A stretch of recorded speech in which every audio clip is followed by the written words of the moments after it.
Hi guys, welcome to the fascinating world of cardiology. Now I'll be honest with you, आज के ज़माने में all that matters is precision strikes. So you should be knowing answers to questions with precise rationale, the logic which has to be very crisp and very logical. So I'll begin by describing the ABCD of pulse before you. The A and B are favorite of NEET PG and INICET examiners, and the C, as you can see, collapsing pulse is a hot favorite of the FMG examiner. So let's get started.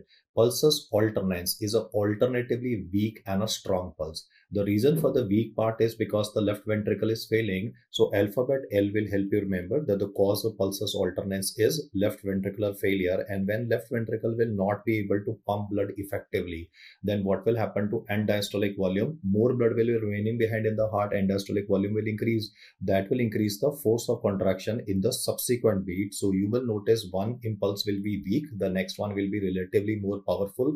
It is a sign of a dying heart. It is a sign of a failing heart. That is pulsus alternans is seen in left ventricle failure. And he said which pulse operates on Frank-Starling law. The rationale is that when you dilate the heart, when you stress the heart by increasing the end-diastolic volume, then the contraction of the heart tends to increase. And that is why you get alternatively weak and a strong pulse. Then is the word anacrotic pulse. Now, anacrotic is basically a slow rising pulse and it rhymes with the word aortic stenosis. No, crotic, and then I'm saying aortic stenosis, like a bit of rhyming present there. So you need to remember that this is a slow rising pulse. The reason is very, very obvious. The outlet of the left ventricle into the aorta is narrow. So anacrotic pulse is seen in aortic stenosis. It's a possibility that some examiners may fancy not English, but Latin terminology. So the Latin terminology for this is called as pulsus parvus et tardus. I mean, the meaning of the word parvus would be that it's a slow rising pulse. Et means that and tardus would mean that the peak of the pulse is also delayed. So I will also be drawing a graph with respect to each of these pulses because one of these graphs was asked recently in the FMG exam. But at the moment for the A of the pulse, there are two inputs that are to be remembered. Pulsus alternans. Alternatively, we can have strong pulse, left ventricle failure, and then is anacrotic that rhymes with aortic, that is aortic stenosis, also called as pulsus parvus et tardus. Then comes a pulse which is twice beating in systole. Now, normally when you feel the pulse is going to be palpable in the phase of systole and you can hear or you can appreciate only one peak. But in this case, it's a twice beating pulse. For this, I'm not going into any word-based logic. I'm just saying you have to remember that this would be seen in a cardiomyopathy, that is hypertrophic cardiomyopathy. Now, why it comes, I'll also explain to you when I describe the hypertrophic cardiomyopathy component before you. And next up is collapsing pulse with pistol shot sounds. These pistol shot sounds are heard not over the heart. This again is a question that was asked in FMG exam, that pistol shot sounds would be heard over, then it is of the femoral artery, and the reason for this is the to and fro movement of the blood. In fact, they can go show a schematic diagram like the doctor is putting his hand on the pulse of the patient and then is elevating the arm above the level of the head of the patient. You can see the patient lying in a semi-reclining position.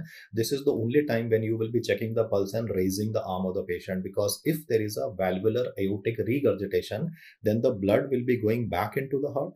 In you and me, not a single drop of blood will ever go back into the heart. No, in our entire lifetime, I mean, every time the left ventricle will pump 80 ml blood into the aorta, not a single drop comes back, but here the blood is leaking back into the heart.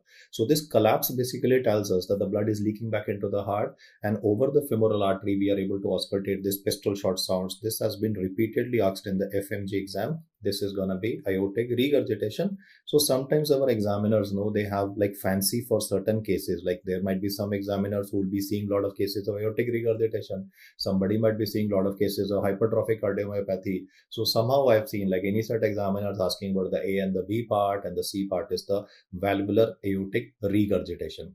At this moment, I also want to say, especially guys, if you are like, into bodybuilding, all of you would have heard about Arnold Schwarzenegger, the guy who played Terminator, right? I mean, Mr. World, Arnold Schwarzenegger, Terminator guy, he developed valvular aortic stenosis. So he underwent a TAVI in USA recently, that is a transcatheter aortic valve replacement. I wanted to say that bodybuilders, right, they end up with heart disease somehow. Because they have to, do that powerlifting. So it puts a lot of stress on the cardiac chambers and the heart valves as well. So unfortunately, our Mr. Terminator, right, who used to fight with aliens and used to hold that big, like that heavy machine gun in his both hands, he ended up with valvular aortic stenosis and would required a TAVI, that's a transcatheter aortic valve replacement. So that's anyway, that tells us that we are after all humans. Now we come to dichrotic pulse. Here also the highlight of dichrotic pulse, guys, is that it is a twice beating pulse, but the peculiarity that I'll share before you is like something that you would have never heard before. I'm saying it's a twice beating pulse, but like one peak of this will be felt in systole and the second peak will be felt in diastole. When I describe like this, the query from students is, sir, are you serious? You were telling us that pulse is palpable in diastole?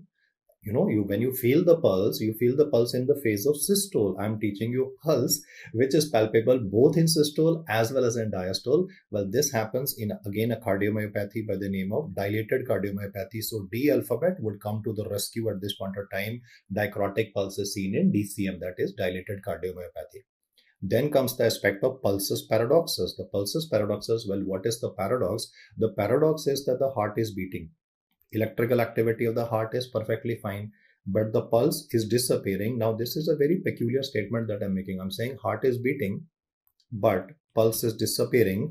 You see, guys, pulse disappears whenever there is a cardiac arrest, right? When the electrical activity of the heart will fail, like somebody is having a cardiac arrest, asystole, or maybe a arrhythmia, that is when I suspect, like in ventricular fibrillation, the patient will become pulseless. In ventricular tachycardia, the patient will become pulseless, but here the heart is beating and still the pulse is disappearing. Well, how is it possible? The reason for these are Mr. Caps. Now, before I get into Mr. Caps, what I'll focus on is one of the leading causes why like you can be getting this presentation. So I just modified this diagram to show that there is a lot of fluid outside the heart that will be crushing the heart from outside. The line diagram basically shows cardiac tamponade, which is one of the leading reasons for development of pulsus paradoxus. What happens here is that there is a lot of pressure on the heart from outside. Like if you look at the line diagram here, I've shown like a lot of fluid present in the pericardial space that is putting external pressure on the heart. If I zoom into the diagram, what I'm saying is that this pressure will cause an exaggerated septal deviation. The interventricular septum will be pushed towards one side. And if you look at this line diagram of the interventricular septum getting deviated, then you can see that the cavity of the left ventricle will become smaller. If the cavity of the left ventricle will become smaller, less blood will come in, less will be going out, and therefore the pulse of the patient will become weaker, because if less blood comes in, heart is a pump, no, at least you will agree yahan pe less blood will be coming in the heart. If less will come in, less will be going out, and therefore the BP of this patient will begin to fall, and usually the systolic blood pressure falls by more than 12 millimeter on deep inspiration. That's the technical definition of the word pulsus paradoxus. The literal meaning of it in English is heart is beating but the pulse is disappearing. That is the paradox, and the causes are Mr. Caps.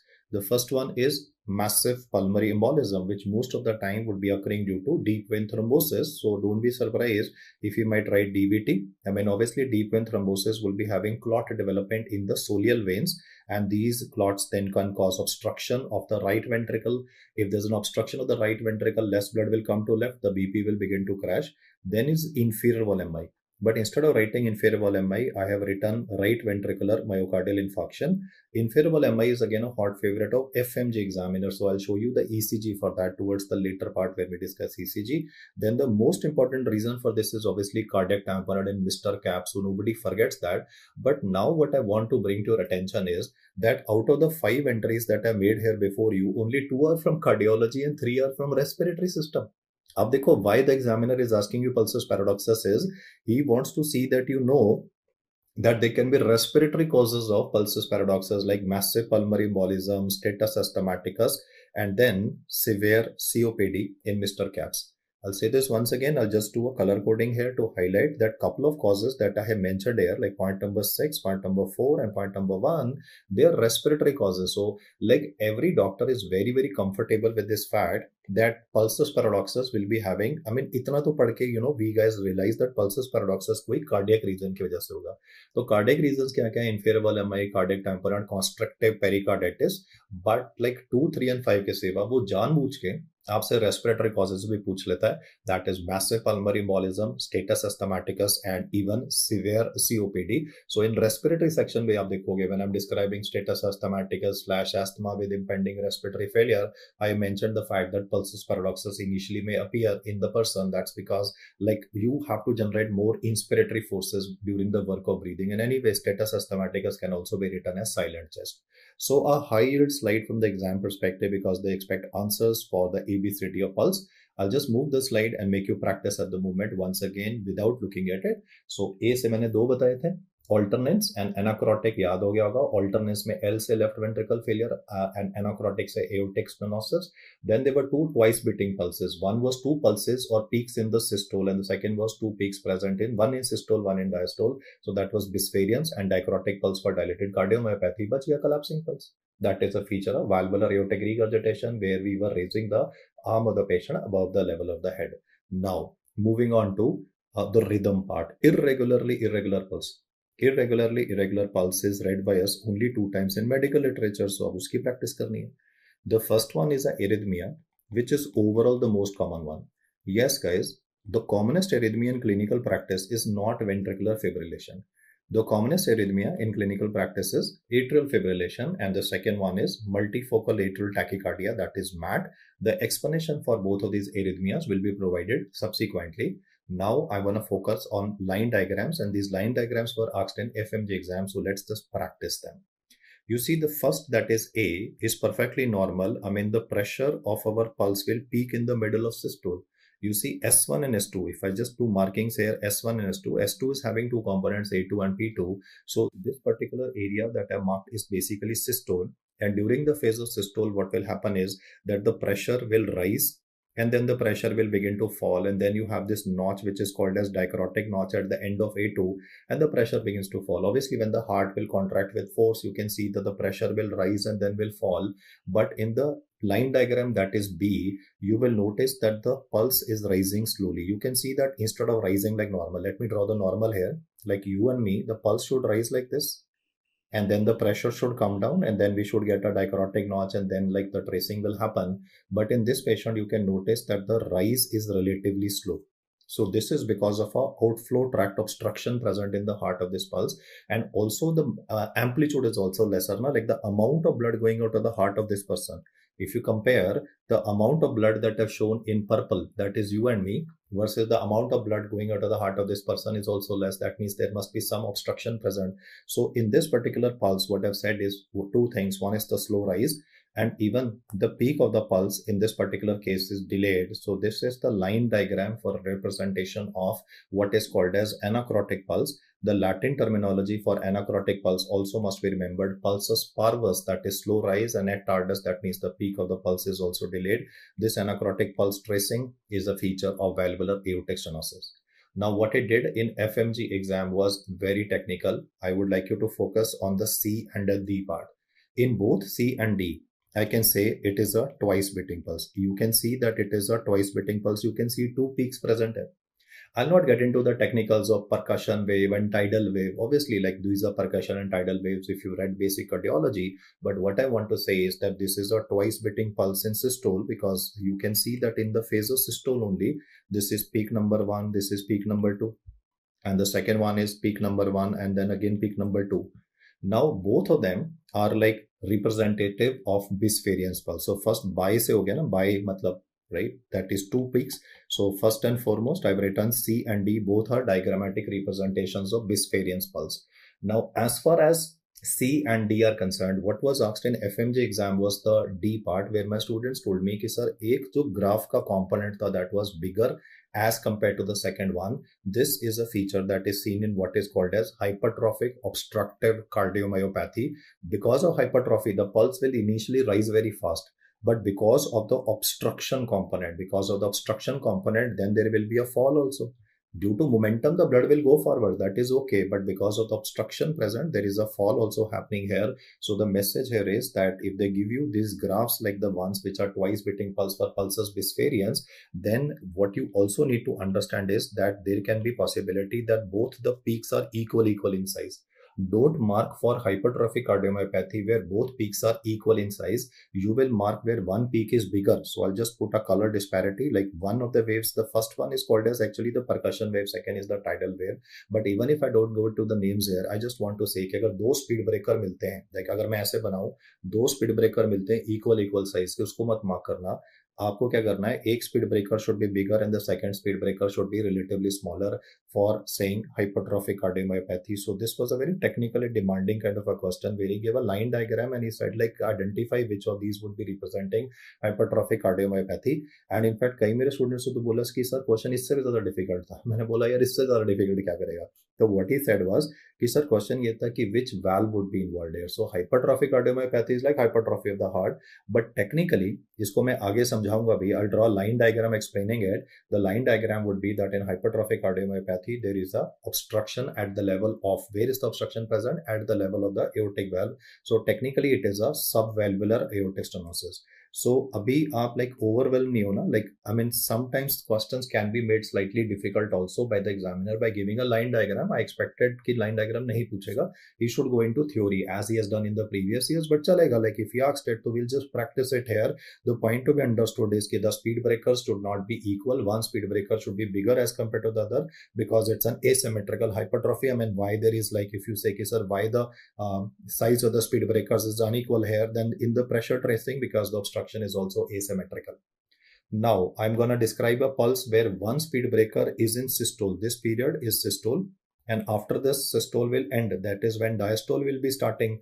So one, I want to bring to your attention that this time one speed breaker is in the systole part, the second speed breaker is in the diastole. So this is also a twice beating pulse, but this time it is not twice beating pulse in systole, it is a twice beating pulse in systole as well as diastole. याद आया, अभी मैंने बताया था ना, twice beating pulse एक तो मिलती है दो स्पीड ब्रेकर के साथ में सिस्टोल में, और दूसरी वाली the second one that you get is one in systole, second one in diastole. This is what is called as dicrotic pulse.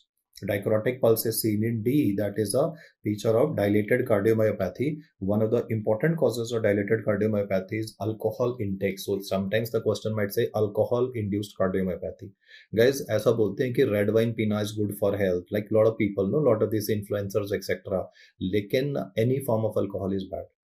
ऐसा नहीं है कि red wine is good, alcohol तो अल्कोहल ही है ना. So whether it is red wine, white wine, beer, vodka, whiskey, any form of alcohol is bad. One of the toxins, in fact, this was again one of the questions of your exam, pathology slash like medicine, what toxin can contribute to development of dilated cardiomyopathy, then it is alcohol. You see, one of the reasons for dilated cardiomyopathy can be genetic, like children with Duchenne's muscular dystrophy, they can develop dilated cardiomyopathy. है ना, pediatrics में बताते हैं. But I am saying adult person having DCM because of long term alcohol intake. So the line diagrams की अगर हम practice करें तो मेरे हिसाब से आपको याद क्या करना है? I'll just draw those shapes there. Okay. So आपने क्या करना है? Just do this activity with me, like S1, S2, then S1 again. This is once again. So we are gonna draw like couple of speed breakers here, and these speed breakers will make our life relatively easier. I'm gonna draw a speed breaker like this and a smaller curve and then a dichrotic notch, and the pressure is falling. So you can see this is like the pulse of this variance, that is hypertrophic cardiomyopathy. The second time I'm drawing a pulse like this with a dichrotic notch, but then I've shown a second speed breaker here. This second speed breaker is present in diastole, so that's why this would be dichrotic pulse. So two very classical line diagrams. Earlier I never focused on them because the examiner used to ask theory. Now what he is doing is that he is putting up the line diagrams for the same. तो कोई बात नहीं है, practice कर लेते हैं, इससे ज्यादा करना भी नहीं है. Obviously the third one is that aortic stenosis वाला pulse, वो फिर भी easy है, right? उसमें क्या है कि you can pick up, the shape is totally different ना. I mean if you look at the shape of a normal pulse versus the one of the slow rise, it is still identifiable. But here a bit of hand practice, बना लेना इसको भी, you know, I'm lazy मत बैठो. I know it is present in your notes or printed, आपको लग रहा है हाँ cool man, I'll remember it. Draw it with your own handwriting, quickly take a paper pencil and draw it, and you'll be able to remember this on a long term basis. This variance for hypertrophic cardiomyopathy, dichrotic pulse for dilated cardiomyopathy. Sorted guys for pulse. Now we talk about abnormalities of the JVP. Normal jugular venous pressure would be in the range of about 5 to 8 centimeter of water. और जब हम लंबी सांस लेते हैं then the pressure tends to fall because when we take a deep breath, the pressure in the chest will turn negative. It will cause the blood to go towards it. So normally, like when we are checking out the JVP pressure always falls on inspiration. And what is the vein in which we check the jugular venous pressure? We preferably check out in the internal jugular vein. We can check out in external jugular vein also, that is the superficial vein. If somebody is very like obese or fat, you know, somebody like President Trump, you know, is all round and very fat, right? And an old man also, right? Dadaji. So for him, Like we might have to use external jugular vein, because Americans have that lot of fat in the neck area, no? So I mean, it would be difficult for us to identify internal jugular, and we can use it in external jugular also. Then from the physiology perspective, you are supposed to know regarding the waves of the JVP, that is ACV, that are the positive waves, and X and Y are negative. So let's do it preferably under 1 minute. A wave is seen with respect to atrial systole. Super easy. That is A and A alphabet to be remembered. The reason for the C wave is actually the bulge of the tricuspid valve. It is seen in IVC. IVC is isovolumetric contraction. So you have to remember the C alphabet here, and it is actually occurring due to the bulge upwards of the tricuspid valve in the phase of. It is a bulge of the tricuspid valve in upward direction during the phase of isovolumetric contraction. I can say isovolumetric contraction is like where no blood comes in the heart, no blood goes out of the heart. So the slight bulge causes a positive reflection. When it comes to the V wave, the answer for the V wave would be passive. Alphabet V coming up again. It is passive filling of the right atria of the patient. JVP deals with, what does JVP tell you? It tells you the pressure status in the right atria of the heart. And if right ventricle will fail, right atria will also be affected. So JVP will begin to rise. Then is X descent. X descent mein the word is atrial relaxation. So the word X alphabet to be taken into consideration. So in each one of them, I've given you a couple of alphabet cues like A. The second one, the cue that I've given you is like the C. Then is the V component here. Then is like the X component present here. And the last one, like Y, is like the most important one of them. So separate color se likho. Y को कभी भूलना नहीं है, इसको max students forget कर देते हैं. This is due to rapid ventricular filling and the importance of this will come up very very soon. Now I said normally jugular venous pressure falls on inspiration. जब हम गहरी लंबी सांस लेते हैं the pressure tends to fall, but if it is showing a rise, the paradoxical rise of JVP on deep inspiration is what is called as Kussmaul sign. And what are those conditions where we get a Kussmaul sign? The mnemonic for that is COPS, restrict right heart. COPS का तो काम ही restriction करना है भाई, कि भी लोग गलत काम ना करें. So this time the COPS का जो COP है, that is being used by me to remember one of the conditions where we have calcification outside the heart. Now, why do you get a calcification outside the heart? Then one I can say is tuberculosis. Like this person had TB pericarditis, so I gave ATT to this guy. The good news is that due to taking of anti-tubercular treatment, TB तो ठीक हो गया. But this patient, after getting treated for TB, will develop a sequelae or a complication जिसे हम बोलते हैं constrictive pericarditis. So COPS का हो गया constrictive pericarditis. Restrict पे आते हैं तो restrictive cardiomyopathy. Restrictive cardiomyopathy के multiple reasons होते हैं. I want to share about a Pakistani general who was responsible for Kargil war. Remember, हमारे अटल बिहारी वाजपेयी सर थे ना, he was the one who got us the nuclear bomb, right? Because we have the nuclear bomb today, we can, show eyes to couple of countries. Otherwise, तो भाई मतलब तबाही कर देते. So Atal Bihari Vajpayee sir was like a good man. He went to Lahore, on the invitation of Parvez Musharraf. And when he came back, he did Kargil. I mean, back, कैसे मतलब back में छुरा मारते हैं. That is, you call a leader of a big country, right? I mean, the India Prime Minister call to your country, welcome him. Sir ये खजूर खाइए, dry fruit खाइए, हमारे गिलगिट बालोच से निकल के आया है ये dry fruit. And the guy lands back in India और आप कारगिल कर रहे हो, right? But ultimately Pervez Musharraf died because of in Dubai, diagnosed by Indian doctor. Restrictive cardiomyopathy, karma catches back, right? So bit of geopolitics there. Constrictive pericarditis, then is restrictive cardiomyopathy. One of the causes for restrictive cardiomyopathy was amyloidosis. In fact, I also want to say another question. Which is the rarest type of cardiomyopathy? Then answer is restrictive. Restrictive cardiomyopathy is the rarest variety and the most common cause. The most common cause of the rarest variety of cardiomyopathy is gonna be restrictive cardiomyopathy caused by amyloidosis. Then is right heart. That would be right heart failure. Now right heart failure वो कैसे लिखेगा? That is like obviously up to the examiner. Like right heart failure can be like inferior wall MI. Inferior wall MI ना actually क्या होता है? Right coronary artery block हो जाती है. So if a thrombus is occurring in right coronary artery, तो right ventricle fail हो जाएगा. Yeah, right ventricle failure can also be seen in cigarette smokers ना. That is called as cor pulmonale. Cor pulmonale क्या होता है?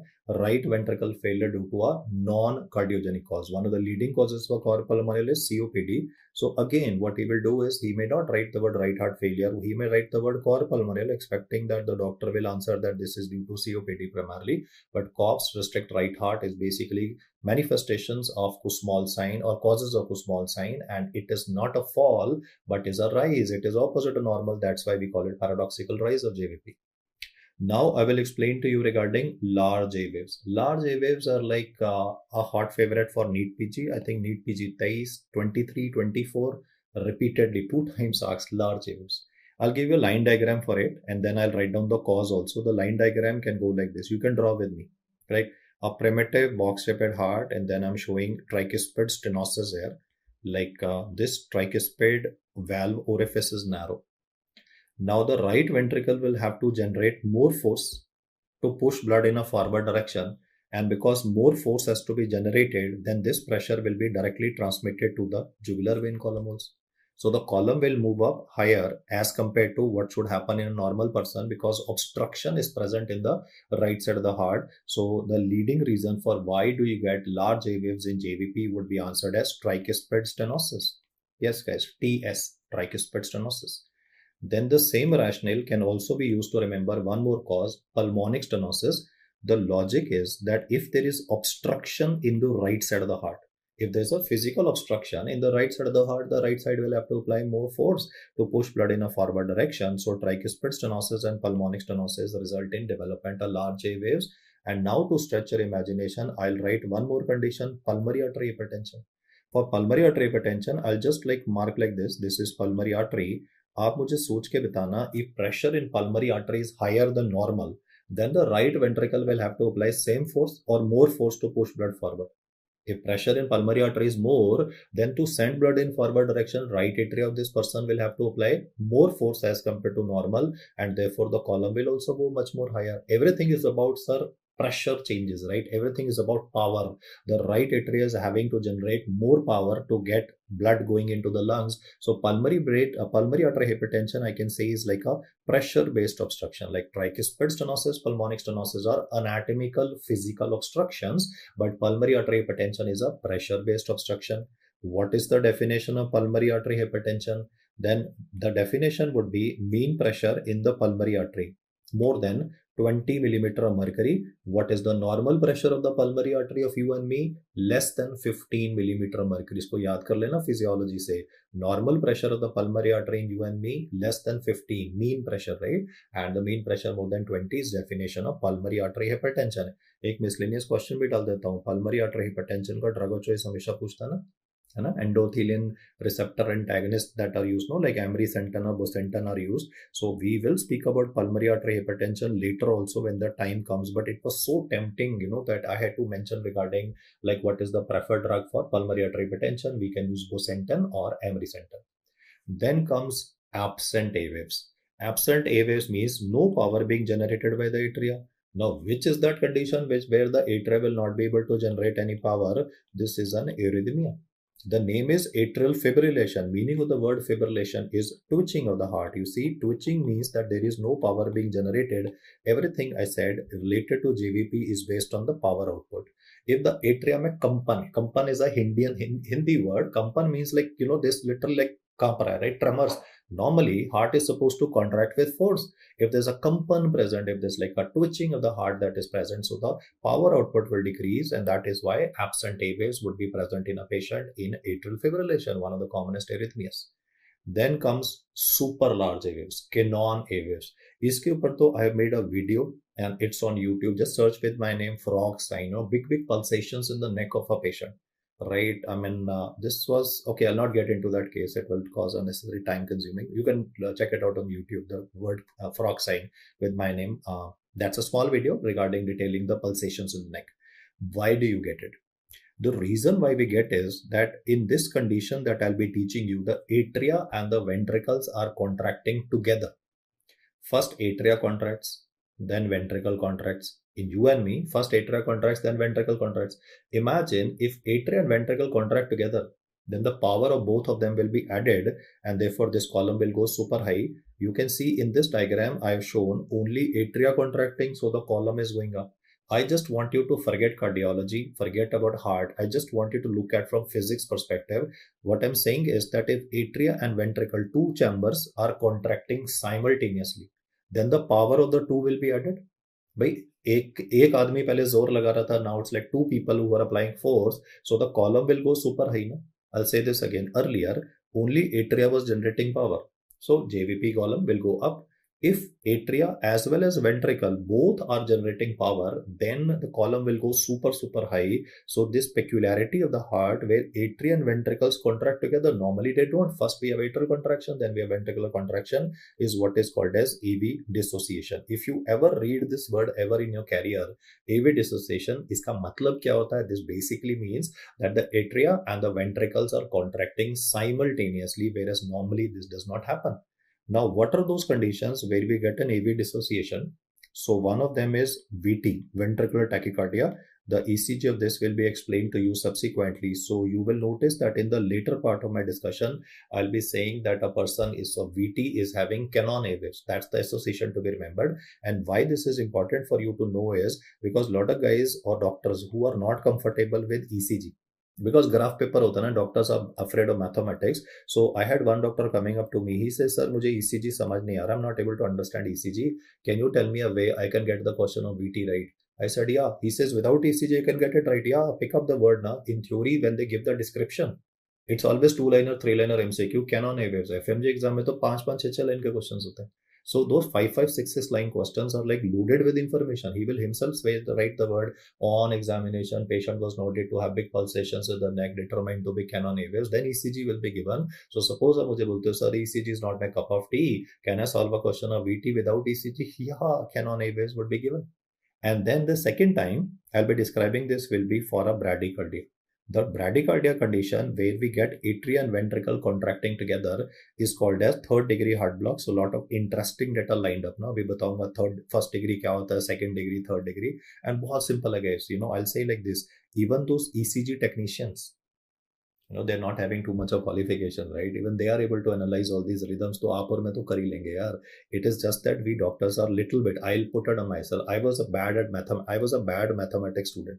So when I first time looked at ECG, I was like afraid and like, कि भाई कैसे होगा? But later when I went after it, कि यार करना ही है, right? When you get that into that groove, right, that you have to do it, it started falling into place. So it's like just keep the faith, keep doing it, keep listening to me, and you will start getting hang of things. So Canon A waves are seen in a condition where atria and ventricle are contracting together. The tachyarrhythmia wala condition where atria and ventricle contract together, VT, and the bradyarrhythmia condition where like the atria and ventricles are contracting together is a third degree heart block. So 3 core questions on JVP discuss: large, super large, and absent A waves. Now, the most important one, जो कभी भी नहीं भूलना है, large A waves is seen in tricuspid stenosis. Now we will talk about absent X descent. This was again a pattern change that happened. This was like again NEET PG, because in 2 consecutive years in NEET PG he asked regarding large A waves where the answer was tricuspid stenosis. So then he realized that students had crammed the data and everybody was getting a good strike rate. So he changed the question to absent X descent. So let me first explain to you what I mean by the X descent, and then we'll be in a good position, strong position to understand regarding the absent X also. At the moment, I'm showing ventricles are contracting with force. This will cause the opening of aortic and pulmonic valves. So the blood will be going into the aorta, blood will be going in the pulmonary artery. Just look at the diagram and tell me, if the blood is going out of the heart like this, what will happen to tricuspid? What will happen to this tricuspid valve and the mitral valve? Will they continue to go up because blood is going out now? No. So what will happen to these valves? Then these valves will start coming back to normal position. And when the valves will come back to normal position, I've shown a negative deflection, and this negative deflection will be reflected in the jugular vein column also. So what I'm showing is at the moment normal X descent, which is seen with atrial relaxation / ventricular systole. I remember I told you X is with atrial relaxation. Here atria are relaxing, ventricles are contracting. That is how heart works. And you are noticing that X is a negative finding in the JVP, as I've highlighted. And now I will modulate. अब मैं हालात बदल दूंगा, जज्बात बदल दूंगा. So let's look at that हालात and जज्बात बदलना. The ventricle is contracting and it's causing leakage of blood like this. So you can see, now forget MBBS. Just look at the blue and the purple. Blue is going down, one vector going down, second vector going up. If they both strike, they can cancel each other. They both can cancel each other. So absent X descent would be seen in, your answer will change over to tricuspid regurgitation. Why the examiner changed this information or changed to this question is because for 2 consecutive years in NEET PG, the question was like large A waves are seen in, answer was tricuspid stenosis. Then he decided to change it to tricuspid regurgitation. That would be absent X descent. As you can see, both will cancel each other. Both are gonna cancel each other. Now to stretch your imagination a little more. So I don't want you to note down anything at the moment. Just follow my line diagram here. This is normal JBP tracing. We get A, C, V. We have the X and the Y. And what I will do in this condition is I will increase the severity of tricuspid regurgitation. थोड़ा इसको ना और ताकतवर कर देते हैं. I'll make it so powerful कि X को तो खत्म ही कर दिए. You know, this is like a ballistic rocket going up, like blood of the RV is leaking into RA. So it will totally khatam hi kar dega, obliterate kar dega X descent ko, and therefore this is how the tracing of this person will come. Like the A wave will be the same, the C will be the same, but there will be no X because you can see everything is going up. No, now there can be no negative deflection. So the tracing of this person will look like the one that I've currently made here before you. This particular area where I'm putting the star mark, this particular area which I'm putting the star mark is what is called as CV wave. When somebody reads it for first time, it looks like a printing mistake because either it is a C wave or it is a V wave. So I also get queries, sir, aap CV wave bataye the, is it a typing mistake? No, it's not a typing mistake. This is what is happening in this patient of severe tricuspid regurgitation, that is C and V wave are merging because X hai nahi. So because the C and V are merging, I'm calling it a CV wave. Now where I put these arrow, I would say an oblique arrow, this is what is called as steep Y descent. So what I also want to extend your vocabulary is that tricuspid regurgitation can be answered to 3 questions. In tricuspid regurgitation, first X will disappear. Then you will get a CV wave, and then if the disease becomes more severe because treatment was not given, you will also get is a steep Y descent. So the interpretation to be remembered is ulta.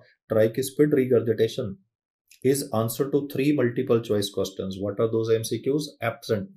Try to mentally visualize this diagram, that because the blood is leaking so much up from the RV to RA, the X will disappear, C ke baad mein V would be coming, and you would be having is a steep Y descent. The next question that we'll discuss after this is called as blunted Y descent. Blunted is because there would be a impairment in the flow blood. There would be Y ka current kya tha? Y was rapid ventricular filling. If there's an obstruction due to tricuspid stenosis, this will cause a blunted Y descent. इसको चाहे तो छोड़ देना because this is less likely to be asked, because for tricuspid stenosis you'll be more interested in that A finding, that is large A wave, but yeah, the Y will be lesser because opening is obstruction, so therefore less blood will be going in. इतना तो मानते हो ना कि in tricuspid stenosis, just look at this diagram and tell me what will happen to the amount of blood going in the right ventricle. Like suppose this is the right ventricle and right atria, because opening is narrow. Will you have normal blood going in the right ventricle? There's an obstruction present, or less blood?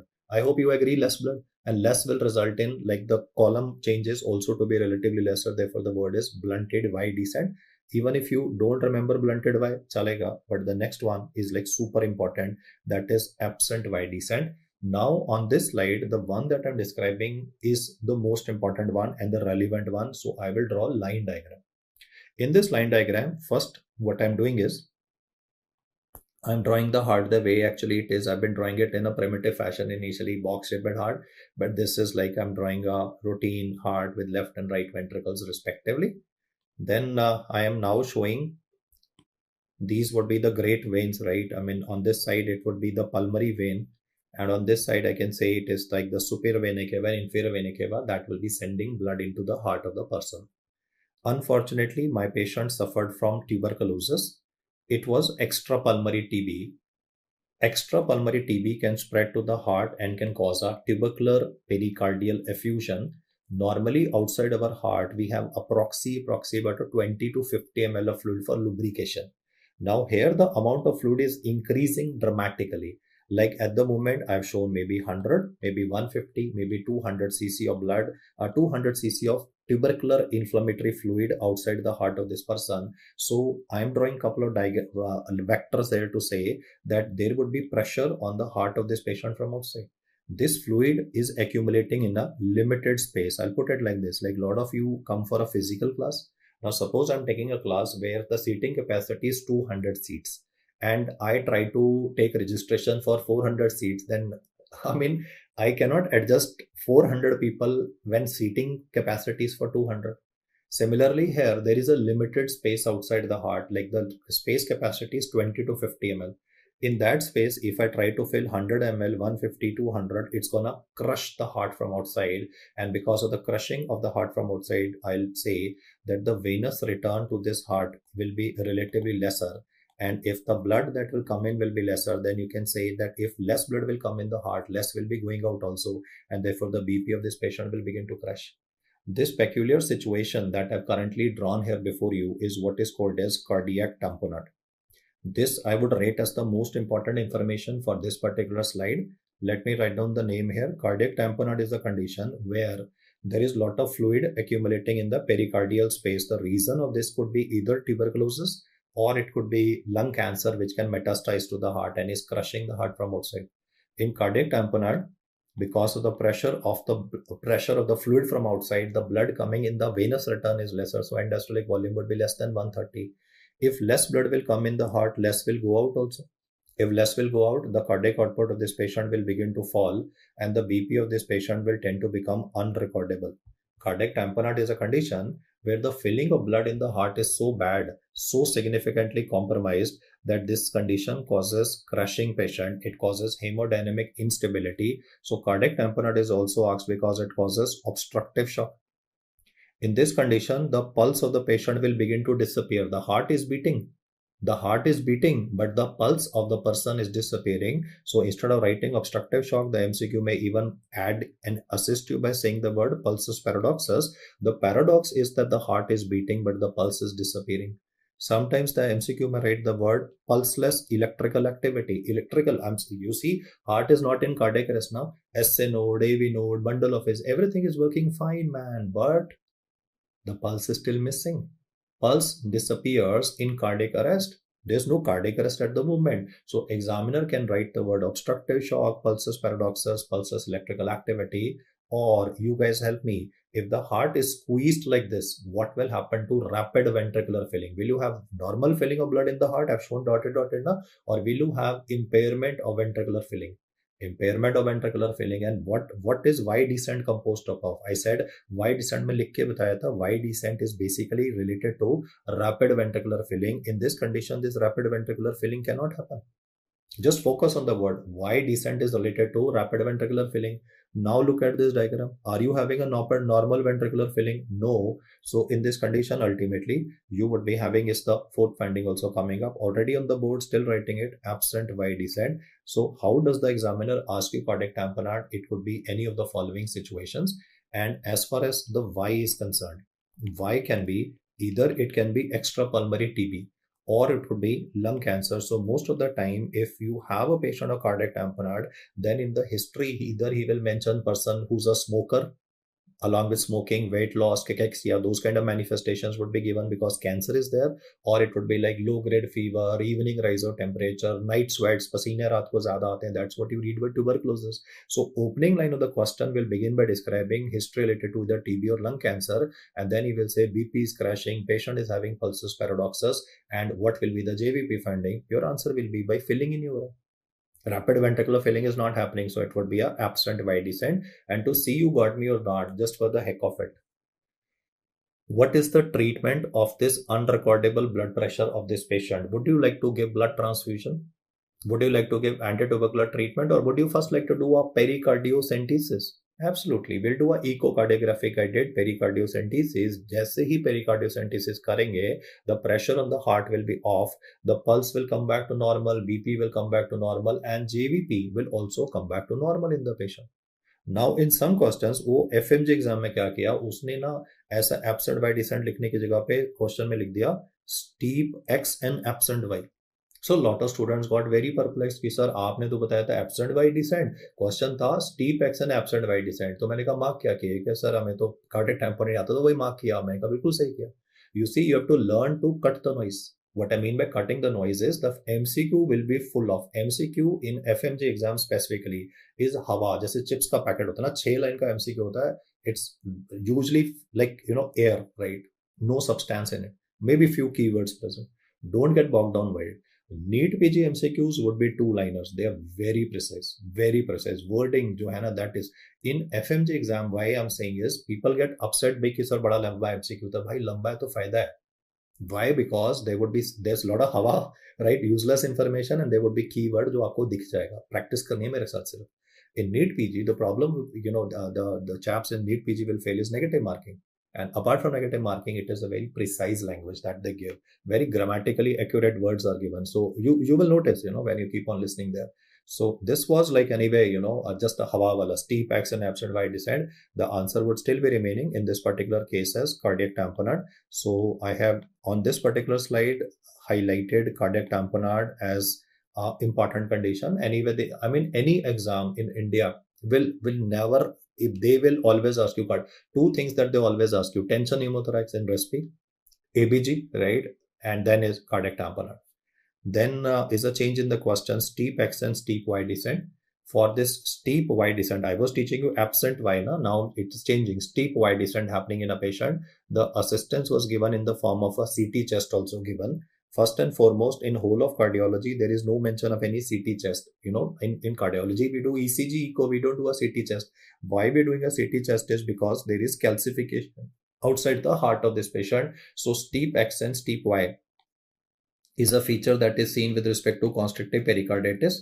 तो आपको unnecessary mnemonics वगैरह में जाने की जरूरत नहीं है for this one, guys. It is just a bit of practice. आप mnemonics में करोगे, वहां पे the question will be 4-liner and like people tend to get lost in it. They're trying to deploy mnemonics. जहां जरूरत है मैंने बता दिया, right? This does not need a mnemonic. This needs the rationale. This is where what most of the time I have seen is people will give you funny mnemonics for this. इसके लिए जिसमें rationale की जरूरत है ना? Easy हो जाता ना भाई, mnemonic बता दो, हंस देंगे बच्चे. हंसाना थोड़ी ना भाई, कुछ चुटकुले थोड़ी ना सुनाने हैं. So anyway, coming back to the agenda, the point is, if he says the word absent Y descent, why that Y is absent is what I've shown from a line diagram, right? So जहां line diagram की जरूरत है, then I'm telling you the line diagram. जहां पे mnemonic की जरूरत है, I'm telling you the mnemonic, right? The difficult part is where rationale is important. There, the mnemonic should not be introduced. Okay, coming back to the agenda. Constrictive pericarditis will be discussed in detail subsequently. It is also a complication of tuberculosis. So TB in India is asked not only from the pulmonary perspective but extrapulmonary perspective, because you can see calcification around the heart. I mean, CT is best for calcification, so that's why like usually this kind of an image, if given in the exam, would make it easier. These are the lung windows, the cardiac chambers, and then is obviously like the unmistakable white calcification occurring outside the heart. The must know information at this moment, which I want you to remember, is first is the large airwaves. That was the daytime blue that I mentioned. And then I changed gears. I mentioned certain informations which are neglected by people. Special, most important is, what is must know on this slide? Absent X, absent Y. I'll say this again. Absent X, single answer, tricuspid regurgitation. For absent Y, single answer, cardiac tamponade. And are drawn with line diagram instead of going for mnemonics. Now, let's look at pericardial diseases. Two of them that I'll cover is acute pericarditis and pericardial effusion. Acute pericarditis ECG is very characteristic. That would be a ST segment elevation. So the question will begin by describing a patient having chest pain. And here, because if you are getting a question on chest pain at rest, obviously you are supposed to do ECG in any patient. Like he said, 50-year-old man came with complaints of chest pain at rest. Then he also said that on auscultation in this patient, the doctor can hear a pericardial friction rub. That's again a very good hint in the question that even without ECG, you know the answer. Pericardial friction rub is red because of the inflammation, because pericarditis will most of the time be contributing to like inflammation in the outermost layer of the heart, fibrin deposits present there. So that fibrin, the inflammatory fluid, will contribute to pericardial friction rub. And then he will say ECG is given. Now the ECG of this patient is showing a ST elevation, but this ST elevation will be different from the one that you see with respect to myocardial infarction. So what I've drawn at the moment is that ST segment elevation that is seen with patients of acute pericarditis. I'll use a different color to show the ST elevation of myocardial infarction. Keep your eyes on the board. This is the ST elevation of MI. It's having a convexity and will also be having a T wave inversion. You can see that this is ST elevation, but it is convex in a upward direction. And along with this, what you can also notice is a T wave inversion. It is ST elevation, which is convex and is associated with a T wave inversion. This is a feature that you get with myocardial infarction that will be discussed subsequently also. But in the paper, my students told me that boss, the ST elevation was very much present. I'm going to draw it again so that you can get and relate to it now. This is the P, this is the PR interval. Now I'm showing the Q. And then they said कि sir, ये ऊपर वाला जो हिस्सा था ना, this is like not convex, this is concave, and also the T wave of the patient was upright and there was no T wave inversion. In fact, now for the app, what I'll do is give me 5 seconds and listen to me out. I have drawn a similar line diagrammatic representation as what I had drawn earlier. But what I have also done here is try to show some PR segment depression.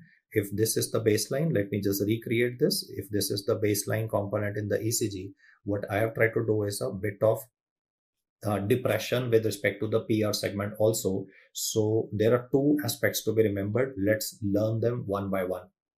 The first aspect of pericarditis from the ECG perspective is that he will say ST elevation, but this ST elevation will not be convex. It will be concave in upward direction, plus the T wave of the patient will be upright, unlike MI, which will always, because of myocardial ischemia, having a T wave inversion.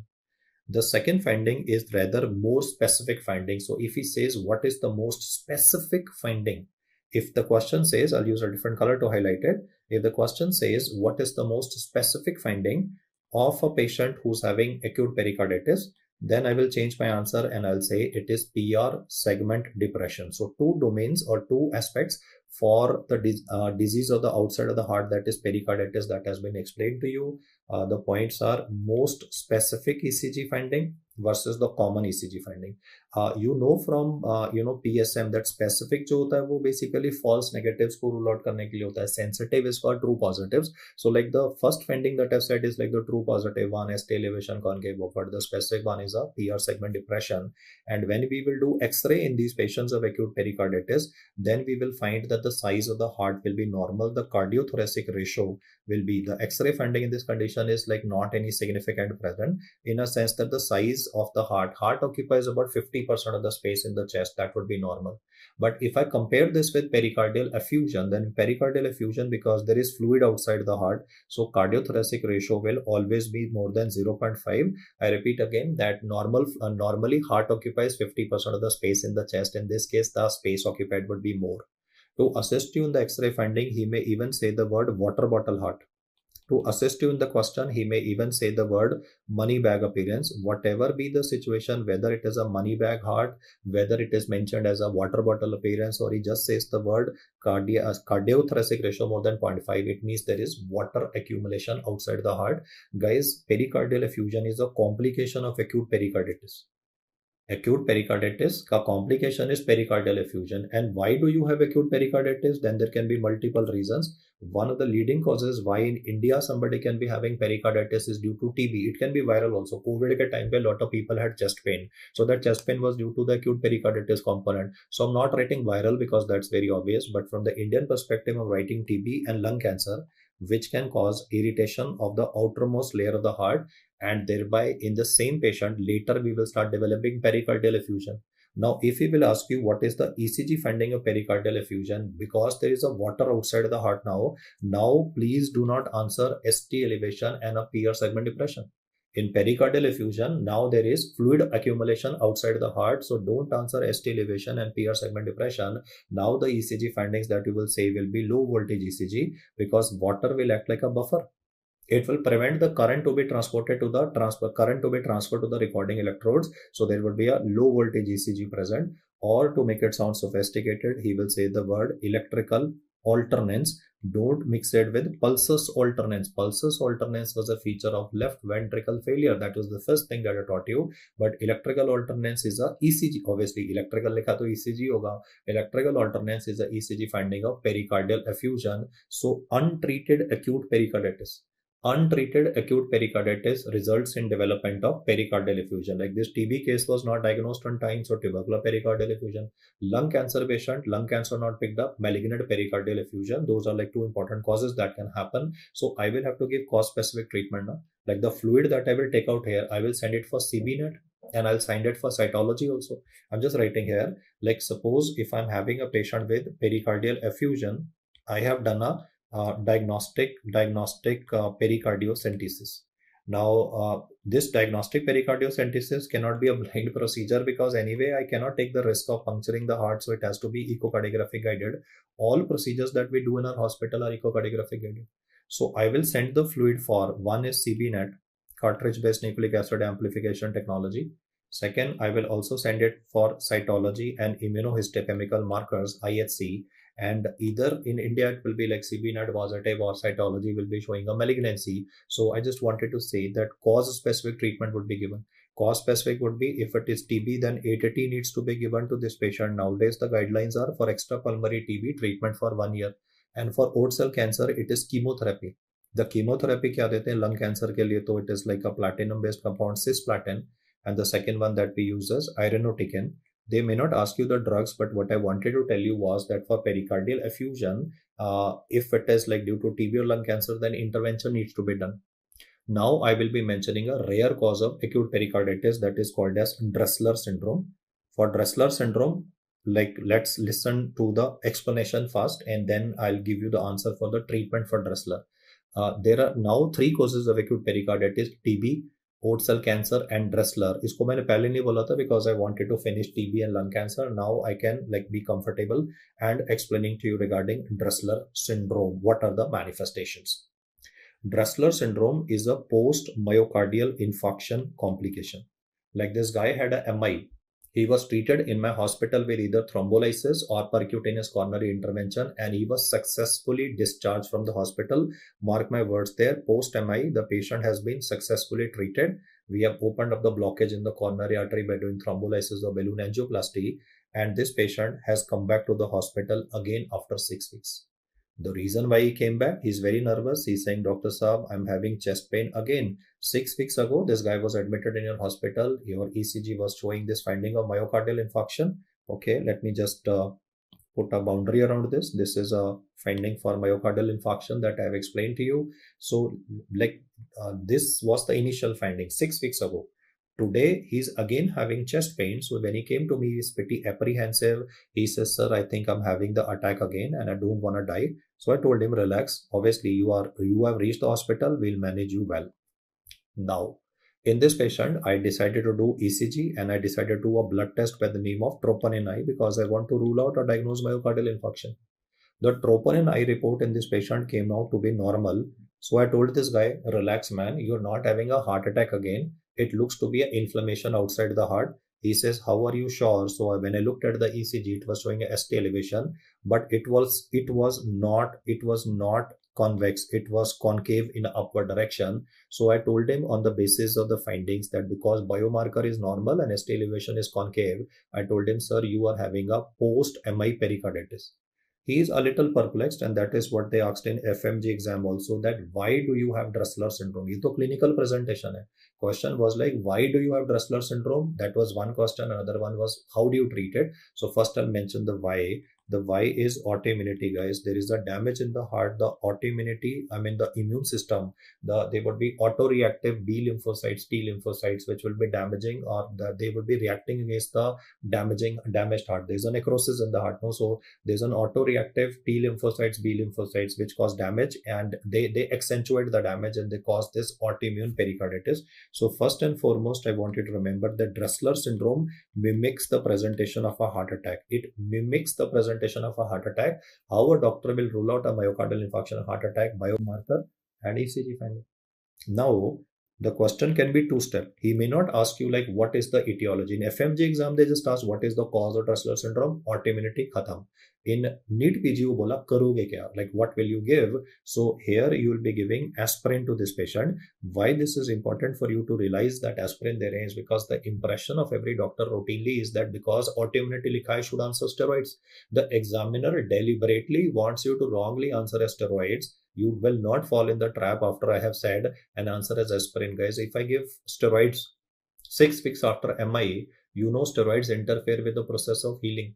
They will interfere with collagen formation, and the formation of like the scar tissue will be weak. That can cause aneurysm formation also. You see, whenever there's damage in the body, there's bound to be formation of like a scar, collagen deposition happens. Steroids interfere with the healing process. Because of the interference with the collagen formation and healing process, the scar will not be so strong, and therefore aneurysm can form in the heart. So those steroids will be written in a question. You will not answer steroids, you will give aspirin to this patient, and therefore like that forms the reason why this aspect was mentioned separately in the in this box. So at this moment, the summary is there are four causes of acute pericarditis. I've told you: COVID-19 or any virus, tuberculosis, oat cell cancer, and Dressler syndrome are some of the important causes of pericarditis. Among these, the ones that evolve into pericardial effusion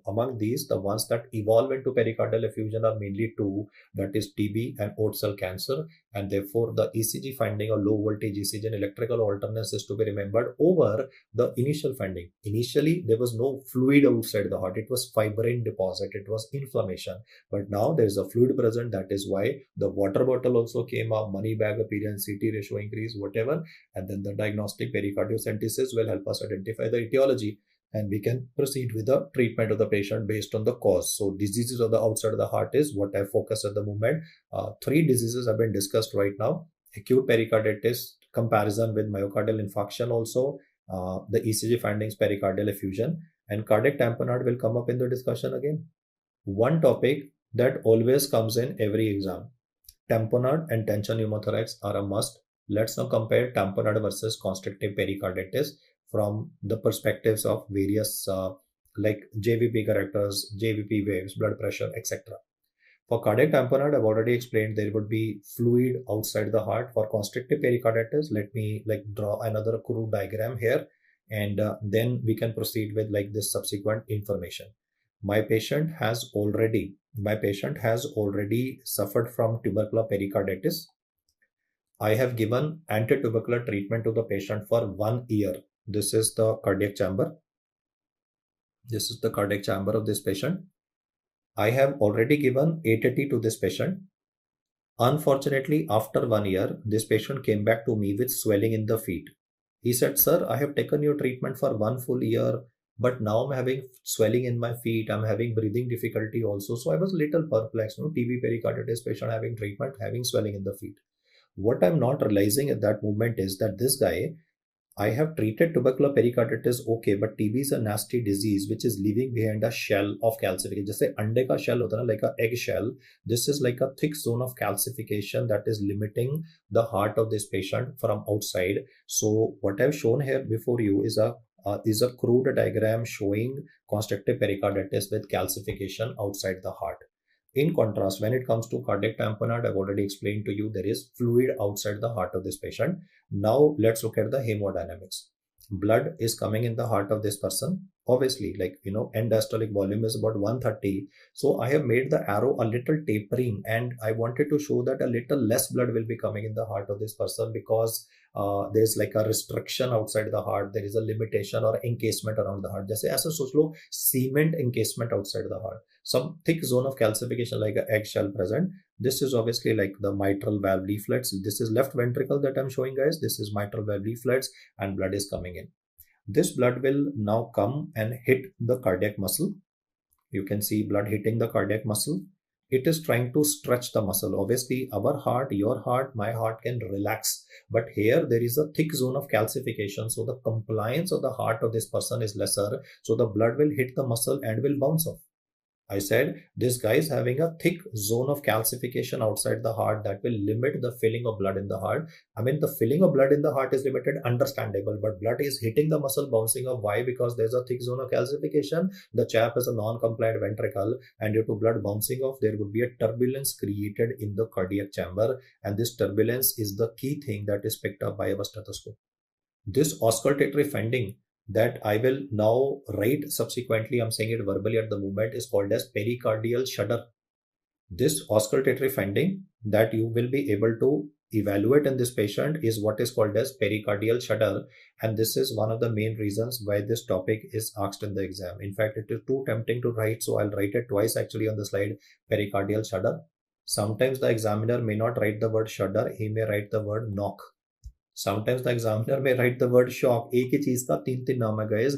Pericardial shudder, pericardial knock, pericardial shock, knock, shudder. They all mean the same. I'll say the hemodynamics once again. Blood came in the heart of this guy, hit the muscle, bounced off because it's a non-compliant ventricle, and therefore there's a turbulence in the ventricular chamber which is not present in your and my heart. आपके मेरे heart में blood आराम से आता है, आराम से ventricle dilate करते हैं, रिलैक्स करते हैं, there is no turbulence, right? But यहाँ पे it is created because of the non compliance of the ventricles.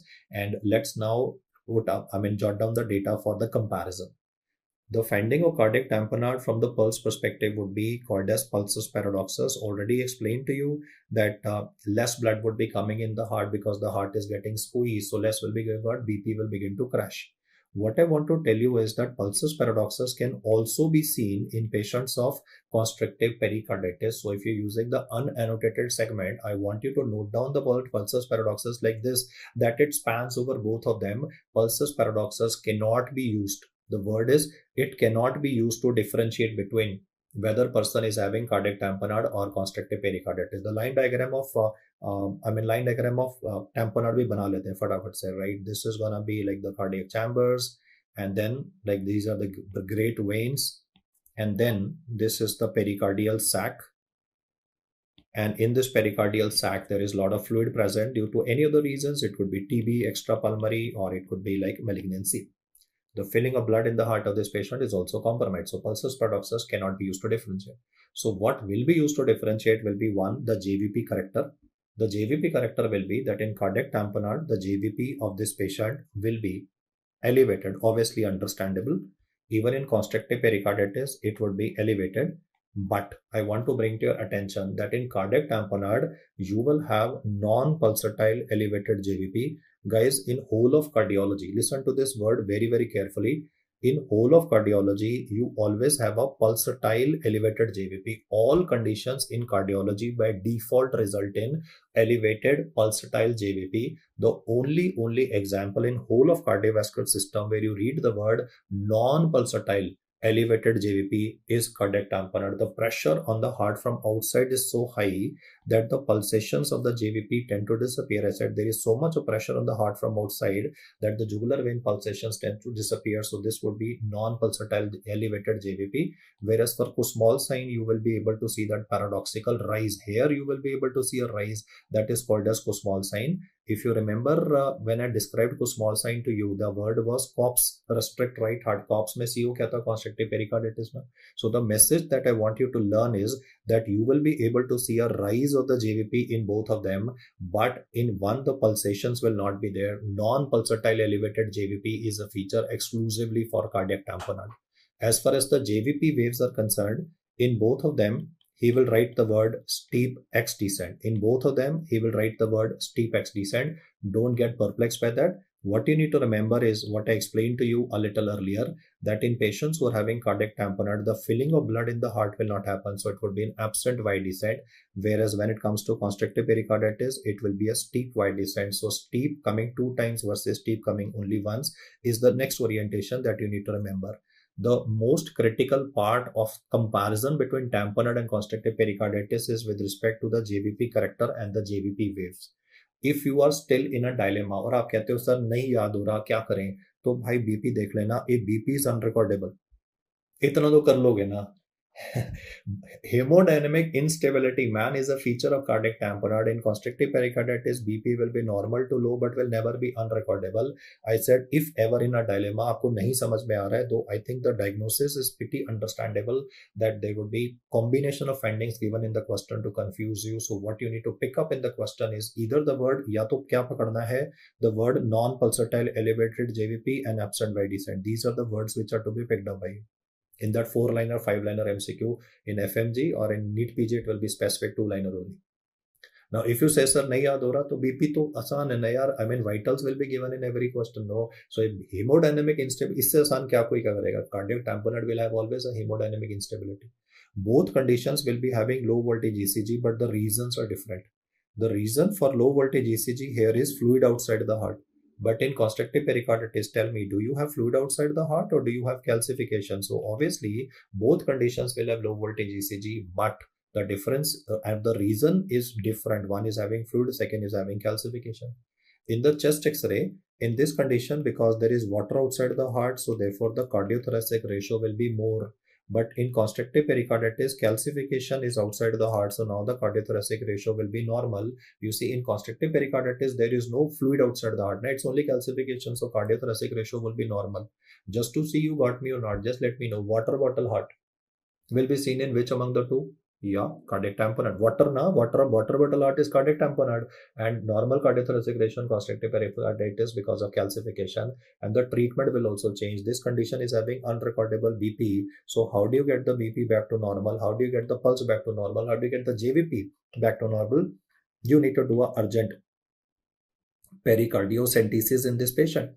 In contrast, in constrictive pericarditis, I will have to refer this patient over to the Department of Cardiothoracic Vascular Surgery.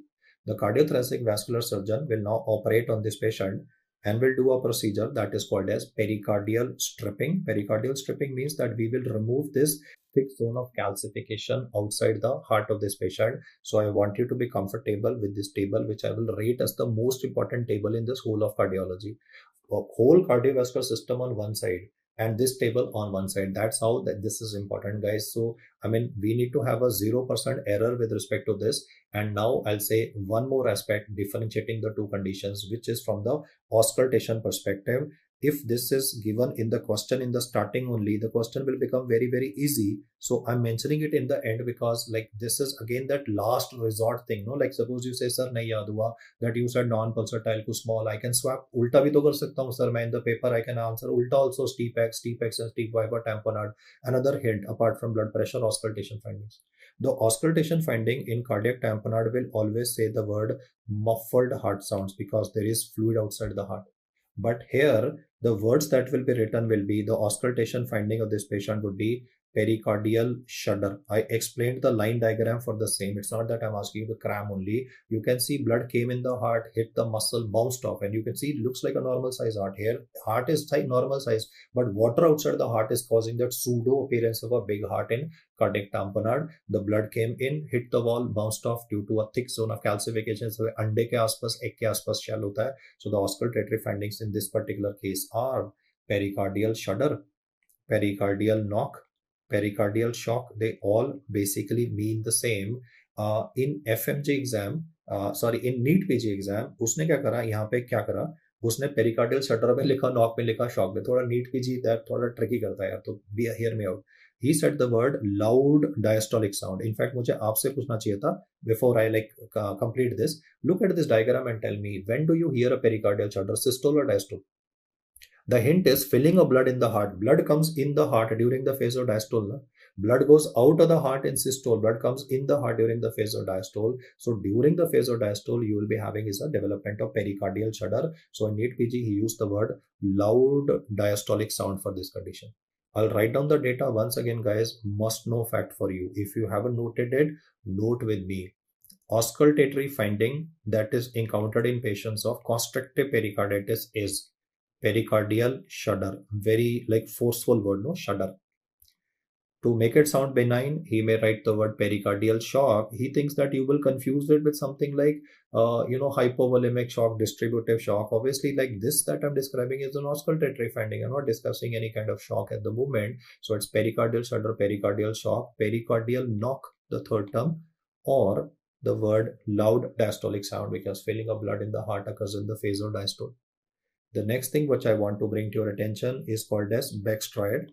You see, when I was a student or when I was teaching about 5 years ago, I never used to go into so much technical details of these two topics. I used to tell my students, Rutlow, Beck's triad is a feature of cardiac tamponade. What are the components of Beck's triad? I'll write down also. But now the exam has become more competitive and has become much more demanding. Earlier, when I was myself a student, we never went into so much of technicals. When I was your age, 22 years of age, like finishing my MBBS, right? I never knew so much because then the competition was lesser. But now, obviously, with that breakneck competition and More technical details being asked from students. So let's just revise Beck's triad. Beck's triad is a feature of cardiac tamponade. It will be having muffled heart sounds. तो हम तो बस इतना पढ़ते थे, muffled heart sound लिखा है भाई, तो answer cardiac tamponade should be. The second feature was there is hypotension. The reason is understandable, crashing a BP because input is so less that output will be less. Nowadays, he started writing words like obstructive shock, pulseless electrical activity, like I was explaining to you, But earlier it was just hypotension, khatam. And in our case, there used to be only one thing, elevated JVP. Now is asking you the technical, that this is the only medical condition where you read about a non-pulsatile elevated JVP. So guys, Beck's triad at the moment is muffled heart sound is okay. It is crushing of blood pressure, hemodynamic instability, and elevated JVP with non-pulsatile elevated JVP. These three findings are like very, very diagnostic of cardiac tamponade. But yeah, in the paper, there is a possibility that he might even incorporate terms like pulsus paradoxus. And a lot of students, what they do is they fall in the trap of the examiner thinking that pulsus paradoxus is only seen in cardiac tamponade. I right in the first few minutes of this video explained to you कि pulsus paradoxus तो Mr. Caps करके mnemonic बताया था ना, उस Mr. Caps वाले mnemonic में आप देखोगे, and I can just move off my slide, right? If I just go back to my first slide, उसमें भी मैंने यही बात बोली थी कि cardiac tamponade and the third entry and the fifth entry, cardiac tamponade and constrictive pericarditis both have pulsus paradoxus, so don't use it as a prop to solve the question. It will cause unnecessary error. For tamponade, we need to do a pericardiocentesis. Once you thorough with these diagrams and this differentiation, I will now discuss a question which is a common error made by students. This question said 25-year-old guy was stabbed in a party, brought to the ER in an unconscious state, muffled heart sounds, crashing BP, prominent neck veins. So we know that the guy has had like the knife would have been like hit in the chest and it's damaged the heart, and the guy is having a cardiac tamponade. I mean, it's very clear from the word muffled heart sounds and the remaining facts that there is a cardiac tamponade, and this is actually a case of hemopericardium where the tip of the knife would have breached some blood vessel related to the heart also, and therefore the guy is bleeding in his pericardial space. There is no point of giving IV fluids in this patient. I can do a pericardiocentesis, but I can't remove all the blood in the body. Na? Wait, if I do pericardiocentesis of this patient, I'll remove the blood, but more will come, more will blood, because the tip of the knife might have punctured the ventricle. And because the tip of the knife would have punctured the ventricle, therefore more blood will keep on coming from the ventricular chamber, and till I don't repair the hole in the ventricular chamber, till a surgeon does not do hemostasis, the blood will keep on coming. So what we need to do in this patient is take him into the OT and go for a thoracotomy, and the surgeon will do what he does best. He will open up the chest and he will do hemostasis, which is that he will first repair the damage to the ventricle.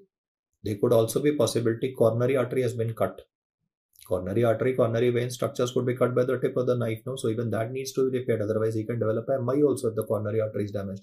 So here the answer is thoracotomy.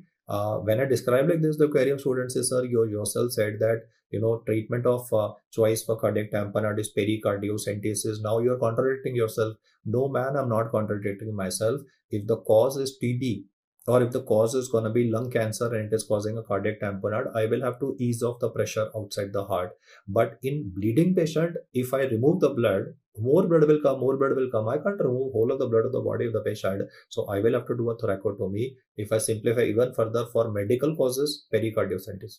Medical causes are like tuberculosis, lung cancer, post-viral etiology rarely. So then I will do, to ease off the pressure, pericardiocentesis, medical causes. Surgical causes, answer would be surgical causes like trauma, obviously. Traumatic, the point is traumatic hemopericardium will need a thoracotomy. Just like you're comfortable that traumatic hemothorax will be requiring thoracotomy, understandable. The guy is bleeding in the chest, knife could have damaged the pulmonary artery, pulmonary vein, bronchial artery, bronchial vein. We do a thoracotomy. In a similar spirit, we will have to do a thoracotomy for this particular patient because the knife could have damaged the great veins, or it could damage any structure related to the heart. The message is surgical causes. The answer is thoracotomy, that's trauma. And in medical cause, the answer is pericardiocentesis.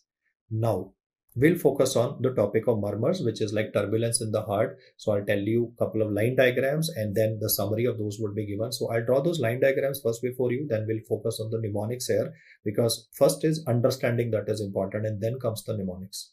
So I would suggest you to draw this with me, a couple of line diagrams that will make your life a little easier as far as understanding the hemodynamics of the heart is concerned. So just draw a quick line diagram of a four-chambered heart. I've shown the atria and the ventricles respectively. And now I'm showing what Arnold Schwarzenegger, our dear Arnie, suffered. Valvular aortic stenosis.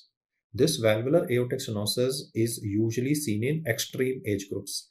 Either this valvular lesion is seen in pediatric age group or it is seen in geriatric age group. That's why the your medical college teacher will say that aortic stenosis is a bimodal age of distribution. I mean, either it's children, like either this is found in children or this would be found with respect to geriatric population after 65 years of age. The reason for this is calcification. The aortic valve orifice has become narrow. Now, because of obstruction, what will happen is that there will be a compensatory left ventricular hypertrophy. So, I modified the diagram to show that in patients of valvular aortic stenosis, the left ventricle will develop more muscle mass. More muscle mass will mean that it will generate more pressure.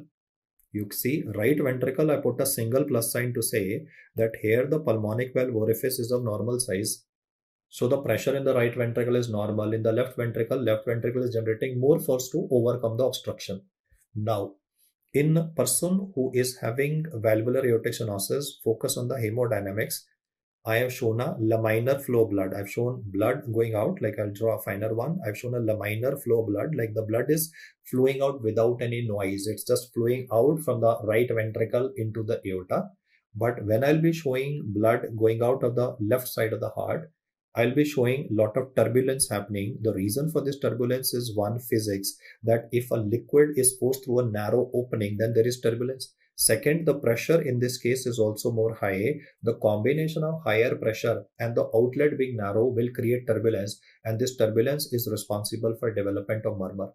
This murmur will be heard in the phase of systole. You can see that the ventricles are contracting with force systole, so the blood is going out. There is a turbulence that is present. So simple valvular aortic stenosis will result in development of a systolic murmur. If I highlight this murmur before you, this is how it's gonna be.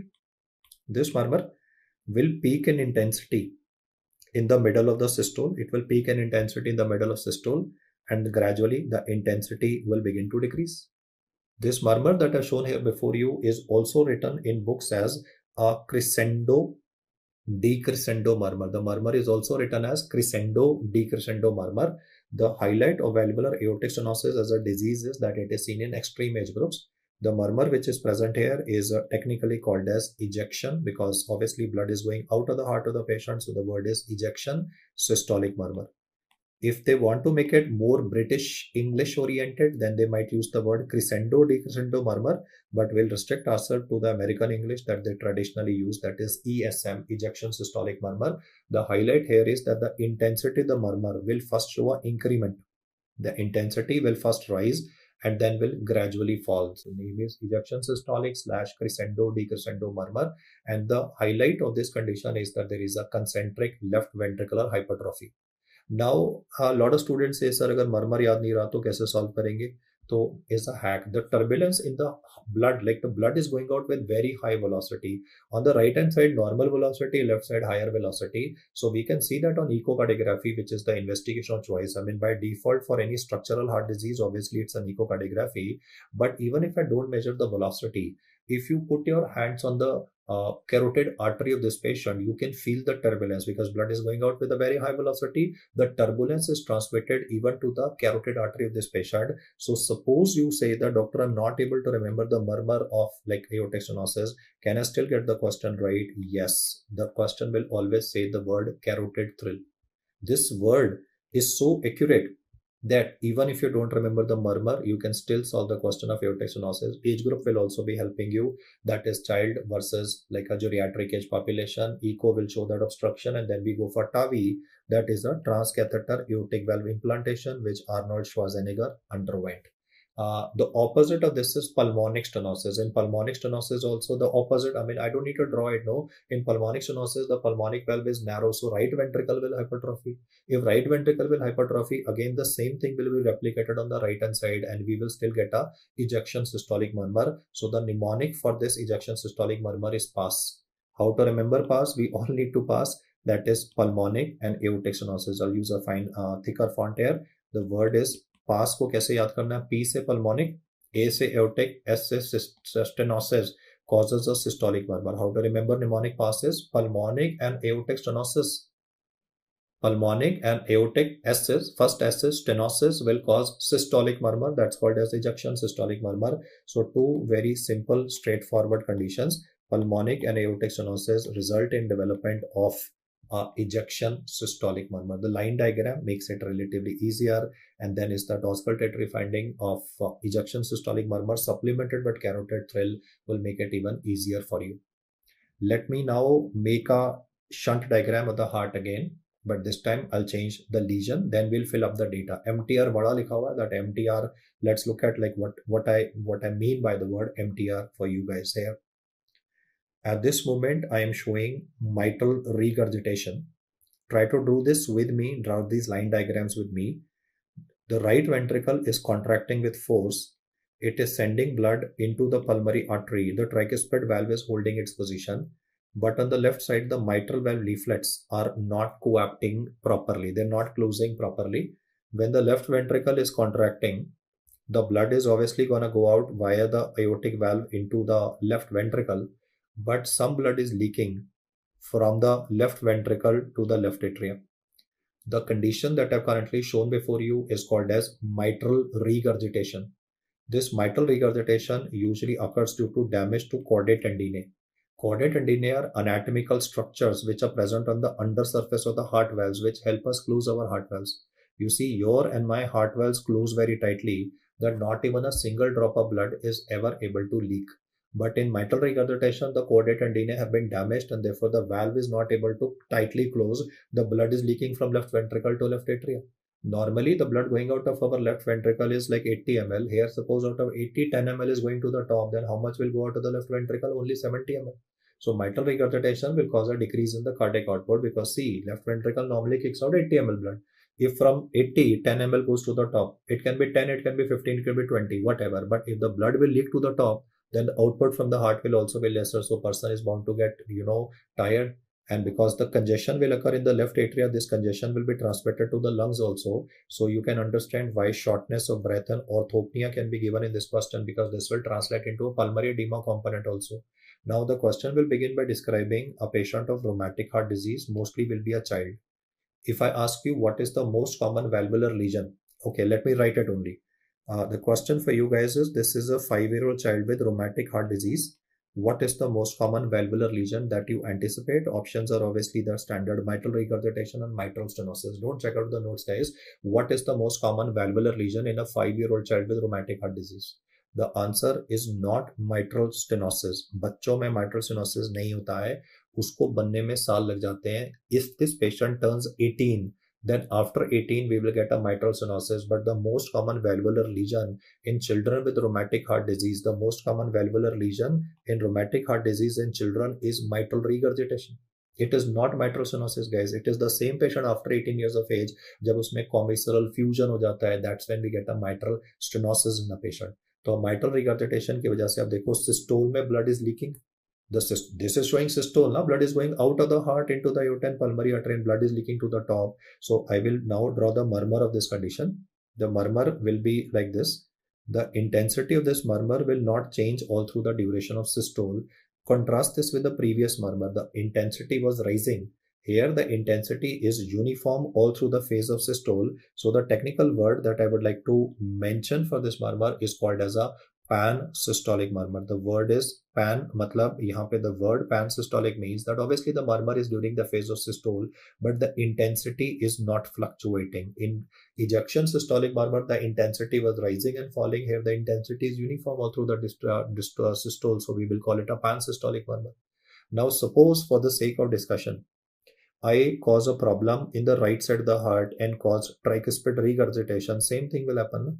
Blood will still be leaking from RV to RA, and therefore tricuspid regurgitation will also cause a development of a pan systolic murmur in a patient. So the message at the moment is MTR. MTR vada. The MTR is like a brand, na? Ek brand aata hai MTR ka. That's like the powder that's used to make vadas and dosas and everything. So mitral and tricuspid. If you are like an FMG student, right? A lot of you might have carried those, like those ready to made foods kind of stuff. So MTR is a brand which is like famous for these idlis and dosas and like it comes as a powder, right? And you can make like food products from outside. And even if you're a hostler in India, तो भाई Maggi के साथ में, I mean, lots of time if you are interested in making South Indian in a limited space in the hostel that you have, then you might be using this brand. So anyway, coming back, MTR is mitral and tricuspid regurgitation. And now मैं यहाँ पे क्या करूँगा, I will introduce a hole here and will incorporate a condition by the name of ventricular septal defect. So the VADA is the V, ventricular septal defect, where the blood can leak like this from the left ventricle to left atria. Guys, मैंने 3 अलग-अलग diagram बना था. That would have made the slide very messy. So in a single slide, I've tried to show that high pressure chamber, left ventricle is leaking blood either into left atria, or it is leaking blood from left ventricle to right ventricle. The black is the representation of ventricular septal defect, which is the commonest congenital heart disease in children that causes like ventricular failure, and the children would be having breathing difficulty after birth. So let's just fill up the mnemonic here. MTR VARA, the data to be remembered is as follows. There are 3 important causes to be remembered. All of them have been highlighted in a single line diagram. I use a thicker font to write down the names there. I hope I've been able to explain to you successfully that mitral stenosis occurs after 18 years of age when we have is a development of commissural fusion. Initially, the Ashkoff nodules cause incompetence of the valves. Incompetence is what is called as mitral regurgitation, LV blood leaking into LA. Then the opposite of this would be tricuspid regurgitation. And then would come the VADA part, that is ventricular septal defect, VSD. This is overall the most common congenital heart disease. It is a acyanotic heart disease. And for this acyanotic heart disease, we will have to most of the time plan a surgery like a Dacron patch, which will help in closure of a large ventricular septal defect, though sometimes might be showing a spontaneous closure. Yes, VSD can show a spontaneous closure. Lots of time in your OPD, na patient might say, when I was a child, तो मेरी मम्मा ने मुझे बताया कि मेरे heart में एक छेद था. Are you talking to a 25-year-old guy, a lady, she's pregnant now. तो कहती कि सर मेरी मम्मा ने मुझे बताया था कि when I was a kid, I had a hole in the heart, फिर वो अपने आप से बंद हो गया. तो वो जो बंद हो गया था अपने आप से, it was a small VSD. She will also say, my mama used to tell me that when I used to sleep, there used to be that sound from my chest. बच्चे का chest wall is छोटा ना, so when mama will sleep close to the child, she can hear the sound. She comes to you, she says, doctor, I can hear some, very turbulent sound from the heart of my child. Is my child okay? You put stethoscope, pan-systolic murmur. Right? Lots of time mothers, they're very observant. So कहेगी sir मैं बच्चे के साथ जो सो रही हूँ ना, तो छाती से from the sound chest of the baby, there's a sound coming. So the line diagrams are for explanation purposes, guys. What basically matters is the word pass and MTR VARA for ejection systolic and a pan-systolic murmur. And what I'll do is, just for the sake of reference, just try to highlight that pan-systolic murmur once again. I mean, because they give line diagrams like this, ना आजकल तो जैसे graph वाले questions आते हैं. So if they give you a graph like this where the intensity is rising and falling, ejection systolic murmur, and if the intensity remains uniform all through the phase of systole, then you will say that you're using a pan-systolic. I mean, how these questions are asked is not theory. They give you a line diagram like this, like the rising. If you listen to that audio sometime, like there are a lot of such, Kaplan and other study materials available where you can listen and tell what is the type of murmur. In our exam, there is no OSCE, right? I mean, our exam is all theory based, but in USMLE, there's an OSCE based exam. Australian exams, for example, they have an OSCE system. Canadian exams have OSCE system. So it's good to listen to those murmurs if you have time, if you are a 3rd or a 4th year student. But yeah, if you're preparing immediately for an exam, then no point of practical, then you need to first get the theory right.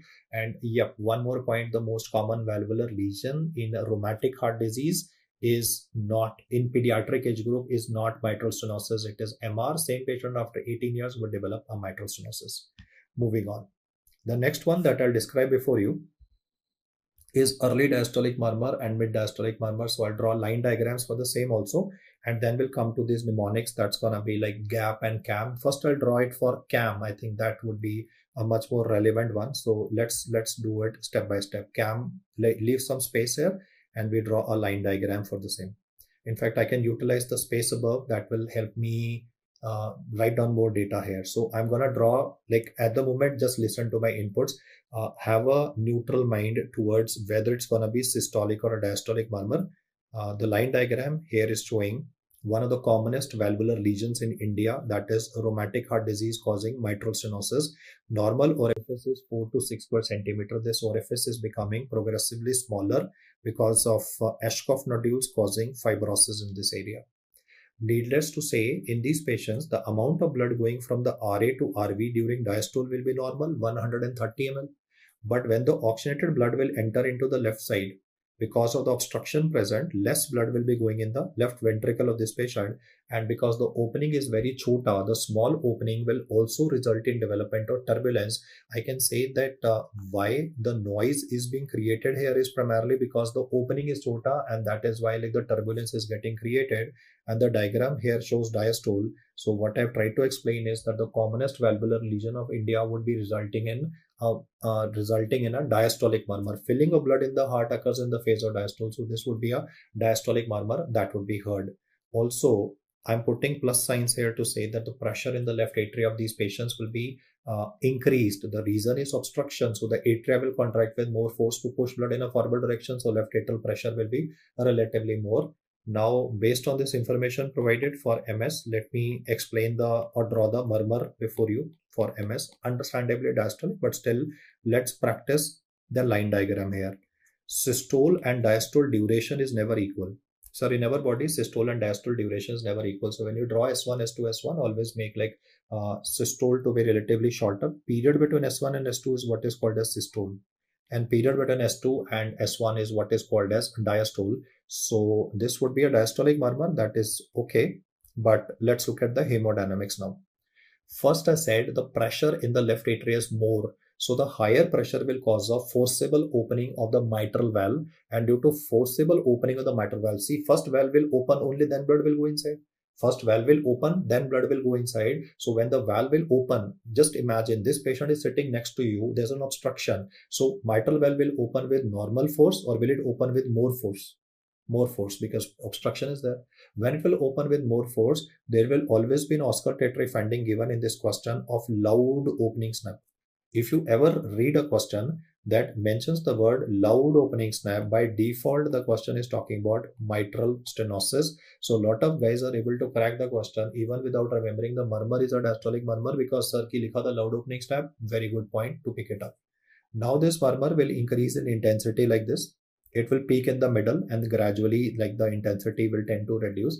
In fact, the murmur or mitral stenosis will be having two peaks. One will be peaking bang in the middle and second peak will come right before S1. So the technical word that you need to note down for the murmur or mitral stenosis is that it is a mid diastolic murmur. Obviously, like in the middle of diastole, there is peak flow blood. So therefore, this is a mid diastolic murmur and it is having a small secondary spike also. This small secondary spike is occurring right before S1. After S1, systole will start now. After S1, systole will start now. So it is a mid-diastolic murmur with a pre-systolic, that is after S1, systole will start. So he will say mid-diastolic murmur with pre-systolic accentuation is the complete description for murmur or mitral stenosis. Coupled with this, if he says the word loud opening snap, this will become a piece of cake for you. Message number one is that this murmur is heard better. This murmur is heard better when you ask the patient to turn to the left side. Like for hearing the murmur of mitral stenosis, what you do is you ask the patient to turn to the left. The logic or rationale is when patient will turn to left, the heart will come closer to the chest wall. When the heart will come closer to the chest wall, he will be able to, or you will be able to hear the murmur relatively better. So the message is position of the patient should be left lateral decubitus. And this murmur is actually a low pitch murmur. So to hear this low pitch murmur, you will not use the bigger side of the stethoscope. Normally, whenever you are auscultating, you use the bigger side of the stethoscope, that is called as the diaphragm. But if you want to hear this murmur, you will have to use the smaller side of the stethoscope, that is the bell. So next time in your career, if you notice a physician using the smaller side of the steth and asking the patient to turn to the left side and is hearing and is trying to hear the murmur, then he's trying to hear the murmur of mitral stenosis. Like an OSCE examiner, the examiner will say, okay, show me how you auscultate murmur of mitral stenosis. So what you will do is you will turn the positional step to the bell side. You will ask the patient, sir, please turn to your left. And that is when you auscultate on the mitral area. Whether you can hear something or not, OSCE में वो तो acting करना होता है. But then the point is the examiner wants to see that are you aware that how do you check for a murmur of mitral stenosis? It is left lateral decubitus position. It would be a mid-diastolic murmur with a small secondary spike called as pre-systolic accentuation. Now, look at the depth of the question. उसने बोला कि patient did not get treated. I told this guy balloon valvotomy, percutaneous mitral balloon valvotomy kara lo. We'll do a balloon valvotomy, and this will basically like open up the obstruction, and therefore you will be like, you will have less breathing difficulty. Patient did not get this procedure done, so opening will become even more narrow. If the opening will become more narrow, the pressure here will become even more, and when the pressure will become more, then the opening snap will also become more louder. Now I want to put a question to you guys. Just focus on this diagram. Opening chota sa hai, right? And the pressure is rising. So what will happen to the opening snap? Will it occur at the same time or will it occur relatively earlier? Question I'll repeat again. Pressure is rising. Mitral valve is bound to open, only then blood can go inside. No. So due to higher pressure, what will happen to the opening of the mitral valve? Will it be opening at the same time or a little earlier? Because pressure is higher, a little earlier. And this is what I'm going to do now. I'm going to change the position of the opening snap. I'm going to show this opening snap happening a little earlier. If you look at the line diagram now, this is again the same murmur that I'm showing. It's a mid-diastolic murmur with a pre-systolic accentuation. Everything is same. But if you look at the representation, the murmur has become longer. The murmur has become longer because if the opening will become smaller, it will take more time. Even if you don't get into this, just physics. Point A is the left atria, point B is the ventricle. If opening is small, to go from A to B, just don't talk about heart. Just look at opening A and B. If opening is small, to go from A to B, will you require normal time or will you require extra time? Extra time, no? Same is what I've said. The severity of mitral stenosis is decided by the length of the murmur. And now comes a very interesting fact. If you're wondering I'm telling you too much, no guys, this was asked even in FMG exam. NEET PG में तो पढ़ना ही है भाई. इन्हीं set में FMG exam में पूछा वो, if you check out the gap between, keep your eyes glued to the board, if you check out the gap between the S2 and the opening snap that was present earlier, and you check out the gap between the S2 and the opening snap now, what has happened to the gap? Because murmur became longer, the gap became lesser, na?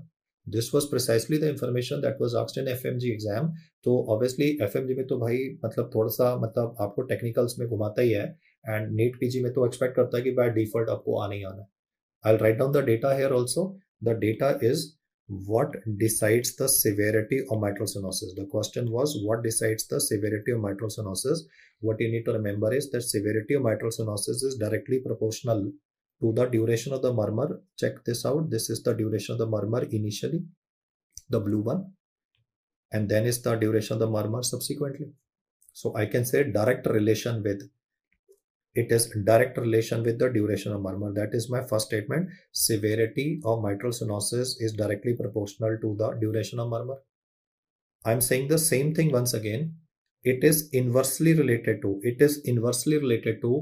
S2 opening snap gap. Both of them basically mean the same only when the length of murmur is increasing. That is why the opening snap is coming closer to S2. So inverse relation is with S2 OS likha tha, that is opening snap gap. Both statements mean the same. Now it's on the examiner what he wants to ask. The simple way to remember is point A to point B. It will take more time for blood to go. So simple English will be increase in the duration of the murmur or length of the murmur, because opening is shorter, it will take more time. The second way to read this or analyze this is inverse relation. I mean, severity is increasing, so the gap between S2 and the opening snap that has been shown here is been shown to be reduced relatively less. This thick marking that I've done here is symbolic of loud opening snap which has shifted its position because of a higher pressure. Jitna जोर से होगा, I'll say that in Hindi, more pressure तो valve जल्दी खुल जाएगा. Now I'll say in English, higher pressure, so the valve will open early, and that early opening is the explanation for the aspects that I've highlighted here. In fact, even more important than these mnemonics is the technical information for mitral stenosis that I've explained to you at the moment. So this would be like I would say the most important information from the murmur perspective, because mitral stenosis is the most common valvular lesion with rheumatic heart disease, but after 18 years of age. And how do we manage mitral stenosis? Then we go for a balloon valvotomy. Now we come to the mnemonics. Mid-diastolic murmur versus early diastolic murmur. For mid-diastolic murmur, the mnemonic is CAM. Alphabet C will stand for Kerry-Coombs murmur. You would be saying, ये क्या होता है? So in fact, I'll say this is Like if you have read rheumatic fever in medical college, or if you've read rheumatic fever from your teacher in college, or like you listened from me, then rheumatic fever का जो characteristic murmur होता है वो कैरिकोम्स murmur होता है. I'm not saying mitral stenosis, man. अभी I'm not saying mitral stenosis. This itself is a question. If a examiner wants to see that have you read rheumatic fever in your career or not, वो आपसे ये पूछेगा भाई बता कैरिकोम्स murmur कहाँ मिलता है. It is a characteristic murmur of rheumatic fever. Caricombs murmur is a mid-diastolic murmur. It does not have that secondary spike of pre-systolic accentuation. It's not a murmur of mitral stenosis. It's just a murmur of valvulitis, that is the inflammation of the mitral valve. It's a characteristic murmur of rheumatic fever. Alphabet A is a classical name, and that is why this is asked frequently in the paper. Austin Flint murmur is also a mid-diastolic murmur. I'm not drawn a line diagram for it, but you need to remember. उसने बस इतना पूछा Austin Flint murmur होता क्यों है? So from alphabet A, you need to remember it's a feature of severe variety of aortic regurgitation, because a severe amount of aortic regurgitation, large amount of blood is coming back. Large amount of blood will mean a long duration mid-diastolic murmur. Alphabet M is for the what I drew superiorly before you, that is mitral stenosis. So CAM is the word to be remembered. Each of these three are questions by themselves. Mid-diastolic murmur, how to draw it? Like you can draw S1, S2, S1. And then when you draw this murmur, you can draw it like this, starting from the S2 component and ending like this. This is Austin Flint. But for mitral stenosis, it will be starting from the opening snap, because problem in Austin Flint, where is the problem? In the aortic valve. So this is the aortic valve closure and pulmonic valve closure. So you will notice the murmur that are drawn in blue is basically for Austin Flint starting from S2. But in mitral stenosis, the problem is in the mitral valve. When mitral valve will open, that is when this murmur will come, and this will have a small secondary spike that is currently marked. So I've just put that color coding here to say that okay, I'll use that color only for mitral stenosis. The mitral stenosis murmur that I have currently shown before you is deliberately shown in a different color. That's just to introduce the contrast part, or I can just put a marking around it. Yeah, like the purple marking has been shown for mitral stenosis murmur, MS murmur, and the blue marking is for obviously that Austin Flint and the Caricombs murmur. Both are like mid-diastolic murmurs. Now in the MCQ, he will compare this with early diastolic murmur. The mnemonic is gap.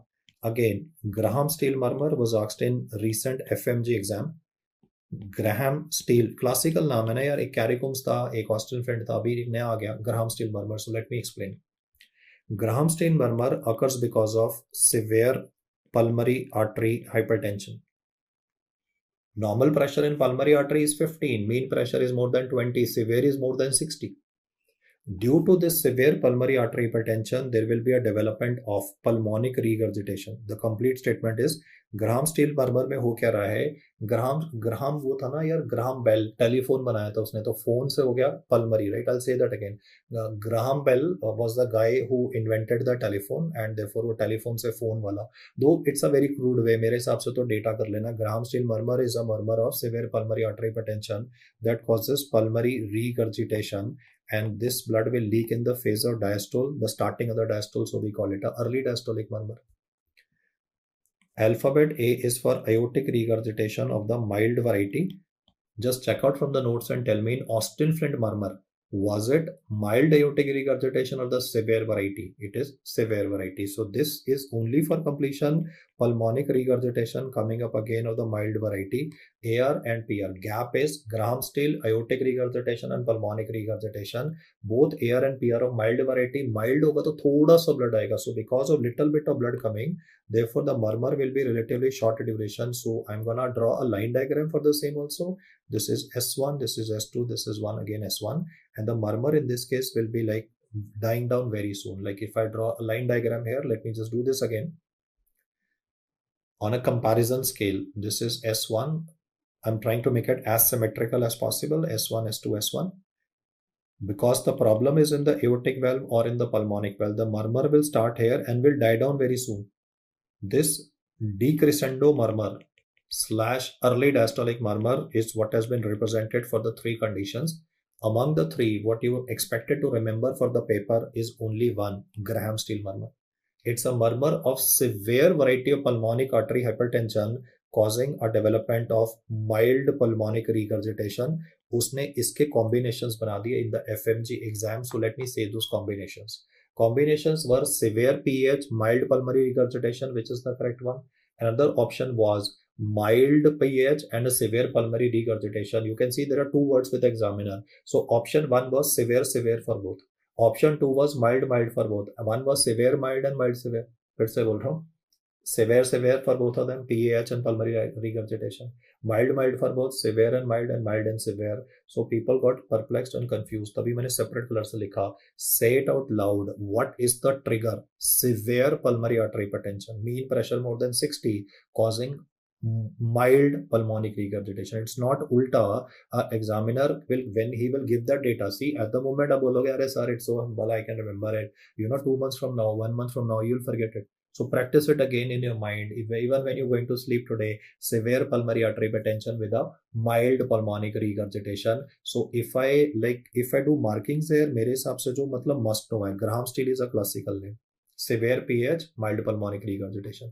Write it on a chart. Keep it in your study table for next 2 days. Second, Caricombs murmur, characteristic murmur or rheumatic fever, does not have a presystolic accentuation. Does not have a presystolic accentuation. For Austin Flint, he will ask you what is the cause. The cause is severe variety of it. दोनों में severe है ना. It is severe PH and a severe aortic regurgitation. And for MS, it is unlikely that he will ask you mid-diastolic murmur. He will ask you regarding the severity, which is that this opening snap जो है, this will start coming closer. This opening snap will start coming closer to the second heart sound. That is why I said severity of mitral stenosis is directly proportional to the length of the murmur, directly related to the duration of the murmur, or inversely related to the S2 opening snap gap. This I would rate as one of the most important informations for the murmur part. और आप बोलते हो कि sir इतना सब याद नहीं होता, एक बता दो जो हमेशा आना चाहिए. तो देखो MS का मर्मर तो इनएक्सक्यूजेबल है. देखो I would expect you to guys to remember everything, but मैं कह रहा हूँ कि ठीक है यार, मतलब I understand some people might be saying कि सर बाकी भी तो सब्जेक्ट पढ़ने हैं. So what can you tell me something that is a must know? Then this is because this is the commonest valvular lesion. अब इसको भी छोड़ देंगे यार तो फिर तो अनजस्टिफाइड हो जाएगा ना. So I have to tell you what is non negotiable and what is negotiable, right. And इसमें भी मैं कहूँगा नेगोशिएट करते क्यों? सेवेर वर्ड ही तो याद करना है, right? Austin Flint murmur, Graham Steele murmur. I mean, like the data is right in front of you, man. It's data crunching that you need to do at the moment. And if you do, like, write it down, try to remember. It's a daily grind, man. It's a grind, right? That grind has to be done on a daily basis. And it's just that motivation. If you have come so far in this cardiology section, you're doing the right thing, right? खत्म करके छोड़ना. Attitude यही होता है ना. People tend to leave it in between. चल यार अब कुछ और इजी वाला कर लेते हैं, कुछ आसान वाला कर लेते हैं. सारे इजी सब्जेक्ट हैं यार. आप माइंड में सोच के ऐसे में सोचो मुश्किल है आसान है, कुछ नहीं होता ये वाला. All are scoring, man. All subjects are equally distributed. So all subjects need to be given the respect that they deserve, including the medicine part, which people say कि पैथो से हो जाएगा. ये भाई ये नहीं हो सकता. This can not be done from pathology component and can not be done from integrated study. This has to be hardcore medicine first, then you go to the integrated study. It makes sense. Next is continuous murmur. The mnemonic is Connaught Place mein hum tum, right? Connaught Place is not the place that it used to be when I was at your age, but still, okay, for the nostalgia part, yeah, it used to have some good eateries at that point of time, still very much relevant. So, continuous murmur is seen in the following conditions. Connaught Place ka C ho gaya, coarctation of aorta. The highlight of coarctation of aorta would be, also the question will mention the word radiofemoral delay. The reason is that there is an obstruction in the starting of the descending aorta, so additional point would be radiofemoral delay. Also in this condition, the blood supply to the toes will be less. The toes will be blue and the fingertips of the patient will be pink. So the question will also mention, apart from the word continuous murmur, the finding of differential cyanosis. Well, what do you mean by the word continuous murmur? Is a murmur is heard both in the phase of systole as well as diastole. Previously, I was describing murmurs to you that are heard only in systole, only in diastole. But this is a murmur that is heard both in the phase of systole and diastole. So the line diagram would be like this. This is S1, this is S2, this is S1. The murmur that is present here is like a huge giant Himalayan murmur. You can see that the characteristic, what is the definition of a continuous murmur? The definition is it is heard in systole, it is heard in diastole, and the second important diagnostic criteria is that this murmur peaks at the level of S2, peaks at the level of S2.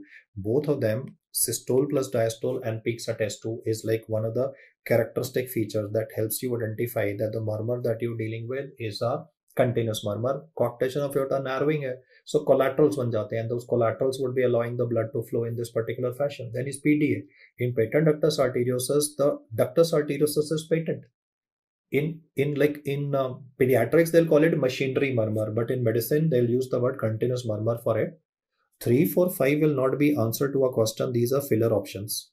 Filler options, mammary souffle is like an auscultatory finding seen in pregnancy, because in pregnancy blood supply through internal mammary artery is more. इसको note नहीं करना, सुन लेना. Mammary souffle is a auscultatory finding in pregnancy. Blood supply over the breast is more in a lady through the internal thoracic artery. So the sound that you hear is present of turbulence through the mammary artery, and that's why like you get a mammary souffle. It looks like a continuous murmur but no cardiac lesion. Venous hum is due to dilated veins. Like some people who do a lot of exercise, they might be having dilated veins in the chest, and that could result in development of this continuous murmur. And then is peripheral pulmonic stenosis. The word is peripheral. Inicet aspirants. The word is peripheral pulmonic stenosis, not pulmonic stenosis. Pulmonic stenosis results in pars vela pneumonic, ejection systolic, but peripheral pulmonic stenosis is a condition of narrowing in the pulmonary artery. Now, blood in our pulmonary artery has to flow all the time. Blood in our pulmonary artery has to flow all the time. We can't have blood flowing in the pulmonary artery only in systole. Systole may be flow karta hai, diastole may be flow karta hai, and artery is narrow, so turbulence. I'll say that again. Peripheral pulmonic stenosis means that stenosis is actually in the pulmonary artery of the patient, and if the artery is narrow, turbulence will be coming, because flow in the pulmonary artery is both in systole as well as diastole. If I remove the word peripheral, answer will become ejection systolic murmur, but if the word peripheral pulmonic stenosis is given, it will be a continuous murmur. So Connaught place में hum tum is like hum वाला वो venous hum डाल दिया ना उसमें, right? CP, that is constrictive pericarditis, that's not constrictive pericarditis, coarctation of aorta. Then is placed patent ductus arteriosus, mammary souffle, and then hum tum to remember like that venous hum present. The part peripheral pulmonic stenosis is from the P component only. The Connaught place का P जो है, that we are utilizing 2 times. One for patent ductus arteriosus, the pediatric condition, and second is peripheral pulmonic stenosis. Coarctation of aorta MCQ can also be solved, because most MCQs here will mention Turner syndrome also. Though, okay, let me write it separately. The most common valvular lesion in Turner syndrome, however, is not coarctation of aorta. I'll just write it separately. Turner syndrome is a girl whose short stature with webbing of the neck, and he will say broad shield-like chest, hypoplastic nipples, streak ovaries, wide carrying angle. All those things I said fast pediatrics में पढ़ चुके हो. Turner syndrome में the most common valvular lesion is bicuspid aortic valve, and then would be coarctation of aorta. Bicuspid aortic valve basically means valvular aortic stenosis. So if he gives you a line diagram for the murmur heard in a Turner syndrome patient, and you notice that the murmur ka intensity is rising and then is decreasing, the one I was describing as ejection systolic murmur, that would be for bicuspid aortic valve. But if they give you a line diagram in which it is a giant Himalayan murmur, where the murmur is present both in systole as well as in diastole, and the peak intensity is at the second heart sound, then it is related to coarctation of aorta. I'll do the activity once again. Suppose they give me this kind of a line diagram showing ejection systolic murmur, and this is S1 and S2 that is represented, then it is bicuspid aortic valve. But if the murmur is spanning both S1, S2 and S1, then it's a continuous murmur of coarctation of aorta. So that would be like a question related to Turner syndrome. Both of these manifestations can be present. Then I would also like to remind you that there's a condition which looks like Turner but is not Turner, that is Noonan. So he may say this is a female, she's short stature with webbing of the neck, and she's having Noonan syndrome. In Noonan syndrome, the valvular lesion that is present is pulmonic stenosis, and again the murmur that is heard in pulmonic stenosis would be identical, that is a ejection systolic murmur. These 2 points have been discussed even in pediatrics, so should be a repetition for you guys and pretty straightforward data. Okay guys, so next up I'm going to teach you the topic of tachyarrhythmias. We'll understand like why is it so lethal. You see, let's assume the heart rate of a patient is 75 beats per minute. So duration of one cardiac cycle would mean like the time it will take for the heart to contract and relax. This would be elementary mathematics. 60 divided by 75, that would be 4 by 8, and we'll work out to a value of approximately 0.8 seconds. Out of this 0.8 seconds, according to Genong, the textbook of physiology, the duration of systole is 0.3 seconds. This is utilized by the heart to kick out 80 ml blood. But then the diastole duration will be the remaining 0.5 seconds that is used by the heart to receive 130 ml of blood. First, I want you to appreciate that though our heart is working the entire lifetime, it is working only for zero point 0.3 seconds in every one cardiac cycle, and then it is taking good rest of 0.5 seconds.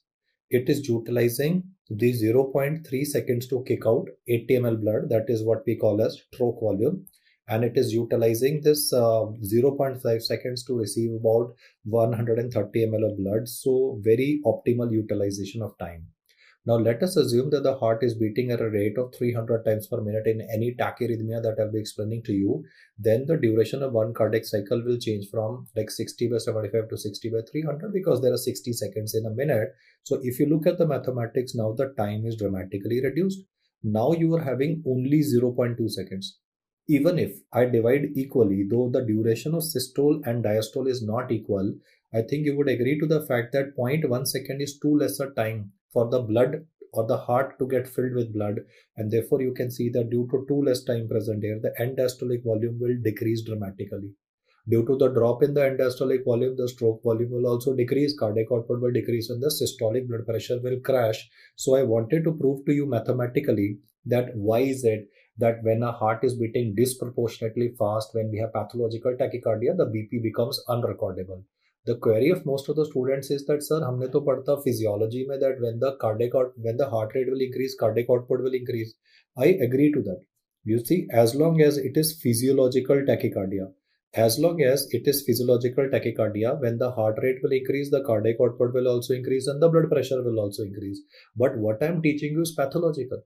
You see, pathological tachycardia means like a heart rate of 300 is not normal. So that is where the crashing of blood pressure is occurring. And now we will focus on certain errors that can be asked with respect to this topic. Like a question says, what is the commonest tachyarrhythmia overall in clinical practice leading to adverse neurological outcomes? Now, I can say that a lot of time people and apps might be answering sinus arrhythmia, but sinus arrhythmia will not cause any adverse neurological outcomes. Na? The answer in this case is atrial fibrillation. Guys, the problem with atrial fibrillation is there is twitching of the atria. Due to twitching, there is formation of clots in the left atrial appendage, and these clots, when they'll go out of the heart, they can go to the brain and they can cause a development of not only cerebral embolism but stroke manifestations can occur in a patient. So atrial fibrillation is lethal because the clots which are formed in the left atrial appendage can result in development of TIA, that is a transient ischemic attack, or it can result in development of even acute ischemic stroke in a patient. In fact, when you will listen to the neurology segment, I will be saying that the commonest cause of acute ischemic stroke is atrial fibrillation. Then if he asks you what is the commonest arrhythmia in a hypertension patient, see, hypertension, if it is not treated, causes left ventricular hypertrophy. That in turn causes a left atrial hypertrophy, and due to structural damage to the left atria, the arrhythmia that will come in here is again atrial fibrillation. No need of answering ventricular fibrillation for these patients. I agree that there is a left ventricular hypertrophy, but ultimately the impact is transmitted to the atria also, and the atria have less power, so they tend to not being able to adjust, and therefore the structural damage triggers atrial fibrillation. The overall commonest arrhythmia in geriatric patient is also atrial fibrillation, the most common sustained tachyarrhythmia in rheumatic heart disease, because rheumatic heart disease will cause mitral stenosis, again structural damage to the left atria. Guys, the answer to all of these questions is atrial fibrillation, including cardiomyopathy. At this, the query of lot of students is, sir, we have read in the main videos that hypertrophic cardiomyopathy is a patient who's playing football and he collapses and he's having ventricular tachycardia or ventricular fibrillation. Sir, that is what you taught in the main videos. Now you're saying atrial fibrillation. By that is when the guy is doing physical exercise. Like if I say the guy with cardiomyopathy is doing physical exertion and he collapses on the football pitch, I understand I could be thinking in terms of a ventricular tachycardia or ventricular fibrillation. But overall, even in these patients, the structural damage will cause a atrial fibrillation. So after all, the question will be then when the answer is ventricular fibrillation, the answer is ventricular fibrillation for myocardial infarction. In MI, you could be having either a ventricular fibrillation or it could be a ventricular tachycardia. Most of the time, it's like a pulseless ventricular tachycardia.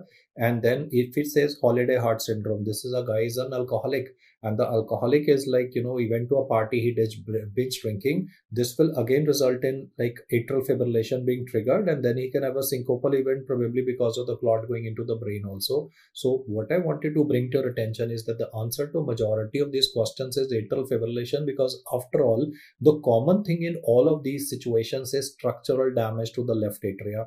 In contrast, in MI, like left anterior descending artery is getting blocked, right coronary artery is getting blocked. So there's a ischemia of the ventricles. So that's why like ventricular fibrillation or a pulseless ventricular tachycardia can develop in a patient. So these are a couple of those questions where like you don't need to answer blindly. It has to be with rationale. You need to think to yourself, okay, man, in this condition, will atria be affected? If it is yes, atria is like a very weak fellow of the heart. So it's vulnerable, and therefore it suffers from like an electrical issue, that is a fibrillation.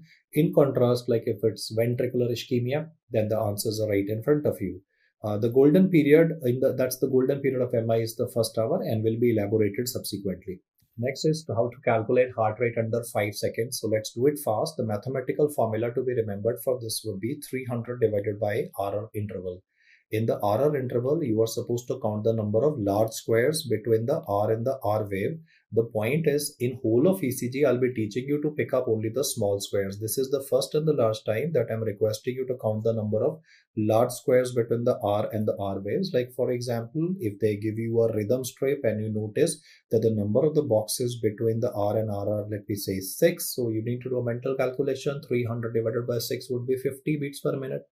In contrast, that's bradycardia, right? And that bradycardia, the reason for that could be maybe this guy runs a lot of marathons.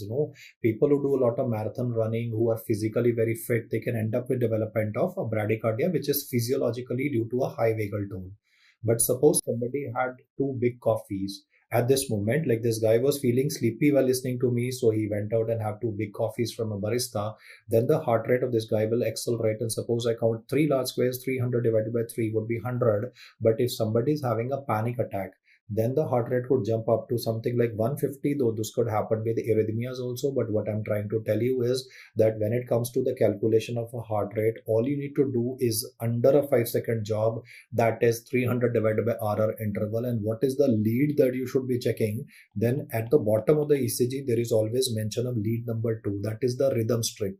In your exam, even if that 12 lead ECG is given, you don't need to check out all the leads, man. Just check out the lead 2, that is the rhythm strip, that is specifically designed to calculate the heart rate. Just divide the number of whatever is the large squares that you calculate from the numerator being 300, and you can calculate the heart rate of the patient. And we will be doing this activity multiple times now. So before I do that, like one more aspect from physiology, and then we move along. Like what is the cause for development of the P wave? The generation of the P wave occurs from the SA node, and thereby the duration of the P wave would be less than 120 millisecond. That is 3 small squares in the ECG, and the vertical height of the P wave should be less than 2.5 millimeters. That is again like less than 3 small squares vertically speaking. Let me make this as one large square of the ECG. Then what I want to say is that one large square will be having 5 small squares, and the duration of this one small square is something in the range of about 40 milliseconds. So I can say that the breadth of the P wave in you and me will be something in the square of 40 into 3, that is less than 3 small squares. So our P wave breadth, this is what I'm saying, the breadth of the P wave in us would be less than 3 small squares, and the vertical height would be less than 2.5 millimeter. Why that is important is because I'll be teaching you abnormalities. Abnormalities would be like P mitral, P pulmonale. They will be discussed subsequently, where whether the height will change or the duration will change. And just to make you comfortable with this, I'll introduce one. That is, suppose I increase the height of the P wave.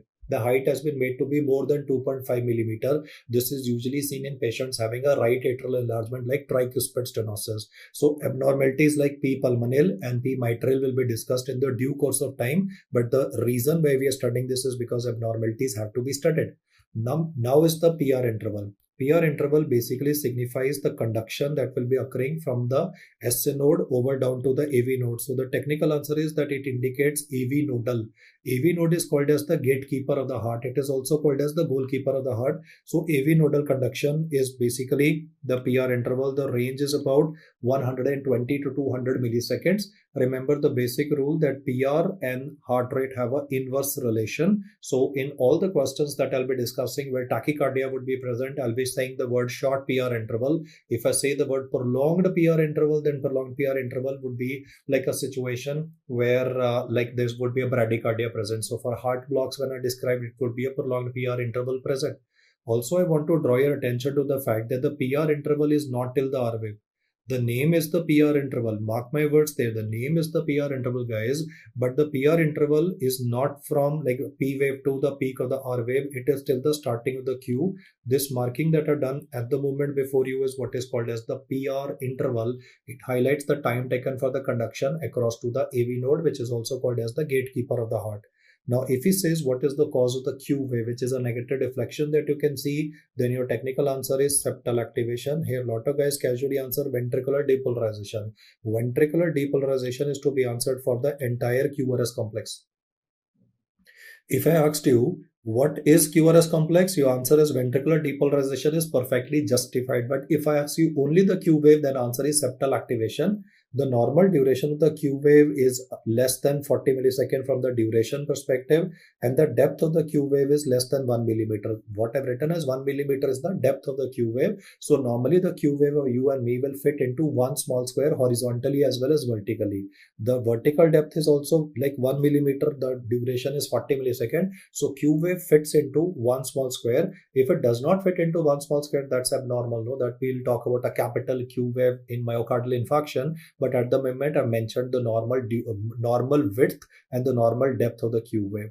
Then as far as the QRS complex is concerned, highly important data neglected by a lot of students. It talked in physiology 80 to 100 milliseconds. Why that is important is because I'll be teaching you conditions like a narrow QRS tachycardia, broad QRS tachycardia. So like narrow QRS will be PSVT, broad QRS will be ventricular tachycardia. So it's important to understand, no, like when you read ventricular tachycardia, that means the number of the QRS duration will be usually like 120 milliseconds or more. That would be at least 3 small squares. On the other hand, normal QRS complex will fit into 2 to 2.5 small squares. If I do mathematics at the moment, just listen to my mathematical words. The P wave of yours and mine will fit into 3 small squares. 43 is a 120. PR interval will be 3 to 5 small squares. 3 into 5 is 200 milliseconds. And then the QRS duration will be 80 to 100 milliseconds. I want you to mentally visualize with me P wave duration. P wave duration 3 small square. PR duration 3 to 5 small square, and QRS is 2 to 2.5. Why you need to have this at the back of your mind is because when we talk about the actual ECG, the exam-based scenario, the real practice session, I'll be saying words like short PR, prolonged PR. So it should immediately click. Prolonged PR means duration more than 5 small squares. That is like 200 milliseconds is the normal range. Let's do it again. What is the duration? What is the breadth of the P wave in you and me? 3 small squares. PR is 3 to 3.3 to 3.5. Right, 3 to 5 approximately, and QRS would be 2 to 2.5. So just a quick orientation: 3 to 5, 2 to 2.5. Not difficult, guys, very simple, and you get a basic hang of the common things that are to be remembered. For ST segment, I want you to remember that this is called as the isoelectric segment. ST segment, it's like for ST segment, we don't measure the duration. This is the isoelectric segment that gets affected whenever there's a ischemia in the heart. So you could be having like a ST elevation or a ST depression depending on the type of ischemia that is present. Like if it is a subendocardial ischemia, only the ischemia in the deeper layers of the heart, we have ST depression. If whole of the heart is having like the superficial surface, the deep surface of the heart, both are having a development of ischemia, that's a transmural infarction or like a transmural damage, then we get a ST elevation. So for ST, you don't need to remember the duration component. It is mainly affected by ischemia, that is elevation or depression, or can be affected by electrolytes. Then when it comes to the T wave is responsible for ventricular repolarization, R for Russia. So earlier I was saying the word depolarization, now I'm saying the word repolarization. And for the T wave also, we don't take into consideration the duration, but we take into consideration the vertical height. Like the vertical height of the T wave will be less than 5 millimeter in the limb leads. It is less than 10 millimeter in the chest leads. And why that is important is I'll be teaching you things like tall tented T wave. So if you have to pick up tall tented T wave in the exam, then you should know normal now. I mean, in the chest leads, vertical height is up to 10 millimeter perfectly normal. But suppose in the paper they give you a T wave which is 15 millimeter or whatever, more than 10 millimeter, then you will say it is a tall tender T wave with hyperkalemia. So that's why these duration criteria are important, or like the vertical height criteria are important. And then we come to the QT interval. For the QT interval, I will make a sketch, a rough one of the ECG once again. This is like the P, then is the QRS complex, then is the ST segment, and then is the T wave. In fact, when you draw it, I would suggest you to make the vertical height of the T wave slightly more than the vertical height of the P wave. The vertical height of the P wave was about 2.5 and the vertical height of the T wave was approximately 5 millimeters. So in the back of your mind, you need to remember that T wave, T for tiger, would be almost 2x or twice the height of the P wave. And now are those important parameters that I am bringing to your attention at the moment called as QT. QT interval is from the starting of the Q wave. You can draw a vertical line starting from the Q and ending at the T wave of the patient. So no rude shocks here. Like in PR interval, I was teaching you that PR interval is this entire area that is from the starting of the P to the starting of the Q wave. This entire thing is what is called as the PR interval. I'll just remake them once again. Try to do them with me. Take out a paper pencil and do it, because otherwise it becomes overbearing to remember this when you try to do it yourself. Okay, we're good to go, right? So this is the starting of the Q wave. Okay, we can use a green color for this. This is the starting of the Q wave that I'm marking at the moment. This entire area to the end of the T wave. Here there are no root shocks. So it's a very simple QT, starting of the Q to the end of the T wave. This is what is called as the QT interval. So no problems here. Why I was saying a root shock for the PR interval is because PR interval, the name is PR interval, but it does not go till the R. It goes till the starting of the Q wave. So this is a common point that are bisected both particular point of times. Also, you will notice that the end of the S and the starting of the T, this entire area is what is called as the isoelectric segment, that is ST segment, which can be affected by electrolytes. Like in hyperkalemia, it will go up. In full thickness infarction, it will go up. In subendocardial ischemia, it will go down. I have not written those terminologies because that they would be coming up subsequently. But now I want to draw your attention to the fact that when you specifically focus on the word QT, QT includes QRS also. QRS is ventricular depolarization. No? QRS is ventricular depolarization. And it includes the T wave. The T wave is responsible for ventricular repolarization. No? If you look at the yellow area, that is QRS complex, still on the slide in theory, ventricular depolarization. And QT includes the T wave. The T wave is for ventricular repolarization. That is why your physiology teacher would have said, and I am also emphasizing, that the QT interval will be a combination of ventricular depolarization plus ventricular repolarization. You can see the yellow area marked is for depolarization, the purple area marked is for the T wave, that's ventricular repolarization. So the combo thing, the duration is 360 to 440 milliseconds approximately. That would be in the range of about 9 to 11 small squares. So like why QT is important for you or for your paper is because of the following reasons. One, QT interval always has an inverse relation with calcium and magnesium. So all questions of tetany, that will be like in endocrine, I've discussed them. Tetany questions would be like resection of the parathyroid gland during thyroid surgery or autoimmune damage to the parathyroid gland. So calcium is becoming lesser, QT prolongation would be present. Same is the aspect with respect to magnesium also. Both of them behave the same way. So QT and calcium magnesium have an inverse relation. Earlier, the inverse relation that I taught you was PR interval having an inverse relation with the heart rate. So by default, like most of the relations would be inverse relations only. Like for tachycardia, short PR interval, bradycardia, prolonged PR interval. And now I write what is called as QTC. That chota sa C stands for the word corrected. That chota sa C stands for the word corrected, and QTC would be QT divided by the under root of RR interval. This QTC is a parameter one you need to remember mathematically is QT divided by the under root of RR interval. And if he specifically says this word person is having prolonged QTC, then this is a corrected QT interval prolongation, which is one of the diagnostic criteria for starting of an arrhythmia. This arrhythmia that is triggered by this prolongation of QTC is what is called as Torsades de Pointes, or also called as polymorphic ventricular tachycardia.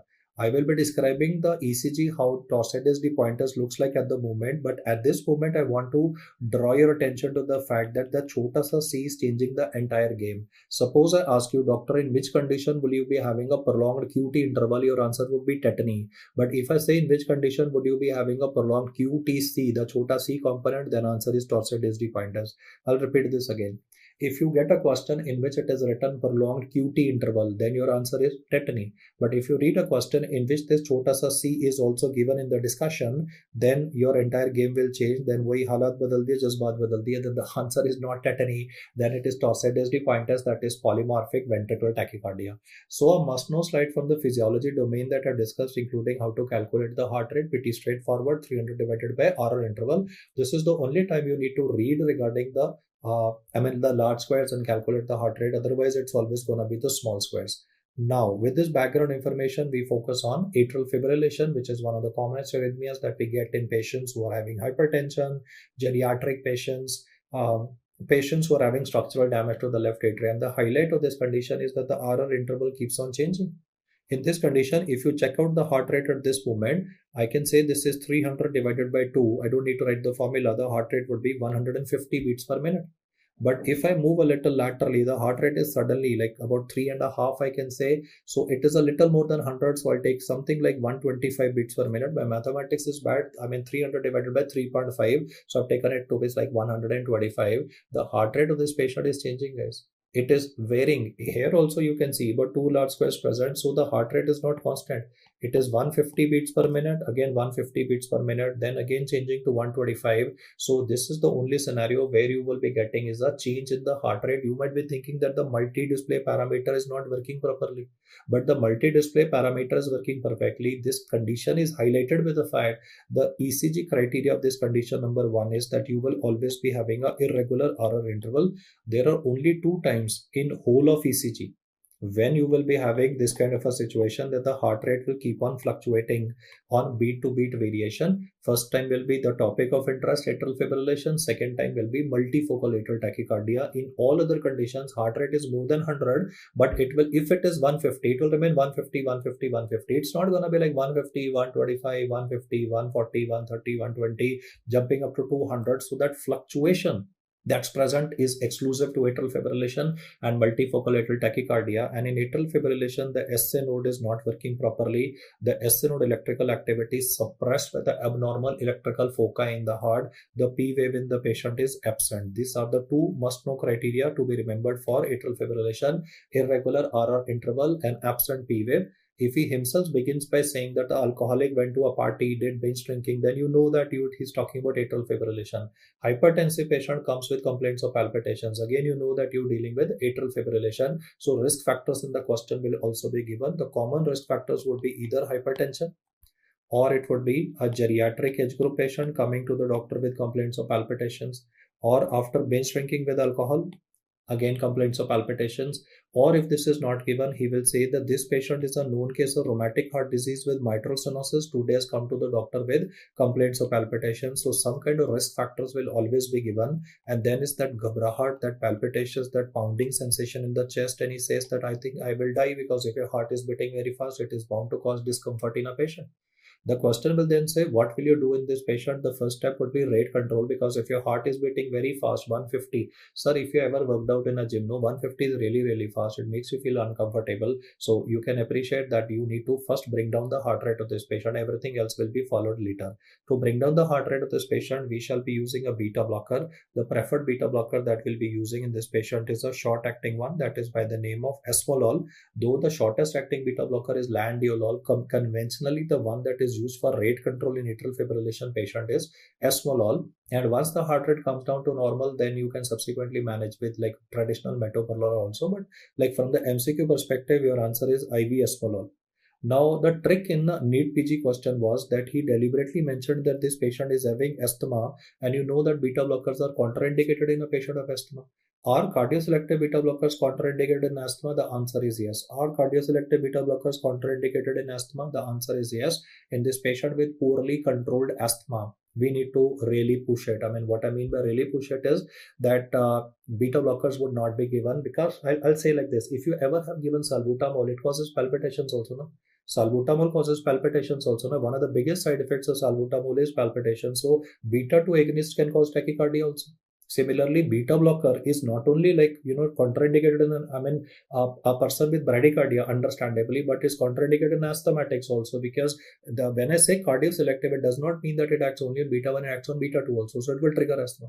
I think the rationale is clear. It will affect beta 2 also, asthma will worsen. So here your answer will be very simple. You will say, Ji, I will not be giving beta blocker, I'll give calcium channel blocker.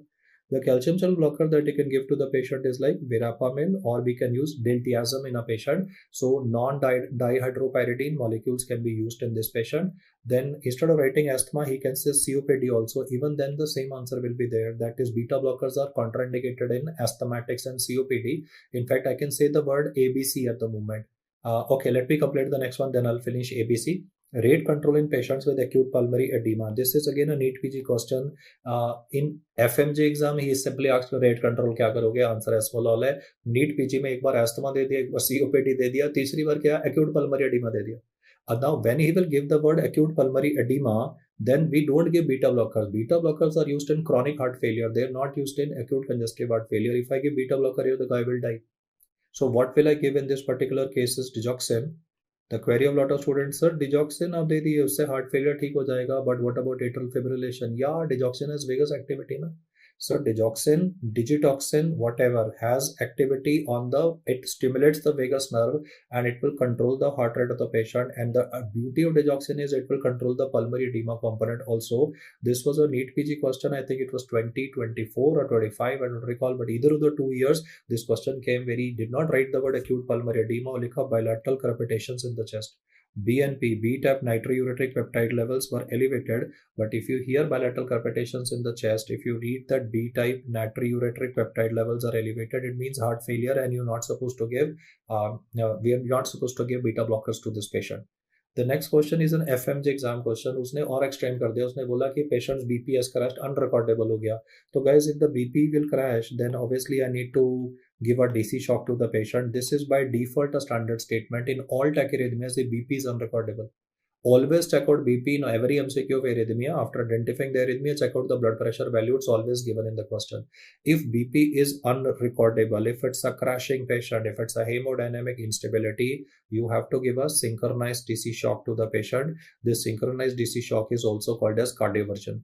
After a couple of minutes, I will also explain to you the difference between the word defibrillation and cardioversion. I'll explain to you. दोनों same नहीं होते हैं. In defibrillation also we give a DC shock. In cardioversion also we give a DC shock. But there's a fundamental difference that I'll be explaining to you. In cardioversion also DC shock is given. In defibrillation also DC shock is given. But then I'll explain to you what's the fundamental technical difference. At the moment the question is crashing BP. It's a synchronized DC shock. The 3 stars that I put are questions from NEET PG. The ones which I put tick marks are the standard questions from the FMG exam. So the topic is still the same in atrial fibrillation, but he's making less technical in FMG exam. He's making it more technical in NEET PG, but the data still remains standard that you have to go for rate control in these patients. Now I will write ABC. उसको लिख के मैं erase कर दूंगा because in the later part of the discussion I have described this again, so it will become a repetition. So I want you to listen to me कि beta blockers are contraindicated in what conditions. Beta blockers should not be given. Beta blockers are a big no for patients having acute pulmonary edema. How it is given in the question will be BNP levels elevated and bilateral crepitations in the chest. Beta blockers are not to be given to patients of bradycardia. अगर किसी का heart rate पहले से ही कम है and by mistake I give a beta blocker, heart rate will become even lesser. Then they're not to be given in patients of bronchial asthma who are having poor control. Like, the AQI index in India nowadays is so bad that people continue to suffer from asthma attacks all around the year. So if I give a beta blocker, then the asthma attack can worsen. And C would mean that the person is having COPD and is symptomatic also. So ABC are like contraindications for using beta blocker. I am erasing this from here because इसको मैंने आगे भी discuss किया हुआ है. But if I would not have written it like this, then the chances of you forgetting the information is more. But with that ABC elementary thing, chances of retention is more. Let's do it again. A is beta blocker contraindicated in acute pulmonary edema. B is bradycardia and bronchial asthma. C is gonna be COPD in a patient. So these are a couple of situations जहाँ पे beta blockers are not to be given and verapamil would be given. Now comes the aspect of how would you manage a long-standing atrial fibrillation, like it's a hypertension patient and he's having atrial fibrillation which is persisting for very long. I can say this guy is literally sitting on a time bomb. Why I'm saying the guy is sitting on a time bomb? Because his heart would be at this point of time having clots. Even if a single one of these clots will go out to the left atria to the brain, this guy has had it, he will develop stroke or a neurological deterioration. So for long-standing atrial fibrillation, the mnemonic to be used is RAISE. I will say the full form and then I'll write it. R is rate control, understandably. A is anticoagulation because I want to prevent stroke. C is chemical cardioversion, where I give amiodarone, and sometimes E, if required, that is electrical cardioversion in a patient. So RACE is like the following steps which are to be followed. These steps are not to be jumped in long-standing atrial fibrillation. The query of lot of doctors is, sir, why do you want to jump the steps? Why should I waste my time? Should I straight away not give a DC shock? Deke chutti karo na, DC shock de do, sir, and the patient will be cured. Yeah, I agree that if it's a long-standing atrial fibrillation, if I give DC shock, arrhythmia will be terminated. But those clots which are there in the left atria, they will now be going into the heart. Earlier, atria were twitching, so clots were still in the atria. Now it will contract, so clots will have higher tendency to go into the brain. I'll say again, पहले atria में कंपन हो रही थी ना, that kampan was keeping the clots in the left atria, and thereby it was a blessing in disguise that the dance of death was occurring in the atria of the patient. But the moment the atria will now start contracting, now the dance of death will be occurring in the brain, that all the clots will mobilize out into the brain. So we should not jump a step here, and we should first go for aggressive oral anticoagulation, and only after that should you plan a cardioversion of any of the two varieties. The steps are not for acute onset atrial fibrillation, not a problem. For a recent onset atrial fibrillation, never an issue. Like, in the first 48 hours clots बनने में क्योंकि time लगता है. So I'm saying in the first 48 hours, I can straight away go for DC shock if BP is crashing. But in a person who's having a long-standing atrial fibrillation, I will cause deterioration. R is rate control, A is anticoagulation, C is chemical cardioversion, E is the electrical cardioversion component that is present. So rate control, I've already discussed how to decide on anticoagulation. To decide on anticoagulation, one option is I can go for a transesophageal echocardiography. And transesophageal echocardiography will show me in physical real-time presence of clots in the left atrial appendage of the patient. I mean, we can see those clots dancing in the left atria. But then there's a second possibility also. The second possibility is that there would be no clots in the left atrial appendage because they're very short and they're not visible. So I can use a score here also. The name of the score has already been mentioned in the CNS domain also, but probably you have not maybe gone till there. So I'm writing the score here once again. It is called as CHAD S2 VSC score. In CHAD S2 VSC score, they will not ask you to do any scoring, but I'll just like to mention the risk factors like congestive heart failure, hypertension, age of the patient. I mean, age of the age patient will come twice in this patient. Age more than 75 years. D would stand for like diabetes mellitus. S2 would stand for stroke history. I'm not saying stroke. I'm saying previously had stroke and can again develop a stroke also. VA stands for concomitant vascular disease in this patient. Vascular disease can be like concomitant presence of peripheral arterial disease in this person. A would come once again. Age, this is the only scoring. इसी की वजह से the full form बता रहा हूँ कि this is one score where like you will notice age will be coming two times. Like if the age is more than 75, if the age is more than 75, then we give 2 points. If the age is between 65 to 74, we give 1 point, and this is a scoring pattern that I'm describing. In no other like scoring pattern will you be noticing like single parameter coming twice. Here it has been kept twice, and then is like SC, that stands for sex category. Sex category would mean like whether it's a male or whether it's like a female. So here what we take into consideration is female. They have like more adverse prognosis in with respect to atrial fibrillation. The learning point is, how does a doctor decide the need for anticoagulation? Either we physically demonstrate the presence of clots. Suppose I don't have an echocardiography facility, or maybe the echo will be available tomorrow morning. Patient came tonight at 2 o'clock. So at 2 o'clock in the night, usually bedside echocardiography will not be possible unless and until it is America, right? I'll have to take a proper appointment and then do it. So what we can do in the patient is the bedside CHAD is to VSC score. If the value turns out to be 2 or more, we need to start anticoagulation. Now, what is that anticoagulation? First is how to decide, and now it is what to prescribe, what to start in this patient. I mean, the drugs also have to be clear. So what we should be starting in a patient, drugs used for anticoagulation, what to start. So there are two things that I would like to say. One, I can be starting patients on directly acting oral anticoagulants, that is the newer drugs that are available. The new drugs which are available for the patient would be like apixaban, rivaroxaban, dabigatran, to name a few. These are again like the mechanism of action of these drugs is very frequently asked in the exam. Like in apixaban, alphabet X is present, so you know that this would be a factor 10 inhibitor. Apixaban is a factor 10 inhibitor. And then when it comes to dabigatran, dabigatran would be a direct thrombin inhibitor. Dabigatran, the alphabet T is present there, the T alphabet. So that T is direct thrombin inhibitor. Let's do it again. Alphabet X and alphabet T are being used to our advantage. I'll just highlight those alphabets here also. T alphabet, direct thrombin inhibitor, apixaban, alphabet X present here. These are like the common data that you need to remember. And now I would like to say that for our Indian patients, however, those who are having rheumatic heart disease with mitral stenosis, these drugs have not been utilized. This again is an INICET based question where he said the person is having rheumatic heart disease present. What is the anticoagulant that you would like to use in the patient? Then we'll go for standard good old warfarin. The message is for anticoagulation atrial fibrillation, newer drugs are to be used for patients like American patients with atrial fibrillation due to alcohol intake or due to hypertension. But Indian patients could be having it due to rheumatic heart disease with mitral stenosis. I've explained to you mitral stenosis will cause increased pressure in the left atria. So the structural damage can start in arrhythmia, and therefore warfarin would be used for these patients. Instead of writing warfarin, he may write VKA, that is vitamin K antagonist. Obviously, like warfarin acts by antagonizing the effect of like those drugs which are vitamin K dependent, that is 2, 7, 9 and 10. The technical terms I would like to use here are non-valvular, the terms that I would like to use is NVAF. NVAF stands for non-valvular atrial fibrillation. That's the technical term, non-valvular atrial fibrillation, that we use for our patients who would be like, related to apixaban, dabigatran. Those, I mean, non-valvular atrial fibrillation means risk factors like hypertension, risk factors like alcohol intake in a patient.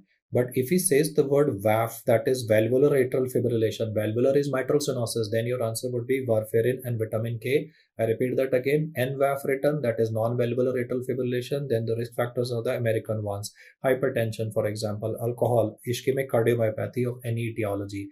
Valvular atrial fibrillation, VAF always means that it is valvular is like mitral stenosis, right? So you need to get used to the terminologies here. Then is the aspect of rhythm control. Rhythm control means that you need to suppress the abnormal electrical activity in the brain. The alternative name for rhythm control in the MCQs can be chemical cardioversion. That is, we will be giving a medicine that will be suppressing the abnormal electrical activity. Till now, we have not suppressed electrical activity. We have done symptomatic management. What is the symptomatic management? We have controlled the tachycardia component. We have controlled the heart rate, and we have tried to control the clots in the heart. But if there are abnormal current in the heart, that abnormal current needs to be suppressed. For this, the person would be started in most cases on lifelong amiodarone.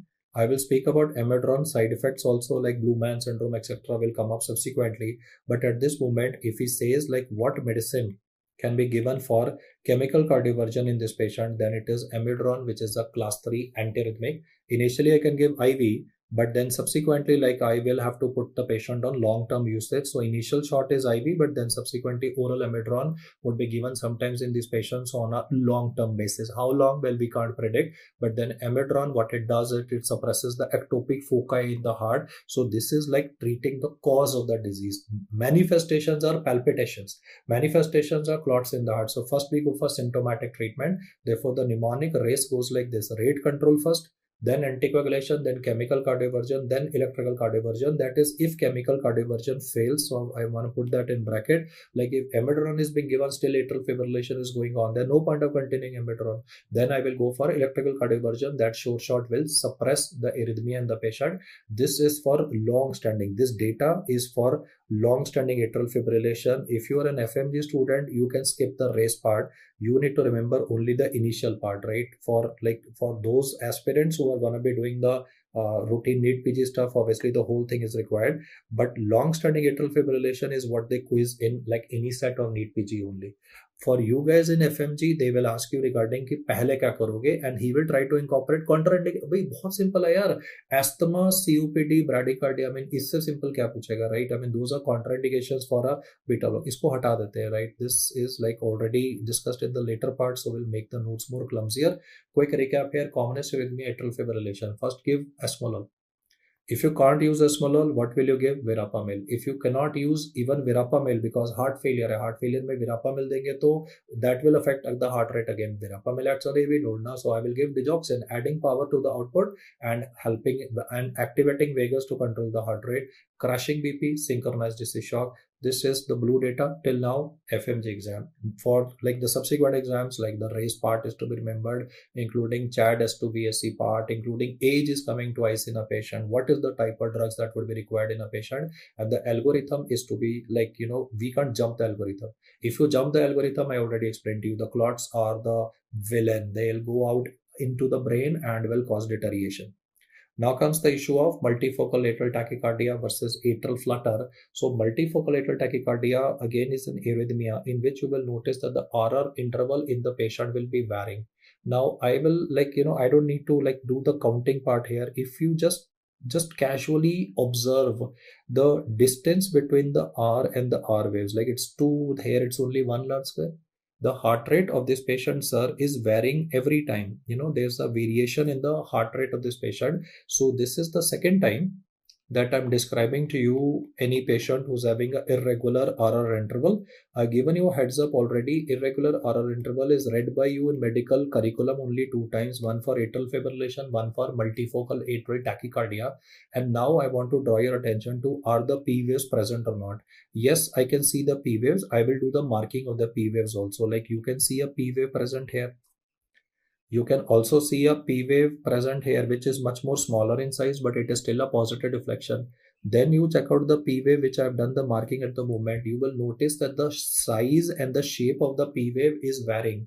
If P wave was absent, I would have called it atrial fibrillation. But in this case, there are 2 things which I want to draw your attention to. The first thing is that the P wave is present. And second is that they are having a variable morphology. The textbook says that there should be at least 3 or more different types of P wave morphologies present. Even if you're not able to pick up those 3 more morphologies, the simple thing in the question is, in irregular RR interval question, if P wave is absent, atrial fibrillation. If it is present, then it is gonna be multifocal atrial tachycardia. And if you can pick up a variable morphology of at least 3 or more than 3 types, then it is cool. But this is not a hard and a fast rule that you have to always identify कि बैठ के वहाँ measure करने बैठ गए कि यार बड़ा है कि छोटा है. अगर P wave है तो बस सीधा बोल देना कि P wave is a positive deflection before the R wave ना. You get a QRS complex. Q तो है नहीं यहाँ पे, so P wave is a positive deflection before the QRS complex. If these deflections are present, that means you are spot on, you are bang on here for like the identification. So the message at the moment is irregular R interval with absent P wave. Your answer is always atrial fibrillation. If they're present with a variable morphology, it is multifocal atrial tachycardia. As far as the trigger for multifocal atrial tachycardia is concerned, the number 1 trigger is COPD. Long-standing hypoxia caused by COPD causes development of multifocal atrial tachycardia. The question will always begin by saying this is a 60-year-old man, he's a smoker, and today this smoker, who's a known case of chronic bronchitis, he tends to have a purulent bronchuria. He has a smoker's cough, he has a barrel-shaped chest, and like all the descriptions that are given in Respina, barrel-shaped chest, Hoover sign. So I'm just writing them. You can refer to them in the respiratory section as well. He's a 60-year-old smoker, COPD patient. Then the description of COPD would be given. In you and me, the transverse diameter of the chest is more than the anteroposterior diameter. Here, like the anteroposterior diameter of the chest will be more than the transverse diameter. So barrel chest would be described. Along with barrel chest, he may say respiratory distress, which is like Hoover sign. Hoover sign means that the ribs of this patient are being sucked inside because the diaphragm is contracting with more force. But apart from these complaints, like respiratory distress, today's come to the doctor with complaints of palpitations. And when you did the ECG, you found that the person was having multifocal atrial tachycardia. I will be describing even like the treatment of this condition, but this is like the introduction to the question of multifocal atrial tachycardia. In contrast, if I begin by saying 60-year-old smoker is a smoker and an alcoholic comes to the doctor with complaints of palpitations, ECG shows irregular RR interval and absent P wave, then it becomes atrial fibrillation. Absent P wave, इससे आसान क्या होगा यार, अगर irregular RR interval के साथ में absent P wave atrial fibrillation, present is going to be multifocal atrial tachycardia. Treatment is pending for both of them. Let's do it again. This time I will change the arrhythmia, atrial flutter. In atrial flutter, you will be able to notice these waves. They don't look like P waves, they don't look like T waves. These are like very peculiar looking waves which are having a sawtooth pattern. That sawtooth pattern itself is a very characteristic word. So one reason why like atrial flutter is asked is because sawtooth pattern can be noticed. I also want to say that probably this guy is on medication at the moment. That is why his heart rate is turning out to be 75 beats per minute, because 300 divided by 4 would be a heart rate of about 75 beats per minute. So this is normal. So the query of a lot of students is after the paper was, sir, the heart rate was normal, then why is it an tachyarrhythmia? Why he is on medication? Thankfully, that is why the heart rate is stable. Otherwise, the guy could have died also. But you can pick up the sawtooth waves present. There are at least like 3 big waves that are seen, and they don't look like P and they don't look like T. I mean, I've shown the morphology of the P wave. It's not pointed like this. So atrial flutter is currently shown at the moment. In this condition, most of the time, the RR interval will not be variable. It remains constant only. Like irregular, though it can be, the irregular RR interval can be maybe present in atrial flutter, but most of the time in the exam, to make it easier for you guys, they will be giving you like uniformly heart rate of maybe 100. If the person is not taking treatment, maybe 150, 180, 200 also. But the point is, this guy is on medication. That is why the heart rate is 75 beats per minute. I emphasize this again in the notes, because it will be written 75. I get a query, sir, in your notes it is written 75. You are teaching tachyarrhythmia. How is that possible? Man, the guy is on medication. That's why I'm putting a star mark here. Guy is on medication. That is why they must be on beta blocker. That is why the heart rate is getting stabilized, but the arrhythmia is still there. Now I still need to give amiodarone to this patient to suppress this. In atrial flutter, when he will give me this ECG finding and say what is the treatment for this patient, okay, let's do this inferly. If he gives me this finding and he says like what will you do for management of this patient, then I need to be a little I would say think in terms of whatever I taught you for atrial fibrillation, the algorithm for management of atrial flutter. The algorithm for management of atrial flutter is same as that of long-standing atrial fibrillation, that is RACE. I repeat again, the pattern or the algorithm for management of atrial flutter is same as that for management of atrial fibrillation. So first we will go for rate control, and what I will use in the patient would be esmolol to control the heart rate. But suppose he himself mentions that the patient is also a COPD patient or is an asthmatic patient, then I will change my answer to default to verapamil. And if he talks about heart failure, then obviously digoxin. But the point is, most of the time, like these are the two switches that can be present in a question: esmolol or verapamil. It's or verapamil depending on the situation. I put a comma to say either of the two drugs. Anticoagulation needs to be done in this patient also. So we'll do a transesophageal echo or a CHA-DS2 VSE score. It's valid for this condition also. And oral anticoagulation in the patient will be started. Now, which variety will be started? That depends on patients to patient basis. Most patients who are having like American risk factors would be having a Pixaban requirement. Otherwise, like the Indian scenarios, warfarin by default. C stands for chemical cardioversion. Chemical cardioversion in this patient would be done with amiodarone. I will be telling the patient to come for regular follow-ups, because there would be a blue-green, there would be a blue-gray pigmentation of the skin, and the most life-threatening side effect of this condition is pulmonary fibrosis. So even that lung function test and pulmonary function testing needs to be done. Now for the electrical cardioversion, I want to say that in this particular condition, if a DC shock is required for management of atrial flutter, then we usually give a low intensity DC shock. What I mean by low intensity DC shock is that when I will select the sync mode on the DC shock machine, the machine will also ask me to adjust the power of the intensity of the DC shock. So even in this condition, the answer would be synchronized DC shock, but the intensity would be in the range of 25 to 50 joules. In all other varieties, DC shock whenever is given by default is 200 joules. I'll write that now superiorly also. For atrial fibrillation also, like I had written the RACE protocol. So for electrical cardioversion, I just want to add that electrical cardioversion shock by default is usually 200 joules intensity. But if they themselves mention in a question 25 to 50 joules DC shock, then it would be answered for atrial flutter. And the ECG finding of this condition has already been explained to you, shown to you, which is called as the sawtooth waves. The risk factors for this can be alcoholic, it can be hypertension, it can be same. Whatever is said for atrial fibrillation, the same risk factors can be present. You can treat this as a younger brother of atrial fibrillation, and because he's a younger brother, he's more amenable to like responding to DC shock much more with a lesser intensity, or 25 to 50 joules. That's the lowest intensity ever that we'll be discussing. As far as multifocal atrial tachycardia is considered, then don't answer RACE.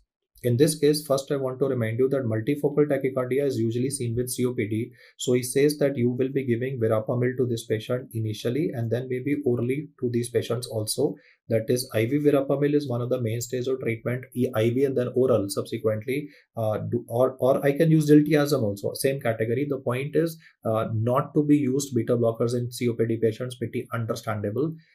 Here I want to say that he says in the textbook that DC shock usually is not advantageous. He's not saying DC shock is contraindicated. Traditionally, in all arrhythmias, we say like DC shock can be used as a last resort. He says giving DC shock is not favored in patients of COPD because is not favored in patients of multifocal atrial tachycardia who are COPD patients, because there is a hypoxia in the lungs of the patient. You have to treat the hypoxia.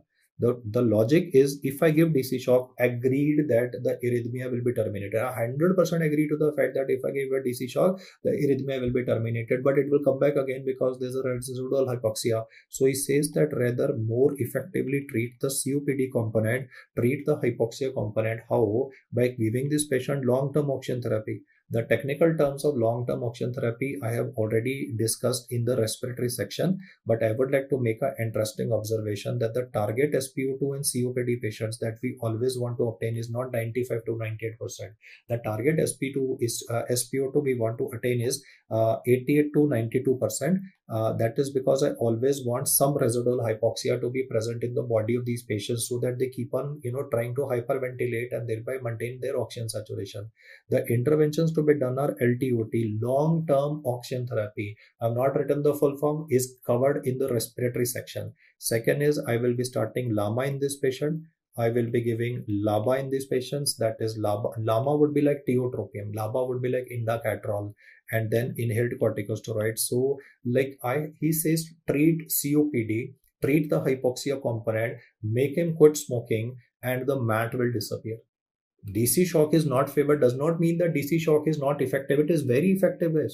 On reading this word now, the impression a lot of doctors is, sir, you said DC shock is not favored here. So that does not mean that it is not effective. Very, very effective. DC shock is the sure shot way to terminate an arrhythmia. He says why to make the poor fellow suffer from get a DC shock is not a small thing to be given to a patient. No, he says up hypoxia, treat the cause.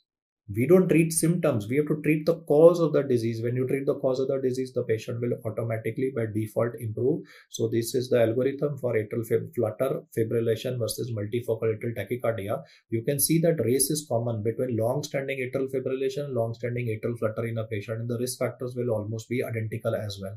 Only thing you can understand is that atrial flutter is like a younger brother. It is like younger brother of atrial fibrillation. That's why the intensity I emphasize once again for synchronized DC shock is 25 to 50 joules. So next up, the tachyarrhythmia we are discussing is called as PSVT, paroxysmal supraventricular tachycardia. The mechanism of this arrhythmia would be development of re-entry current around the AV node, and we will be studying how we can abolish this current around the AV node. As far as the age group is concerned, this would be common in young patients, unlike all tachyarrhythmias which occur in extreme age groups, that is like geriatric patients. In this question, most of the time, the question will begin by describing a young female, and she's having what she herself is describing as panic attacks. She says she's on anti-anxiety medication. She's taking, let me say, etizolam. She's taking maybe paroxetine, SSRI, and in spite of taking medication for panic attacks / anxiety neurosis, the symptoms of this patient are persisting. She also says that whenever she takes tea or coffee, her symptoms tend to accelerate because whenever caffeine will go in, then these palpitations due to increase in the frequency of the re-entry movement will also tend to increase. And it has also happened that she has become unconscious a couple of times. I mean, there is also a history of syncopal episodes here. So she's trying to rationalize her illness in front of me. She says I don't have my breakfast on time now. So my mother keeps on scolding me that you don't eat properly. That is maybe your blood sugar became lesser, and that is why she became unconscious. She's a working professional. Today, she was going to her office in the morning and she had a syncopal attack. And it is not like the first time that she's had a syncopal attack like this. She said it was so hot and I was late for office. I did not have my breakfast. I was going down the stairs. Suddenly, my head started spinning. I was having palpitations since morning only. And then my head started spinning. I fell down the stairs. So when she came to my hospital, I decided to get a ECG of this patient done.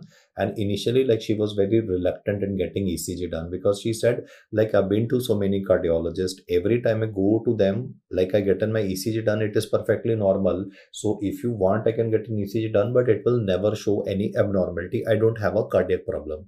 I still insisted, ma'am, please get an ECG done. And when she came to me, her ECG, when she got done, right after my insistence, it was normal. So she's saying, sir, I told you I don't have a cardiac problem, and still you insisted on getting my ECG done. It was perfectly normal. And like you doctors, I don't know why you guys don't understand. You always tell me that I have a cardiac issue, but my ECG is normal. I told her, ma'am, your ECG is normal because at the moment when you come to my OPD, you are sitting in front of me, talking to me. You are not unconscious. You're not having palpitations. So your ECG is normal. She says, then how diagnosis of mine will be made? So I said, ma'am, we need to put a Holter that will record your ECG for the next 48 hours. In fact, nowadays we have another device that's called as loop recorder, which can record ECG for almost 7 days. So that is like a device that is used to do a 48 hour, 7-day ECG recording. So most of the time, PSVT may actually be detected not on a routine ECG. If it is detected on a routine ECG, great, like patient became unconscious. If she's still unconscious and I'm doing ECG and I get this ECG that I'm gonna write the diagnostic criteria, fine. But lots of time in these patients, ECG can be normal also. That's what I want to teach you, that in PSVT, if the patient is coming to you during an episode of a PSVT run, then obviously ECG will be normal, ECG criteria will be discussed. But a lot of these patients, when they come to us, they may not be unconscious, they may not be having palpitations. They're giving you the history that I have like this, but at the moment I'm okay. So the test that you should do in these patients is a Holter. Holter is like a device you put on the chest. Patient can be told to take a bath, do routine activity. We'll tell the patient, do everything as like you a normal person does. And then we subsequently will be evolving, or we will be evaluating your ECG of which is downloaded from the Holter device. And then we will treat you. So let's look at the Holter recording of this patient. The first and the foremost thing is, if I zoom into this diagram, you will notice that the RR interval of this patient is like very, very fast. The distance between the R and the R waves is approximately 1.5 large squares. So immediately, like whenever you check out the RR interval, you must at least check out twice because you don't want to miss out atrial fibrillation. And in this patient, the RR interval, like even if I count twice or thrice, is remaining constant. The heart rate is in the range of 200 beats per minute. 300 divided by 1.5, like this is 1 square and almost a half on the other. This is, I can write a number also, 1 and then another half. So the heart rate of this patient is going steady, but 200 is really, really fast, man. It is bound to make anybody feel uncomfortable. Now what I want to bring to your attention is that in this particular patient's ECG, the P wave will not be visible because it is hidden due to merging of the electrical activity of the T and the P wave. There are two things which I want you to notice here. One, the duration of the QRS complex in this particular patient. Literally, like the Q wave is not visible and the R waves is like very, very narrow. So one of the important diagnostic criteria for this condition is that normal QRS complexes are in the range of about 80 to 100 milliseconds. This particular patient will always be having narrow QRS complexes. The second feature is obviously tachycardia. How did I analyze the word tachycardia? Tachycardia is based on RR interval and QRS complex is on a visual representation. Normal QRS complexes, as told you already, is 80 to 100 milliseconds. That is about 2 to 2.5 small squares. Here it is getting fitted into almost like 1 small square. I'll repeat that again. Normal QRS duration, like if I ever draw ECG in front of you, I draw it very luxuriously. Now I draw a Q, a R, and a S, and then I draw a T wave. The QRS complex is like substantially taking up space, but here it's like all compressed because of the re-entry circuit causing a fast beating heart. So QRS complex will be narrow. And the second thing that you will notice is that the P and T cannot be picked up separately. There will be a single abnormal wave. Where I put a star mark at the moment, I am saying that there is a single abnormal wave which is due to merging of the electrical activity of the T and the P waves. So don't call it absent P waves.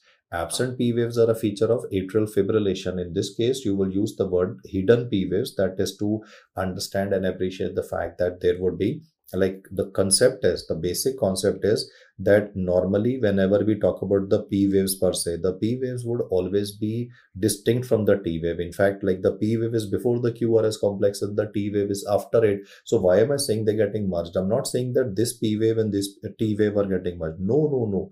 I am saying that this T wave will merge with the subsequent P wave. Let me just rephrase this before you. Like, the subsequent will complexes will also come. Now, this is the PQRST and the T waves. So what I'm saying is that the electrical activity of the T and the P will get merged. This R and R is also coming closer. So that is why the RR interval is reduced. And the T and the P of the subsequent complexes, ये वाला तो first वाला wave का है, and this is of the subsequent one. So the T and P are coming closer, and there is a merging of the electrical activity in these patients. So that's why I said the word narrow QRS tachycardia with hidden P waves. Now, if he gives me a scenario in the paper where this kind of an ECG is given and he says, what will you do if the blood pressure is crashing? Then I will be giving DC shock to the patient because I want to terminate the tachyarrhythmia of this person. I mean, any crashing patient, hemodynamic instability. I've already explained to you that we need to go for a DC shock. Well, what kind of DC shock? Then your answer would be given as sync mode, that is synchronized DC shock. What is the difference between synchronized and non-synchronized? I'll describe when I describe VT before you. But at the moment, by default in all tachyarrhythmias, guys, the answer is always a synchronized version of DC shock. The alternative name for this is cardioversion. The intensity of the DC shock that would be given in these patients when you are going to shock the patient the first time is about 120 joules. But if there is no improvement, you will increase the power and you would be giving a DC shock at then subsequently 200 joules, and the arrhythmia will stabilize. The examiner knows that doctors have a tendency to answer adenosine for this condition, but you need to curb that impulse if the blood pressure in the question is given to be less than 90/60. Either he will say the word crashing patient, or he will say hemodynamic instability, or like the blood pressure value will be given to be less than 90/60. You will answer as synchronized DC shock and cardioversion for this patient. But suppose if the blood pressure of this patient is recordable, the patient is conscious, and nowadays people are using Apple Watch, so Apple Watch data can be related to you as well. The Apple Watch data is showing a PSVT run. The BP of the patient is at the moment more than 90/80. Then the home management of these patients can be a nasal spray. This nasal spray is for a molecule that is called as etripamil. It acts on the AV node. It slows the conduction. It basically slows the re-entry phenomenon. I mean, the concept is what etripamil does is via the nasal route, it is absorbed very fast into the blood. So we can tell the patient that you can take one puff in each nostril, and most of the time, like, this would result in termination of this palpitation episode in a patient even before the patient becomes unconscious. But suppose if the patient has come to me, then I will talk about hospital management for these patients. And the question will say, what is the first line management? Your answer will be that you will be performing a modified Valsalva maneuver because you want to do a vagal stimulation. In fact, this can be tried at home by the patient himself. You know, that's this modified Valsalva maneuver. I'll just give you a description for this. One of the ways you can stimulate the vagus nerve, because vagus nerve innervates the AV node, so you can try and slow down the heart. When I'm saying the word vagal maneuver or vagal stimulation, in fact, that would be a better way to describe it. Then I can say one way to do this is giving a carotid sinus massage.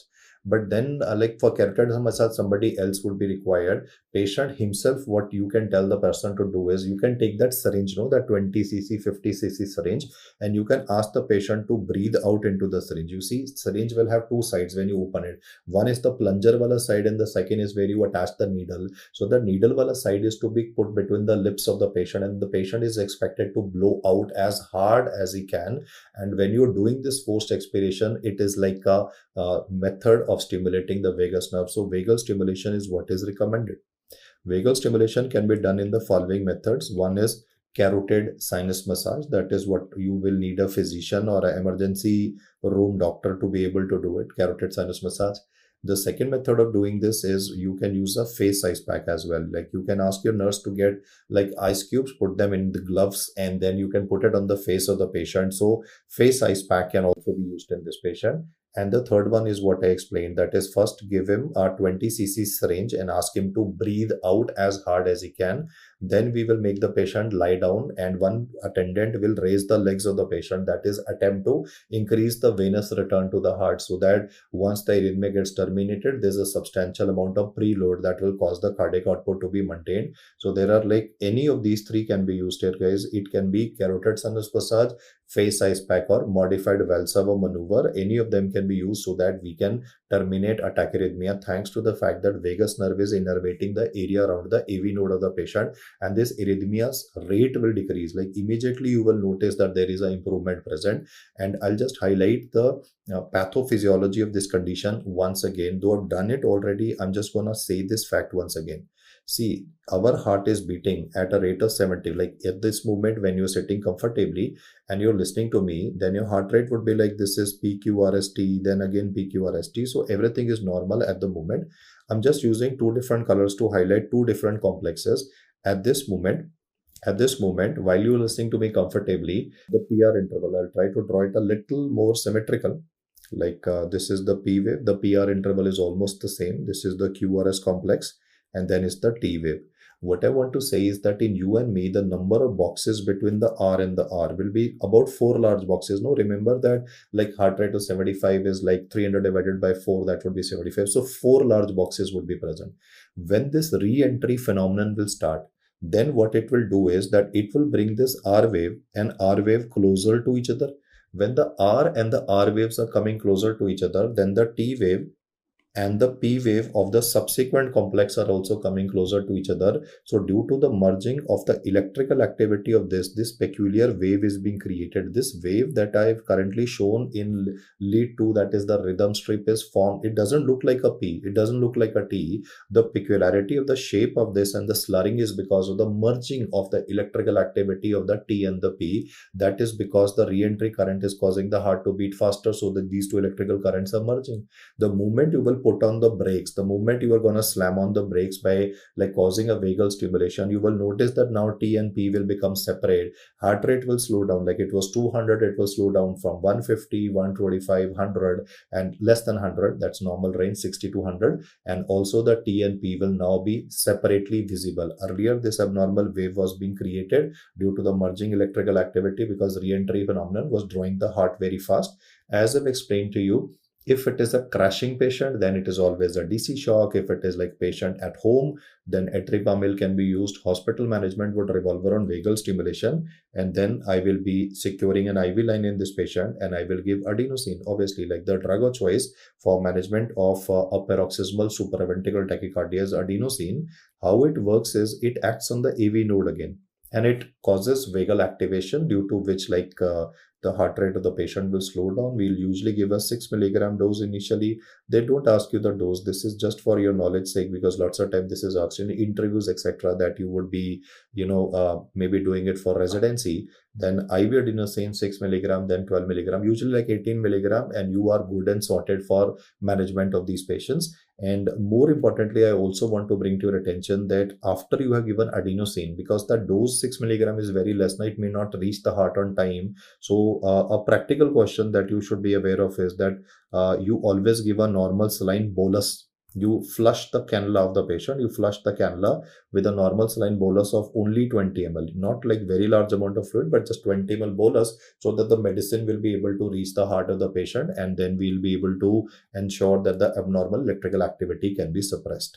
Then another aspect that can be asked to you is the best way for prevention of episodes. Like here, the question is not talking about acute management. He's saying prevention. So the best way would be that we would like to do special studies of the heart. What I mean by special studies of the heart is like, you have Google Maps. Similarly, we are doing mapping of the heart. The special study that would be done in this patient is called as EPS, that is electrophysiological study, in which we study the abnormal electrical circuit in and around the AV node, which is causing this arrhythmia. And we will destroy this abnormal circuit by doing a catheter ablation. So the best for prevention of episodes of PSVT should be answered as catheter ablation. While answering questions, please be clear that if he's asking you prevention, then none of the superior data is valid.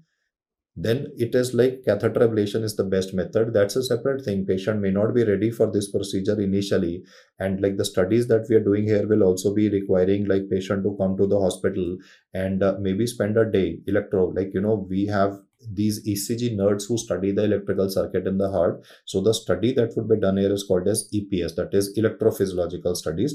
I can say if you ever been to a cardiology department, you will notice one would be that cath lab, right? Those are people who would be going into the coronary arteries and doing procedures like balloon angioplasty, but there are a couple of other doctors who would be actually studying the electrical system of the heart. So we call it EPS, that is called as electrophysiological studies, and the methodology used is catheter ablation or oral verapamil if he does not have like insurance and is not ready for it. I've divided the discussion into three parts. If you look at it, one is on the prevention aspect. So be careful about whether it is prevention, whether is asking you regarding a patient who's hemodynamically stable. In hemodynamically stable also I divided the discussion into two parts, home management and a hospital management. And if it is a crashing patient, mostly the trick in the question is that options like adenosine, verapamil, they'll be given right on the top, and a lot of guys just select from there without checking out the blood pressure. I'm saying make it a habit by default that every time you get any question on ECG, blood pressure must be checked, and your answer if the blood pressure is crashing, as I explained to you, would be straightforward, given as that I will be giving a synchronized DC shock, which is also called as cardioversion for management of this patient. This I would rate as the most important and the most neglected point on this simple arrhythmia called as PSVT, and this is seen in structurally normal heart. Again, emphasize a lot of these patients when they come to the hospital, see BP is crashing, then obviously ECG in the hospital will be showing this rhythm. But if the patient has come to the clinic with this history and he or she is not having the episode now, then what is the investigation that would be done? Then you answer as Holter. I hope it's clear. You will not answer Holter. You don't know Holter in everybody, right? If somebody is saying this history, he or she says, sir, I'm okay now. But if I will develop a symptom, that is why I might become unconscious also, then I'll do an Holter if person is asymptomatic. If person is symptomatic coming to the hospital, obviously ECG is the test to be done. So I wanted to clarify, no, because otherwise the impression that comes from like if you're reading only the notes directly, like some people, they don't have time to watch video lecture, so they just go through the notes. So then I get queries, sir, you have written Holter as the investigational choice. No man, I've not written as investigational choice. It's obviously ECG if the person is symptomatic. It's just that between two episodes when the patient is coming, it's a Holter. And another point that I think I've been able to emphasize on you guys is that lot of psychiatrists, they start, and as physicians also, like general physicians also, we start anti-anxiety medication just like that without actually sometimes even getting an ECG done, which is wrong. You know, I agree panic attacks are common, generalized anxiety disorder is more common. After COVID, like these instances have become increased because of screen addiction, drug addiction, etc. I mean, people do tend to have higher incidence of panic attacks than what used to be seen in a pre-COVID era. But the point is we must always do a baseline ECG and then decide for management. And now I will explain to you regarding ventricular tachycardia. Before I focus on the ECG, let's look at like what is going wrong with the heart of this patient. So first I will just mention the normal electrical system of the heart. This is SA node, this is AV node, this is bundle of His. Bundle of His will have two fascicles. And from this fascicle, what is starting at the moment is called as Purkinje network. This Purkinje network will be innervating the entire myocardium and would be responsible for spreading current from inside to outside, and therefore ventricular firing or ventricular activation can occur. The line diagram here shows this is the SA node. It is the dominant pacemaker of the heart. Then subsequently, I have shown the AV node. The current will go slowly across the AV node. Then it will go to the area which I have currently marked. This is called as BOH. Okay, let me write it the full form only. This anatomical area, which is like bifurcating into two, the left fascicle and the right fascicle, is the third pacemaker in our heart. That is bundle of His. God has given us four pacemakers: SA node, AV node, bundle of His, and then is the Purkinje network. And this Purkinje is like the fastest conducting fiber in the heart. I repeat again, the Purkinje network is the fastest conducting fiber in the heart. In the cerebellum, we have Purkinje cells, but here what we have is presence of Purkinje fibers. And once you get this right, then I want to say that what happens in patients of ventricular tachycardia is like most of the time it occurs post MI. There is a development of an abnormal focus in the heart. Like this area is the damage which is caused by MI, and this is causing creation of an abnormal electrical generator. This electrical abnormal generator is what is called as an ectopic focus. I'm calling it ectopic focus because it is lying outside the normal conduction system of the heart, and it could be firing at a rate of, let me say, 200, 250, 300 times per minute. Now the point is, This ectopic focus will now become the boss of the heart. In you and me, it is SN node the boss. SN node fires at a rate of max 60 to 100 times per minute, but the ectopic focus is firing at almost like 200 beats per minute. In ventricular tachycardia, I also want to bring to your attention a special phenomenon that happens, that the current is now traveling in the myocardium, not via the Purkinje network. Remember, Purkinje is the fastest conducting network. What happens in patients of ventricular tachycardia is presence of intermyocyte conduction. That is, the current is traveling from myocyte to myocyte and is not actually traversing via the Purkinje network. Now, what is the importance of knowing this information is that the intermyocyte conduction that I've currently shown before you is actually slower. This intermyocyte conduction that I've currently shown is slower than the Purkinje network. Purkinje is the fastest conducting system in the heart, and this is relatively slower. I want you to focus on the English word slower. Just use English and tell me if Purkinje network is relatively slower. I'm saying not slow, relatively slower than the Purkinje fibers. What will happen to the QRS complex duration? Will it be a narrow QRS, the word is slower, or will it be broad? I think you can understand slower means it will be relatively broad, and that is why in ventricular tachycardia you can see that we get these broad RS complexes.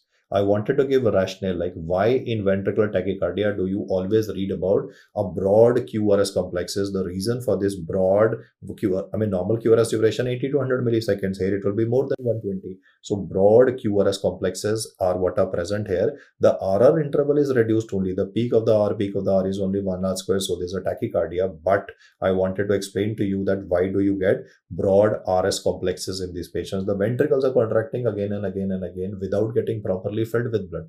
You need 0.5 seconds for relaxation of the heart to get filled with 130 ml. Here it's premature ventricular contractions, because of which the ventricles will not get time to get filled with blood. There's another problem.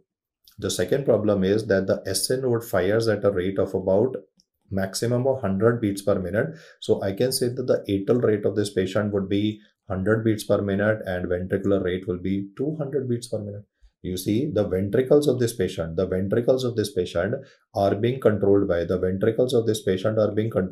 ectopic focus. So in this particular patient, I can say in the upper chambers of the heart, the atria is firing at 100, ventricles are firing at a rate of about 200. So there's a complete lack of coordination between two chambers of the heart.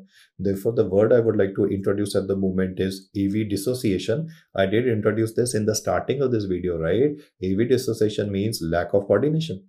Normally, first atria contract, then ventricles contract. If there is a lack of coordination between the two chambers of the heart, then again the cardiac output of the patient will begin to fall. There are two reasons why blood pressure begins to fall in these patients. Reason number one, from the pathophysiology perspective in this condition, is AV dissociation causing lack of coordination. So like atria contribute 30% of filling of blood to the ventricle. If the coordination is not there, 30% input into the heart is less. If 30% less blood will come in, 30% less will be going out, BP will crash by 30%. And the remaining problem that is present in this patient is pathological tachycardia. I'll write down the two issues for this patient from the pathophysiology perspective. I had already explained to you that the fast beating heart can kill a person, no? Because it will limit the duration of diastole, so less blood will be coming in. You can see there are two reasons why ventricular tachycardia is usually so lethal that it is written as PVT. I tried to explain to you why is it written as pulseless ventricular tachycardia. From the pathophysiology perspective, the first problem is lack of coordination. Atria contribute 30% of filling of blood in the ventricle. So 30% input into the ventricles is less, 30% output will be less. So BP is decreasing by 30%. 30% is a big value, right? Let's look at the remaining 70% that is left. That will be affected by pathological tachycardia. Heart will not get time to relax. It is contracting. That's why lots of time when you read this literature of pulseless ventricular tachycardia, the examiner will use words like premature ventricular contractions. In the light of this information, let's now focus on the ECG strip that is given to you. Again, lead number 2. One, if you look at this, the distance between the R and the R is substantially reduced, something like 1 large square. So I can say the heart rate of this patient is substantially fast. 300 beats per minute is like really going crazy. Even if I increase it to like 1.2, 1.5, still it is like between a range of 200 to 300. But like I've counted RR interval every time is like approximately 1 large interval, 1 large square, a little maybe more than that. So 300 beats per minute. And then you will also notice that this that is going up is R. and what is coming down is S. By default, whatever is going up is R and the what is coming down is S. So in this condition, all that is happening is RS, RS, RS, and RS basically means ventricular depolarization is occurring again and again. So for ventricular tachycardia, the aspects to be remembered are: one, AV dissociation, that is like lack of coordination between chambers of the heart. The examiner can help you by writing that the pulsations in the neck of this patient are very prominent, that is Cannon A waves in the JVP, or he can assist you by writing the word premature ventricular complexes. Why premature ventricular complexes or PVC is bad is because there is the early contraction of a partially filled ventricle. Focus on the word partially filled ventricle. So that means the end diastolic volume on this patient will always be less than 130 ml. If less blood will come in the heart, less will be going out. If end diastolic volume is less, stroke volume will become less. If stroke volume will become less, cardiac output will become less. If cardiac output will become less, the systolic blood pressure of this patient will begin to crash. That's why this is dangerous. In the ECG of this patient, you might even be getting findings like capture beats or fusion beats. So let me explain what I mean by the word capture beats. And like first I'll focus on the word capture beat. The ECG of this patient is like this. Let me just hand draw this before you in black. This is broad RS complexes. You can see a notch also. I'll explain you the importance of the notch also in like few seconds. When you're drawing it, right, I'll highlight this notch also. If you check out, no, this is like that notch that I'm trying to bring to your attention, which is present almost every time at varying levels. So I've just hand drawn the same thing. So when you check out the ECG, everything is looking normal till now. Surprisingly, in between, you may notice that there might be a normal sinus rhythm. In patients of ventricular tachycardia, while reading or analyzing the ECG strip, you will notice that intermittently you might get a normal sinus rhythm, and then the arrhythmia will take over once again, and the same thing will happen broad QRS complexes. But I just want to draw your attention to the fact that sometimes in patients of ventricular tachycardia, in between, normal sinus activity can be present. If this is present, this yellow marking that are done is present, then the word used for it is capture. Capture means that SA node has recaptured the heart. It has established its own superiority. The SA node has re-established. This is obviously a transitory phenomenon that can happen in this patient. It's given in diagnostic criteria in the textbook, but I thought that instead of just making you cram that there is a capture beat, I've tried to show here before you that between like the abnormal rhythm, you can get a normal rhythm coming up as well. So when it comes to the topic of ventricular tachycardia, the core aspects which should be remembered would be as follows. I mean, obviously these are the textbook description, but from the exam perspective, what are those words which I want you to remember is: one, that whenever there's a ventricular tachycardia, there would be a broad RS complexes tachycardia. That broad RS complex, the duration you can see now, R and S is literally one large square, man. I mean, if you look at this, R and S, normally QRS complex is very narrow. Now, if I draw like this is QRS complex, but here you can notice that the QRS complexes are like every time I draw it, this is Q, this is R, this is S. But in this particular case, you can see a huge disparity that is happening. So as a result of this, the first word which I want you to remember would be that ventricular tachycardia always has broad RS complex tachycardia. That's first point. Tachycardia is obviously calculated by RR interval, and the broad rationale I've told you, that's conduction through the intermyocyte conduction, which is slower than the Purkinje network. The second aspect which is relevant is that notch that I was talking about, that is called as Josephson sign. Not that this is very important. You will be able to solve it by broad RS complex tachycardia only. But then Josephson sign, like my students after the paper, they said, Ki sir dikh raha tha, it was visible, this notching that was present. This is because of aberrant conduction, abnormal way the ventricles are getting activated, that the findings would be present. So if you are able to identify these two, and the BP is crashing, we call it PVT, pulseless ventricular tachycardia. The easiest thing for me would have been कि भाई सिर्फ ये दो चीजें आपको पढ़नी है, but then at the same time, like I thought, let me be more descriptive, and the additional hint that could be given in the question can be that visible, very prominent, like even in our neck, some pulsations in the neck can be seen, but here like it would be very prominent pulsation. So the word used is frog sign, or like also referred as Cannon A wave. Minimum I expect you to remember is the word narrow QRS tachycardia for PSVT and broad QRS complex tachycardia for VT, ventricular tachycardia. The rationale has been discussed, and now we'll talk about the treatment. From the treatment perspective, like he might say, what is the first step? So in any patient, if the BP is crashing in the hospital, we will do CPR. Don't answer check pulse here. In the hospital setting, we don't check pulse.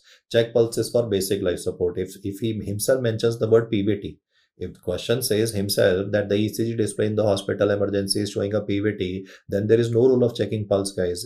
It is like waste of time, he says, because pulse will not be there because of the reasons that I explained to you, the combination of AV dissociation and pathological tachycardia. After that, what will you do? Answer is bag and mask ventilation. Obviously, attach the defibrillator. Rhythm is showing a PVT or a ventricular fibrillation. I mean, that's the elder brother of ventricular tachycardia. Then we need to give a DC shock. How many DC shocks can we give to the patient? How many DC shocks can we give to the patient? Options would be like 1, 2, 3, unlimited. So your answer would be that max we can give is about 3 DC shocks. So what you can do here is just draw these symbols like this. The symbols here would indicate that we are delivering DC shock to the patient. We'll put paddles on the chest and deliver a DC shock. Now, what is the type of DC shock that would be given in this case? Then your answer would be given as non-synchronized DC shock. This is the first time in this discussion that I'm talking about a non-synchronized DC shock. Prior to this, by default, I was describing the word synchronized DC shock. I'll give rationale, but before I do that, I want to tell you that if you ever read these terms in a question and he says, what is the type of DC shock that is given to a patient? Then answer would be given as that I'll be doing a non-synchronized DC shock. In dono ko छोड़ के all other tachyarrhythmias, apart from these two, all other tachyarrhythmias, what do we do? Our answer is synchronized variety of DC shock. Now, synchronized variety is also called as defibrillation. The non-synchronized is also called as cardioversion. So let's knock some sense into it. I will explain to you the difference between the word defibrillation versus cardioversion, and then we proceed ahead with like what is the treatment algorithm. But this is baseline data that should be known to you. You see, the DC shock machine fires the impulse at the peak of the R wave. This is an anesthesia question, in fact, or intensive care unit care aspect, that when does the DC shock machine fire the impulse? That DC shock machine is programmed by us. Like, there would be coders who would be writing a code in the machine, and the microprocessor will read the R wave and the DC shock delivery. I can say this is a question from intensive care unit care, that DC shock delivery occurs at what point of time in the ECG? Your answer would be peak of the R wave. So if you have seen a defibrillator in the hospital, there is a toggle button. That toggle button will help you select a sync mode versus a non-sync mode. Sync is synchronized, and if you shift the position of toggle button, it will become non-synchronized mode. So what I want to teach you is that the delivery of DC shock is always at the peak of the R wave. If in the ECG R wave is visible,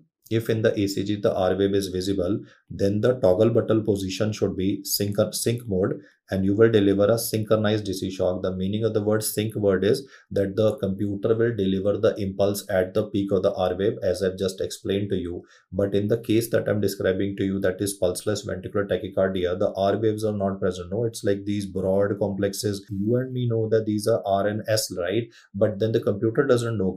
For computer, the R wave has to be very, very pointed because we fed the values of it, we fed the shape of it. This doesn't look like a R wave. Though you and me are, because we are doctors, we are human. No machine can't be taught this fact. So the computer will not be able to identify this is the R wave, and it will not fire. So whenever it is a pulseless ventricular tachycardia or PVT in a patient and the BP is crashing, he says you should ideally be selecting a non-sync mode and deliver a DC shock to the patient. What I mean by non-sync mode is now the computer will not search for the R wave. It will deliver the impulse immediately without waiting for the R wave. In all tachyarrhythmias, by default, always answer synchronized variety. Non-synchronized DC shock is given for two tachyarrhythmias. One is ventricular fibrillation. Ventricular fibrillation, the ECG would be coming like this. This is not an R wave, right? The computer will again get confused and will refuse to fire. It is searching for the R wave. Now, if you select the sync mode on the toggle button, then it is searching for the R wave. R wave is not coming. So why do you want the computer to wait? So non-synchronized DC shock kahan pe use karte hain? That's what I've tried to explain to you. It is used in two tachyarrhythmias. The superior one is ventricular tachycardia and the second inferior one is ventricular fibrillation. Apart from these two, I'll just mark them here. Apart from these two, by default, if we ask you what is the type of DC shock that would be given to the patient, your answer would be given as sync mode. And now I would like you to note down that sync mode is also written as cardioversion, and non-sync mode is also called as defibrillation. Let's write down the name of at least one of them here right now, right here. That alternative name for non-synchronized DC shock is defibrillation.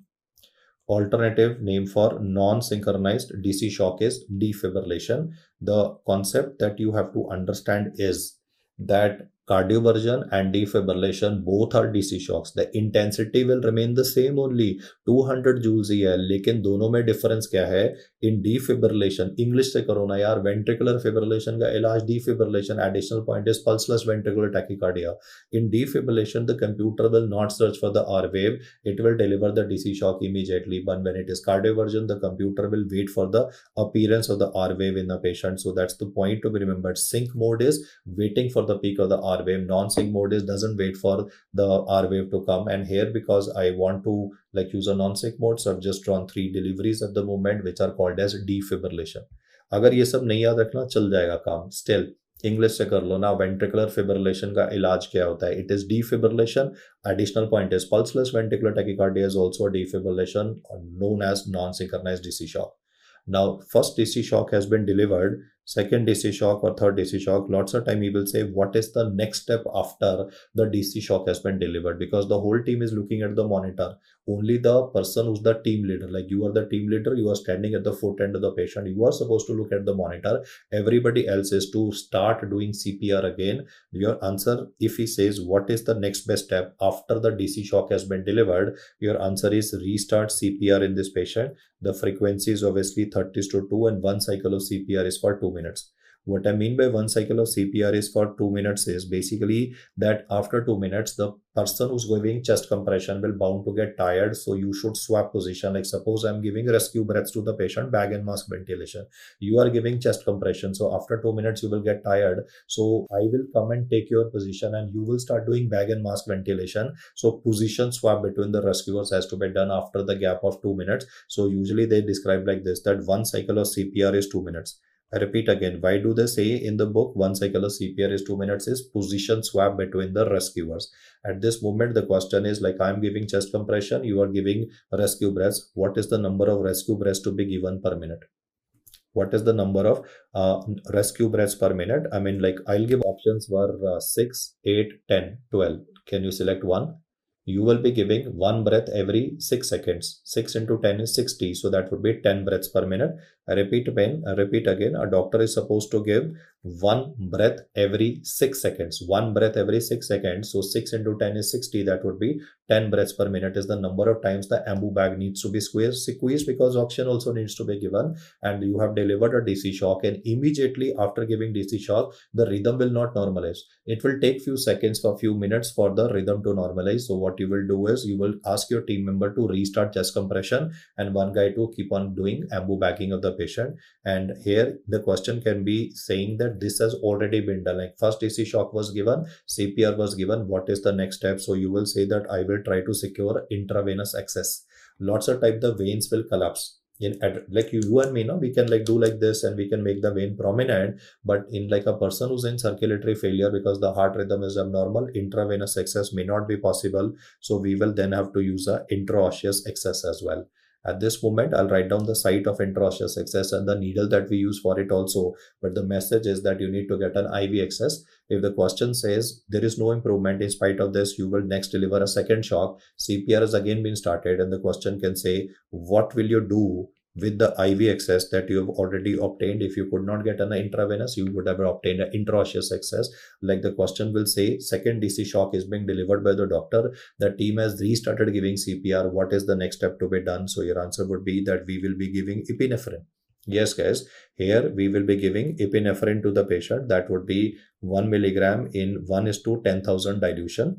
Well, how will you make that 1:10,000 dilution is that in 1 ml epinephrine, you will mix 9 ml normal saline. That will become like 1:10,000 dilution that would be given by default intravenously or intraosseous to the patient.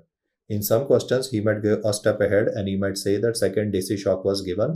Doctor has already given CPR. Epinephrine has been given by the team member on the prompt of the team leader. What is the next step that you would do? So your answer would be that you will intubate the patient. Instead of writing the word intubation, the MCQ may write the word advanced airway, because till now you were basically ventilating the patient with bag and mask. But now you need to improve oxygen delivery to the patient. That is increasing the chances of termination of this arrhythmia, because when you will provide oxygen, then that ectopic focus which is created due to MI will begin to reduce, and thereby you will be able to manage the patient more effectively. So advanced airway. Then the question can be sometimes like, doctor has already given third DC shock and CPR by the team has been started. What is that, like, that's last silver bullet that you have at your disposal to fire? Because already like it would be 6 minutes. You see, brain dies within 4 minutes, and here I'm saying like almost 6 minutes have passed by. So you are almost on the verge of losing your patient. So he will say, what is that last silver bullet I can say that you can fire? And you might be hoping that you might get the rhythm to stabilize. That would be IV amiodarone. It is like IV amiodarone that can be given, or instead of this, it is lignocaine also, that will stabilize the excitability of the myocardial membrane, which is affected by the ectopic foci. And apart from this, obviously treat the causes. I mean, what I mean by treat the causes is like, if the cause is ischemia caused by MI, then MI treatment needs to be started.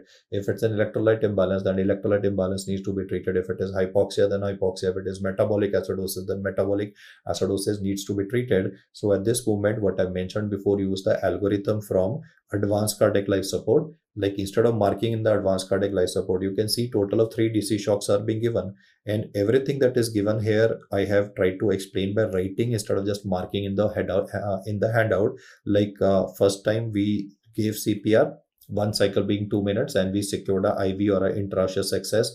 Then I gave epinephrine to the patient, which can be given every 3 to 5 minutes. I did not say that, so that's an additional point, given every 3 to 5 minutes.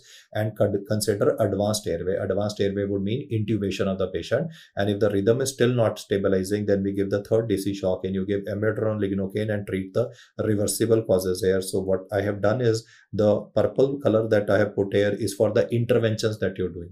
The purple is the interventions that you're doing apart from DC shock. I mean, the DC shock I have marked in blue, that is like maximum 3 DC shocks would be given to this patient. So at the moment, the algorithm was to explain to you how do we manage VT, that is ventricular tachycardia, which can deteriorate very soon into ventricular fibrillation as well.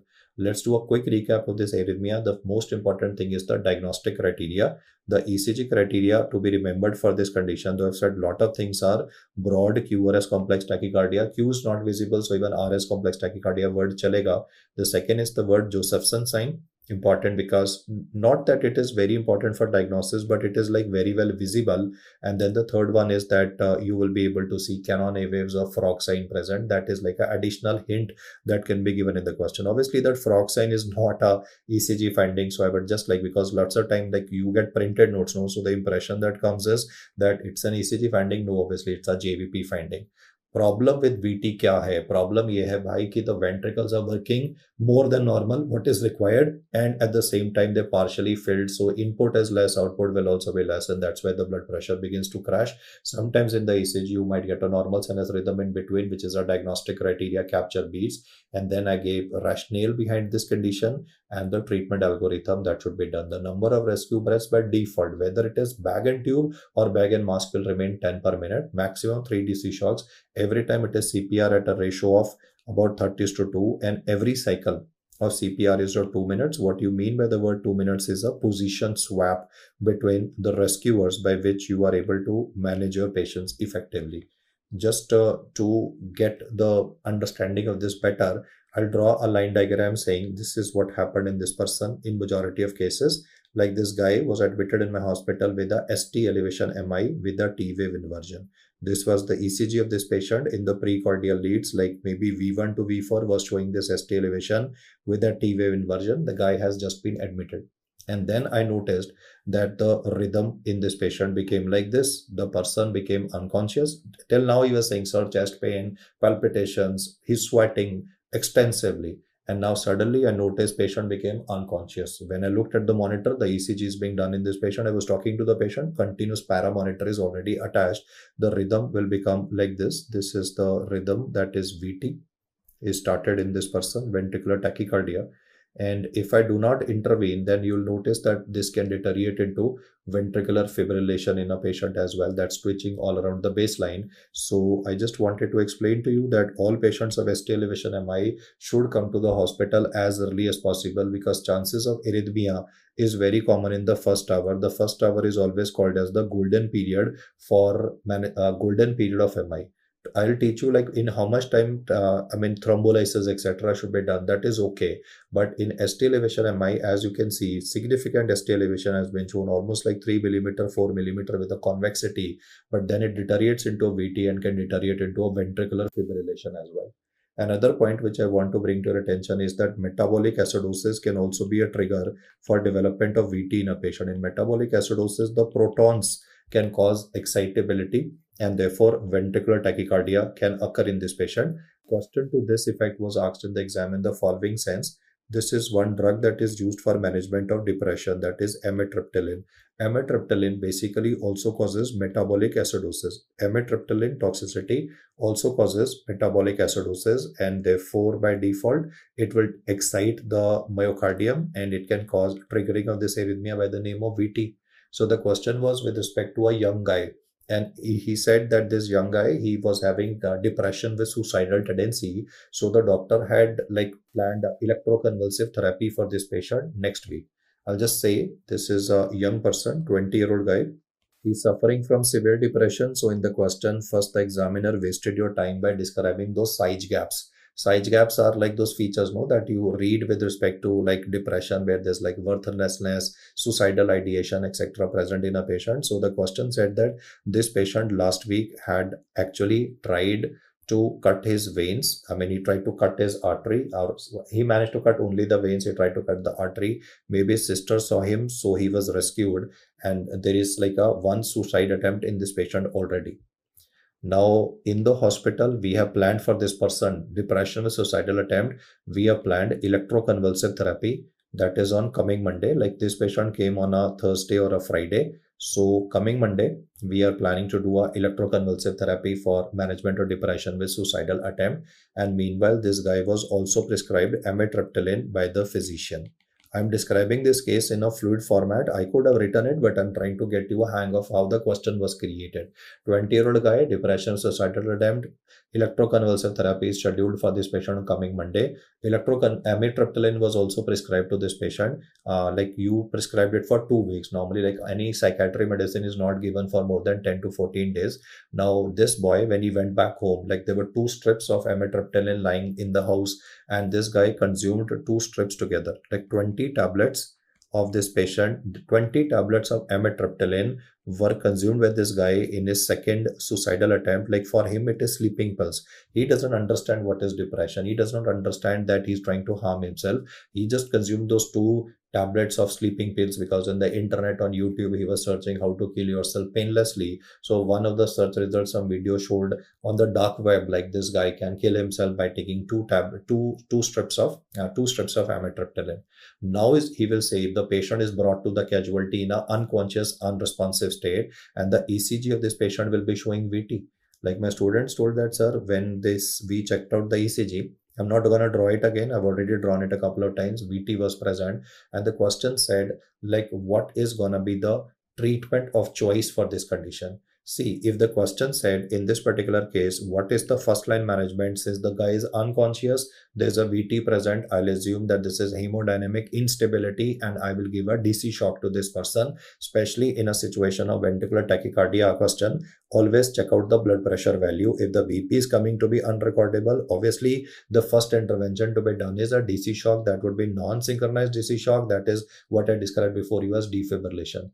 But once he will regain consciousness, the arrhythmia will start again now because metabolic acidosis is being caused by amitriptyline. So what I wanted to bring to your attention is that if he says what is the treatment of choice in this condition, then our answer will be given as soda bicarbonate. I repeat my statement. Here, amiodarone was also in the options and even DC shock was also in the options. If the question says what is the first step to be managed, what is the first step to be done for management of this particular guy who's having amitriptyline toxicity and BP is unrecordable? First step would be answered by you as a non-synchronized DC shock. Once he will regain consciousness, then I will plan to give soda bicarbonate. But like the question did not ask what is the first step. The question was what is the treatment or choice that would be offered to this guy with TCA toxicity. Then answer is soda bicarbonate. I hope it makes sense, right? In myocardial infarction, you have to thrombolyze the patient as soon as possible, otherwise the arrhythmia will deteriorate. But if amitriptyline toxicity is the cause of ventricular tachycardia, if you know from pharmacology that amitriptyline causes metabolic acidosis, then the antidote of metabolic acidosis is soda bicarbonate only, na? So the management in this chap would be like soda bicarbonate should be started. And anyway, the algorithm is what I've explained to you, 3 TC shocks, and then subsequently we will have to manage the patient in this algorithm. If he says that the ECG is showing a flat line is asystole, and he says what is the first line management for asystole, then your answer however will change. This is an important point that I did not said earlier, but I'm highlighting at the moment. Then answer is epinephrine ASAP as soon as possible, CPR with an IV access subsequently. But then point is if it's a flat line ECG, then epinephrine should be given as a topmost priority for the patient. I'll just do a line diagram at representation of the same once again. A patient came to the casualty right now. He was having a lot of chest pain, palpitations, tremors, and palpitations, sweating, right? A sympathomimetic drive is present. He's very nervous also, so maybe his hands were shaking because he thought that he will die. When I went through the ECG of this patient, continuous ECG monitoring has been done. There is a ST elevation with a T wave inversion. So this is like the rhythm on the strip. And I just turned my back and I was talking to the nurse that, okay, this is MI patient. I'm talking to the nurse and ma'am, I am just going to write the treatment for this patient. And suddenly, like the nurse said, sir, the lip patient has turned blue. And I turned and I looked, the patient's ECG became a flat line, asystole. So after MI, you could also be having a situation of asystole. If this is happening and he says, what is the first step to be done? Then lots of time in India, epinephrine may not be available bedside. Like in America, I said the word epinephrine as soon as possible. But like in India, the epinephrine will be available at the nursing counter. So I asked the nurse, okay, go and get the epinephrine. And meanwhile, I started giving CPR to this patient, chest compression. One of you helped me with like doing the bag and mask ventilation. And now epinephrine is available. So here don't answer DC shock. Here don't answer DC shock. DC shock is contraindicated in a flatline asystole. Guys, the epinephrine or adrenaline, like I've written adrenaline deliberately here first because both mean the same. Whether it is adrenaline or epinephrine, either of the two mean the same only. The dose remains the same. It would be 1 milligram. It would be diluted to a dilution of 1:10,000. How do you do that is you take 1 ml of epinephrine and to that you add like 9 ml of normal saline. It will become 1:10,000. Otherwise you can get an intraosseous excess also. For intraosseous excess, we will be using that needle that we use for bone marrow, like bone marrow biopsy. So we can go ahead with like most of the time like one of the like a big intraosseous. Okay, you guys tell me what will be the site. Meanwhile, I'll wait for your answer for the needle also. Like if I have to take a intraosseous excess, like in which bone would we be taking? So your answer would be that we will be taking it in the bone in the lower extremity, that is in the tibia. So site is the tibia. Where exactly in the tibia? Then it is just lateral to the tibial tuberosity. Yes, guys, the intraosseous excess is taken. Your answer would be just lateral, about 2 centimeter lateral to the tibial tuberosity. You can feel it, if you put your hand just below your knee joint, you can feel a prominence, that is the tibial tuberosity. So that is going to be the site that we will use. Then the routine needles, the hypodermic needles are not so strong. They can't go through the bone cortex. So we will have to use a bone marrow biopsy needle for this patient. I mean, the main point is bone marrow biopsy needle.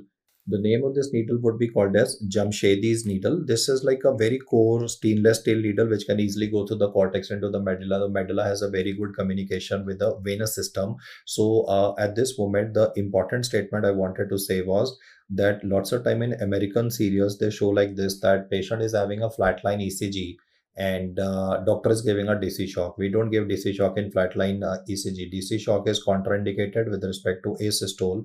That is why you will notice that in the right side of the algorithm, there is no mention of any DC shock. It is main epinephrine that is the treatment. But on the left hand side, because that's why we calling it a shockable and a non-shockable rhythm. Now, ventricular fibrillation and pulseless ventricular tachycardia, they are called as shockable rhythms. Asystole or pulseless electrical activity is called as non-shockable rhythms. I'll just highlight this once again. DC shock is contraindicated in a patient of asystole / pulseless electrical activity. One of the causes for pulseless electrical activity was, remember, cardiac tamponade. For cardiac tamponade, where there's a low voltage ECG, there is no need of like doing all this. Now we will do a pericardiocentesis. I'll say this again. DC shock is contraindicated in asystole and pulseless electrical activity. The cause of pulseless electrical activity that you have already been explained is cardiac tamponade, where ECG finding is low voltage, and we will have to go in for a pericardiocentesis for management of this patient.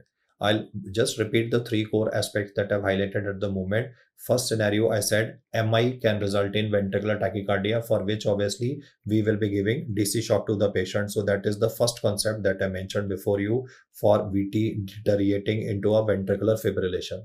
The second concept that I've explained to you is for amitriptyline toxicity, which again triggers VT. He will create a story. Guy with depression, suicidal attempt, ECT is done being coming Monday, but the guy in meanwhile consumed two strips of amitriptyline, BP decreased. What is the first line management? Answer is we will give DC shock.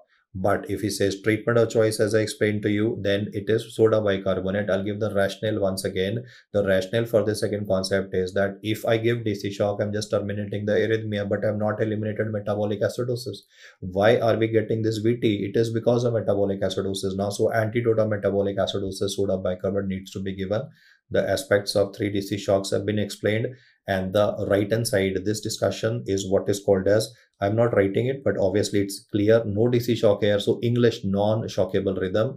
VFib and pulseless ventricular tachycardia is a shockable rhythm. And then I described the algorithm for management of this patient, including the aspects of intraosseous needle.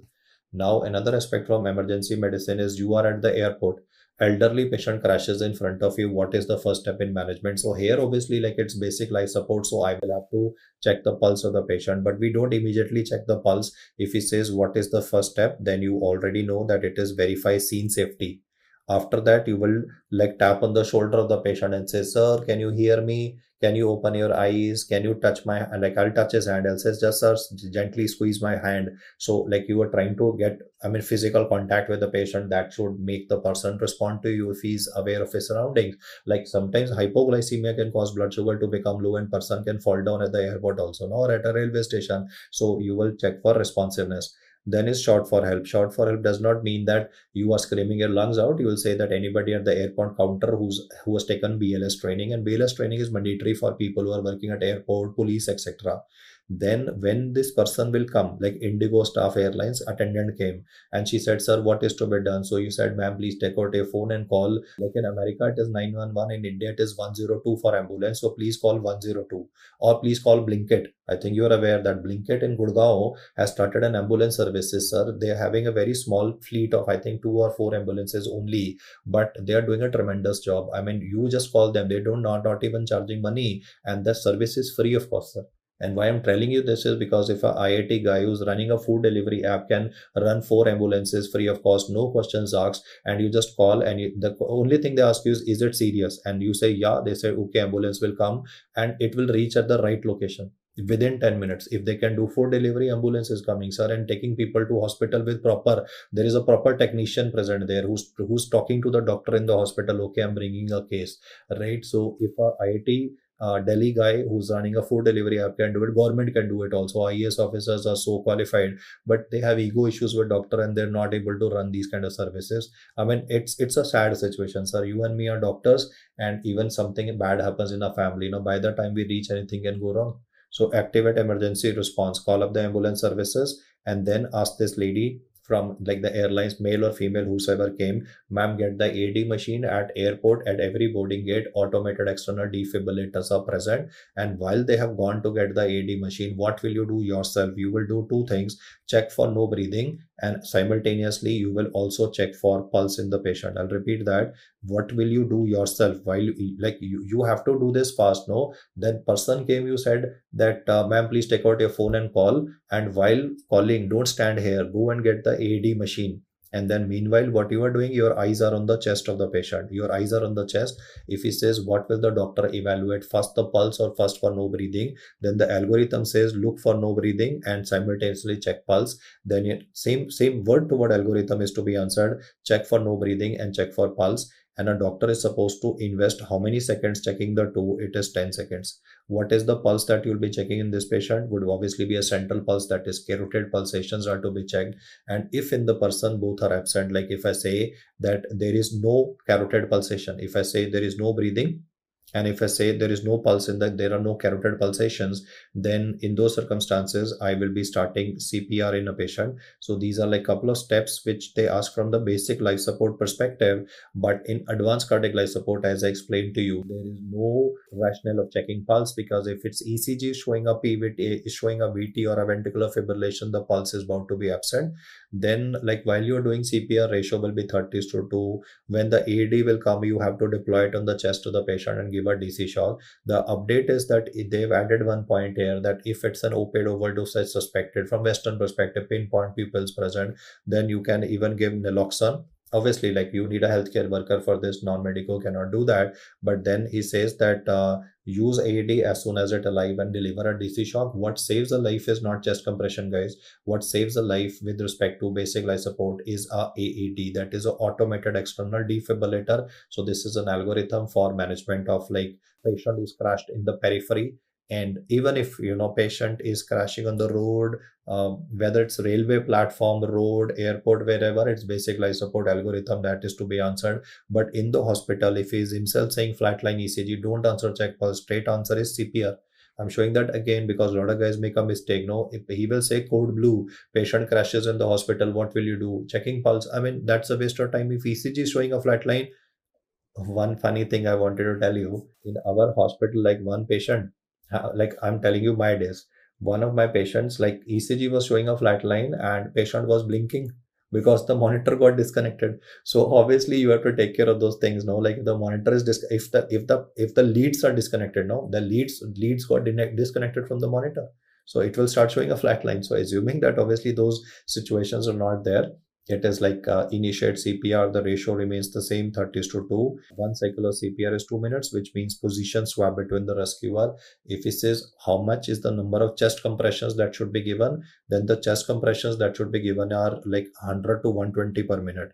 Question was a doctor should go give how many chest compressions in 1 minute. Options were like less than 100, 100 and more than 100. You will need to get a target of 2 chest compressions in every 1 second. So number will be between 100 to 120 per minute. The rescue breaths would be 1 every 6 seconds. So by default, it is 10 per minute, whether it is like mouth to mouth, whether it's going to be bag and mask, or whether it's going to be like bag and tube. And then the depth of, when you're giving chest compressions to the patient, so the depth of sternal depression should be how many centimeter.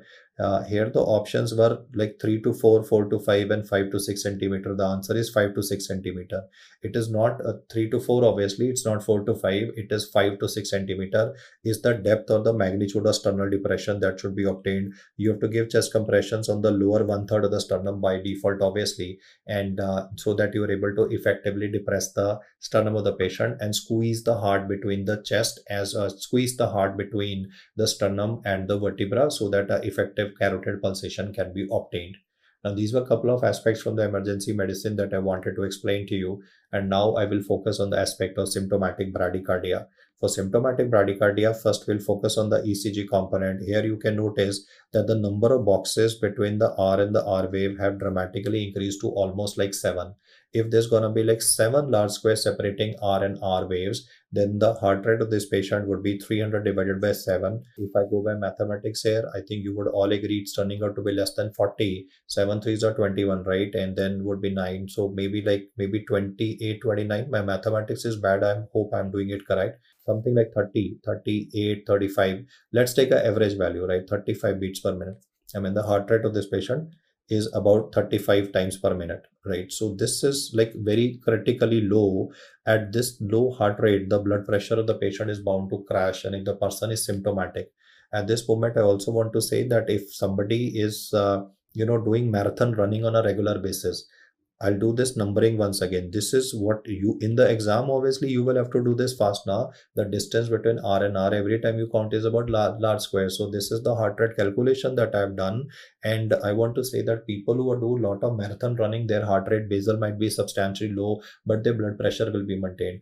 I am talking about a symptomatic bradycardia. Symptomatic bradycardia would mean obviously the heart rate of the patient would be less than 60. But what I mean by symptoms is that they could either be syncope, unconsciousness, or instead of syncope, he may say altered miltation, or he may mention the word chest pain, because if the blood pressure of the person will decrease, then the coronary blood flow is also bound to decrease. So if any of these statements are given like syncope, chest pain, or altered mentation in a person, that is when you need to intervene. Why I explained this to you is to say that we do not treat asymptomatic bradycardia. Like when you will listen to me in the endocrine section, I'll be saying words like hypothyroidism patients have asymptomatic bradycardia. No need of like giving atropine to the patient. But in a symptomatic bradycardia, as explained, with the heart rate as low as almost like 35 beats per minute, I need to be aggressive.